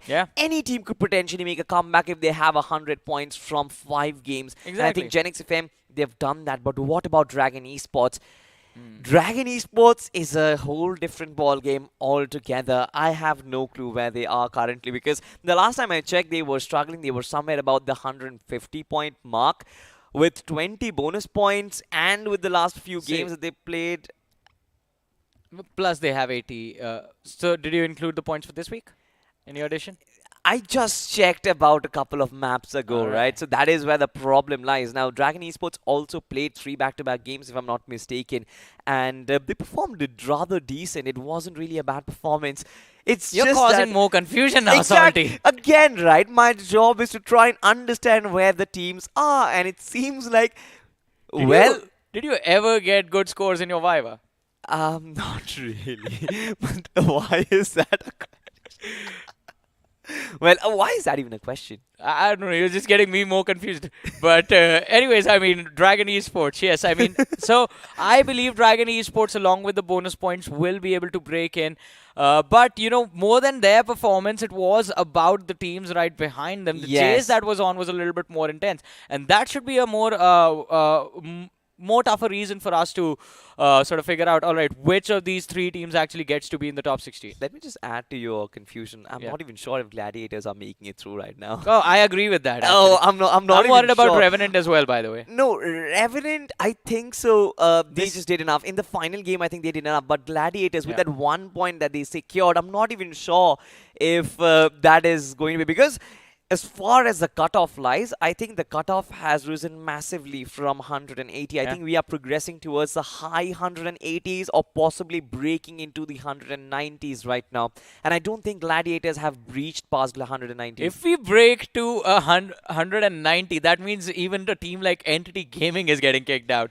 They were there on. I checked yesterday before. In fact, before we started our day today, is when I last looked at the standings. Entity was there on I believe, the 10th position or the 9th with 188 points. Yeah, and that just means I'm okay. So You're gonna I take a lot sniff- of teams and just kick them out. I bro. sniff a clue right here. Somebody just told me that the cutoff is 185. Is it 185? Well, we'll have to find that out again. I mean, I'm not trusting the source as of Yeah, yet. we don't because trust our again, sources. We don't trust our sources. We're just waiting for exact clarity. Our See, source echoes. our source echoes, and Yeah. again, you should not trust anything that echoes because echo amplifies stuff. Yeah. And ladies and gentlemen, hold on to your horses for a second. I'm 100% sure when the standings come, Yeah. all the dust is going to settle. We're going to find our finalists. We have them ready. We are getting them prepared. It's all about, the final touch-ups before they fly for Ahmedabad. They are the grand finalists of BMPS, of course. They need to be put up together. course. Yeah, so... Yeah, we are just doing that before we show them on the pedestal. You just as- revealed your entire morning routine right there. Oh, come on, man. A good skincare routine does not harm anyone, Johnny. This is absolute Should madness. practice more and stop worrying about getting forearms to control your Scarel recoil, I guess, then. But I do agree with you. I mean, celebrations need to be in order because getting from top 96 to the top 16, it wasn't an easy feat. We had a lot of young players a Yeah. part of this tournament when we started, a lot of new teams, a lot of fresh faces, and every single one of them, the veterans and the newcomers alike, had to deal with the pressure. But ladies and gentlemen, it is time for the final reveal. Let's have a look at the top 16 teams that will join us and you guys in Ahmedabad in the Ekha Arena for the grand finale of the BGMI Pro Series 2023. Here we go, ladies and gentlemen, the 16 grand finalists. It is going to be Team Insane, Blind Esports, GS, Team Soul. They've made it through along with Hydra, Autobots, Gen X FM push through. The final push comes to stop. Team Psych as well are in the top 8, in fact. But these are just 8 names. Where are the next? We're going Salty? to find it out. We're going to find out. Hold on to your horses. But let me digest the fact that Gen X FM with that last final push made it inside. It's been a phenomenal run so far. But let's just find out the next 8 contenders for the BMPS Grand Finals, ladies and gentlemen. And here we have it. Team GlitchX Reborn, Team X Spark, Team Together Esports, Revenant, 8-Bit CS make it, Gladiators make it, Entity is inside, and Newman is going to be your last contender. This is it. These are your 16 Grand Finalists who are going to be traveling to Ahmedabad. And you've got your hearts pounding. I'm sure, John, you've got your hearts pounding. There was a question asked to me yesterday that will the cutoff hit 128, and I said no way. I just got scared there because the Entity apparently is qualifying on that 15th position. But ladies and gentlemen, we have the overall rankings in front of us.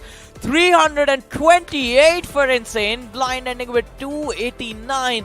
Growing strong with 261. These are the 3 teams from Group Blue, by the way. Yeah. And then we have the first team representing Group Red for Week 3. We have Team Soul on that 4th position, 233 points. Hydra on the 5th, but new names. So glad to see them. Autobots, Gen X FM, and Psych make it through to the grand finals as well. I'm so happy to find these names, but once again, a repeat grand finalist. You've got GlitchX Reborn. They were in BGIs. Now they are in BMPS as well. 205 points secured. Team X Park as well. They're going to make a return. Team Together Esports. So excited to look at this team and Revenant. They finally make it through. Have a look at this. 205, 204, 203, 201. It's fabulous. And then as we follow up, Newman 187. That is the cutoff, ladies and gentlemen. Yeah, 187 points. We knew it was going to be between 170 and 180, but this has crossed it over. Oh. But from 187, there's a drop of 9 points. WSP 178. They were there in this last game. Imagine a win could have changed everything for them. It could have, and look at this, Dragon Esports, like I said, right, Dragon Esports potentially could have also made it through. But it's finally done and dusted. You've got Godsreen, you've got Godlike, Global Esports, Gujarat Tigers, big names making an exit as we keep on dwindling downwards. 4 Aggressive Men, Marcus Gaming, Livecraft as well. All of these teams, they definitely deserved. But a lot of big names. You missed out on a few. You ran out of breath. Big Brothers, Metal, Enigma. Just heartbreaks after heartbreaks, but we keep moving forward. WinGod, when their journey started, we were so hopeful for their side. Forest Ape, and a disaster in the week 1, and then week 2 and week 3, the recovery wasn't enough. Genesis was in the top 8 when we started our journey. They end their journey on the 38th position. I have no clue, to be honest, as we keep on descending downwards, ladies and gentlemen. You've got Team Fly, UP50, I'm Officials, TWM, OPHV. You've got Nate Officials as well. Nate Officials were really brilliant, but they haven't done enough. And look at the points difference, like barely a few points. But so many teams whose hearts have been broken midway, as a matter of fact. They started their journey inside of week 1 from the first page, and now they are on 55th. That first week itself was all midwave dead, but we move towards the closing moments, ladies and gentlemen, moving between 57 and 64. And again, ORB, this last week they played decent, but apart from that, the previous 2 weeks weren't really that great for them. Vintage as well, a team that started off quite nicely, but then the fall off was quite consistent. Moving on to 65 to 7. Oh, OR Sports.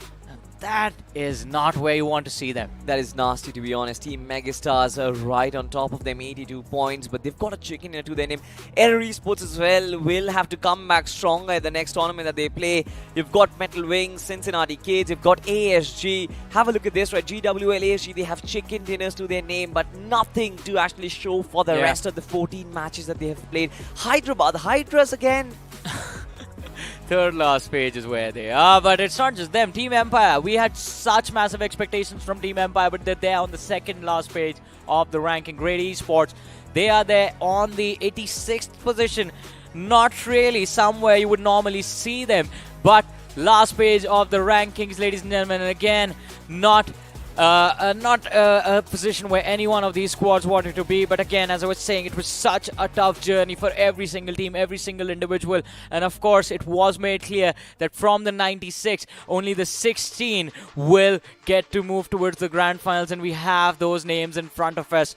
This was an intense 18 days, intense set of 3 weeks. But it's not over yet.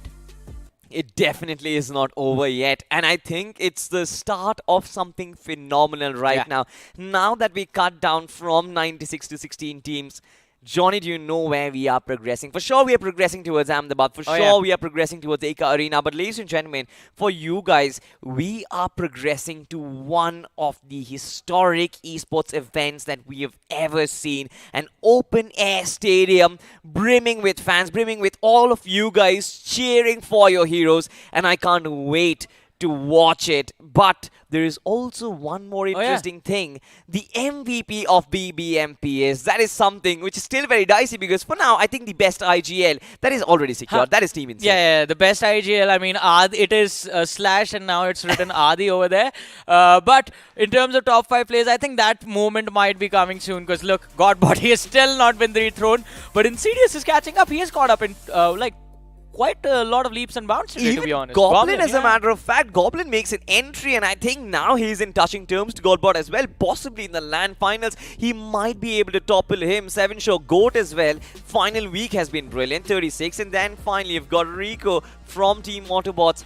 The only problem is 7 Show Goat specifically. He's not going to get any more games, but the rest of the 4 players, they are going to be duking it out. It's going to be close. We've got 43-36, 35-35. Goat just, I have a feeling Goat just carried his entire team the entire time. I mean, because you see one player get all the finishes in one game, you can say, all right, that was a fluke, it is okay. This man did it multiple times. Yeah. Multiple times he was the only player fighting for his team, getting those finishes, getting the numbers on the board. And, well, it has paid off. At least he has made it to the list of top 5 players. But to challenge Godbot now in the finals, I want to see Insidious, Goblin, Rico, Godbot going at it on the stage of the grand finals. And then we will have the ultimate MVP on in front of us on the LAN stage. It's going to be dicey, to be honest, because like we said, right, the best IGL award, it's kind of secured, so we don't really have a lot of competition. But who doesn't like competition? Unless someone outperforms Adi in LAN. I mean, that is a possibility. But again, right, I'm expecting pure competition. But Johnny, are you expecting one-sided dominance? Nope. Not at all. Absolutely. I mean, that is the LAN finals. I think pressure is going to be high, and coping with that pressure is going to be difficult. But with the 16 names in front of us, are we prepared? Are you prepared? I am prepared. I mean, have we booked our tickets? I think the tickets are booked already. We'll have to catch our flights very, very soon. Hoping to see all of you guys very soon as well. But before we go, again, the same question comes to you. Are you guys ready? Let me know in the live chat, because this is an event which not only kind of represents us and the players and whoever is in the community. I think the audience will be the biggest stakeholders in this one, because again, the biggest arenas that we have ever had in esports so far. But now it's time we progress. But Johnny, we have had a massive tournament so far. Any final words? I mean, I've been here for 4 years, right? I mean, this is going to be historic. Trust me. And you guys need to be there to witness history in the making for BGMI in India. Absolutely. Well, he said it right. History is being made, ladies and gentlemen, with the stakes of 1 crore rupees that is on the line right now. 16 teams are going to be duking it out. Who do you think is going to be crowned the champions of BMPS 2023? We'll find out very, very soon. But for now, good night and goodbye.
बढ़ते हैं एक interview segment की तरफ, जहां पे हमारे साथ dragon e sports के एक धुरंधर खिलाड़ी जिमी जुड़ेंगे। जिमी, स्वागत है आपका, कैसे हैं आप?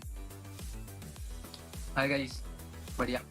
जिमी, जानना चाहूंगा मैं आपसे कि जब इस हफ्ते की शुरुआत हो रही थी तो एग्जैक्टली क्या चीजें चल रही थी दिमाग में, क्या जो माइंडसेट था उसके साथ ड्रैगन ई स्पोर्ट्स उठ रहे थे? क्योंकि ओवरऑल स्टैंडिंग्स में तो आप बहुत पीछे हैं, बट उसके बावजूद इतना स्ट्रॉन्ग, इतना पॉजिटिव इंटेंट दिखाना, और आपका इंडिविजुअल परफॉर्मेंस तो खैर स्काई रॉकेट ऊपर जा रहा है। माइंडसेट तो यही था कि बस कमबैक देना है कैसे ना कैसे। जी। तो सब वही ट्रेनिंग करके पंप होके आए थे। पंप।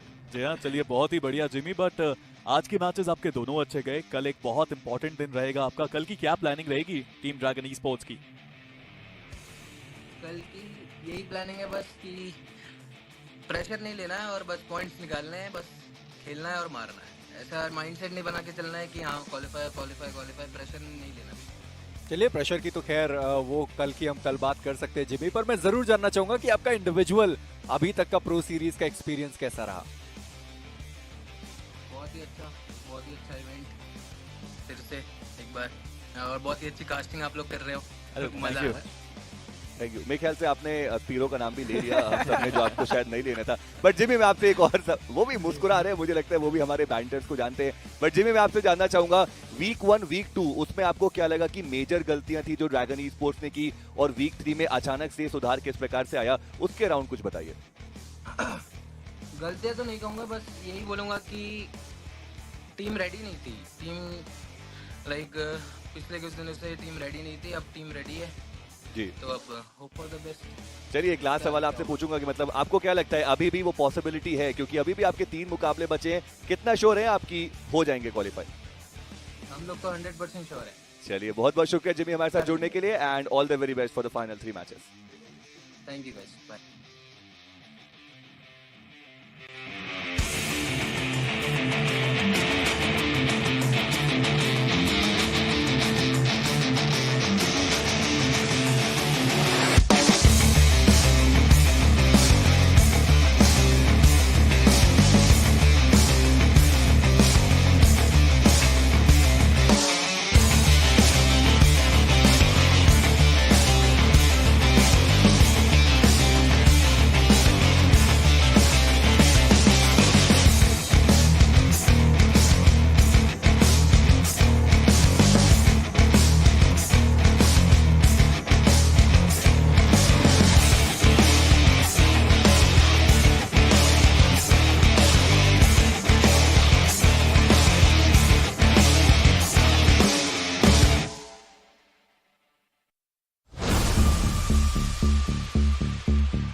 हमारे साथ यहाँ पे जुड़ते आपको नजर आएंगे। तो चलिए बुलाते हैं प्रिंस को। आज का दिन गुजरात टाइगर्स के लिए कमाल का। प्रिंस कैसे हैं आप? हेलो, कैसे हो आप लोग? All good Prince. आज के दिन से पहले प्रिंस मैं जानना चाहूंगा कि क्या प्लानिंग थी, क्या स्ट्रैटेजी बनाई आपने, बिकॉज आज का दिन बहुत कमाल का गुजरात टाइगर्स के लिए। कुछ स्ट्रेटेजी कुछ पहले भी नहीं थी, अभी भी नहीं है। हम तो नॉर्मली खेलते हैं जैसे खेलते हैं। जी हाँ बिल्कुल, बट स्ट्रेटेजी नहीं बनाने का, नॉर्मल खेलने का अपना गेम। स्ट्रेटेजी बनाते हैं तो चीजें बिगड़ जाती है।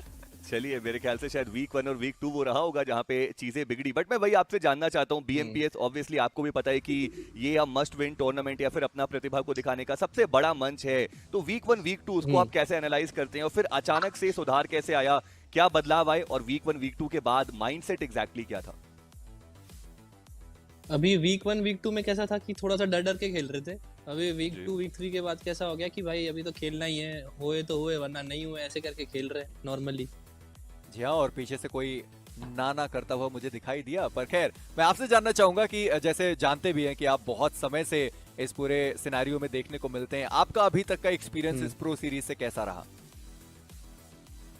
अभी अंडरडॉग सही खेल रहे हैं या नहीं खेल रहे पता नहीं, पर अभी बैन देखता हूँ तो फिर थोड़ा डर जाता हूँ, लेकिन अच्छा खेल रहे हैं। जी हाँ, चलिए प्रिंस। तो अंडरडॉग्स को मैं देखता हूँ, T1 टीम्स के साथ तो हम रोज ही खेलते हैं। जी हाँ प्रिंस, अब कल आपके लिए बहुत ही क्रूशियल मैच रहने वाला है, उसके लिए क्या प्लानिंग रहेगी आपकी? मैं बोला हमारी कोई स्ट्रेटेजी नहीं है, नॉर्मल खेलो। नॉर्मली खेलने का, कोई स्ट्रेटेजी नहीं बनाने की, वरना फिर ज्यादा सोचते हैं तो फिर चीजें ज्यादा बिगड़ जाती है। चलिए अब मैं होप करूंगा कल भी आप ऐसा ही प्रदर्शन करते रहें। Thank you so much Prince, बहुत अच्छा लगा आपसे बात करके। जी।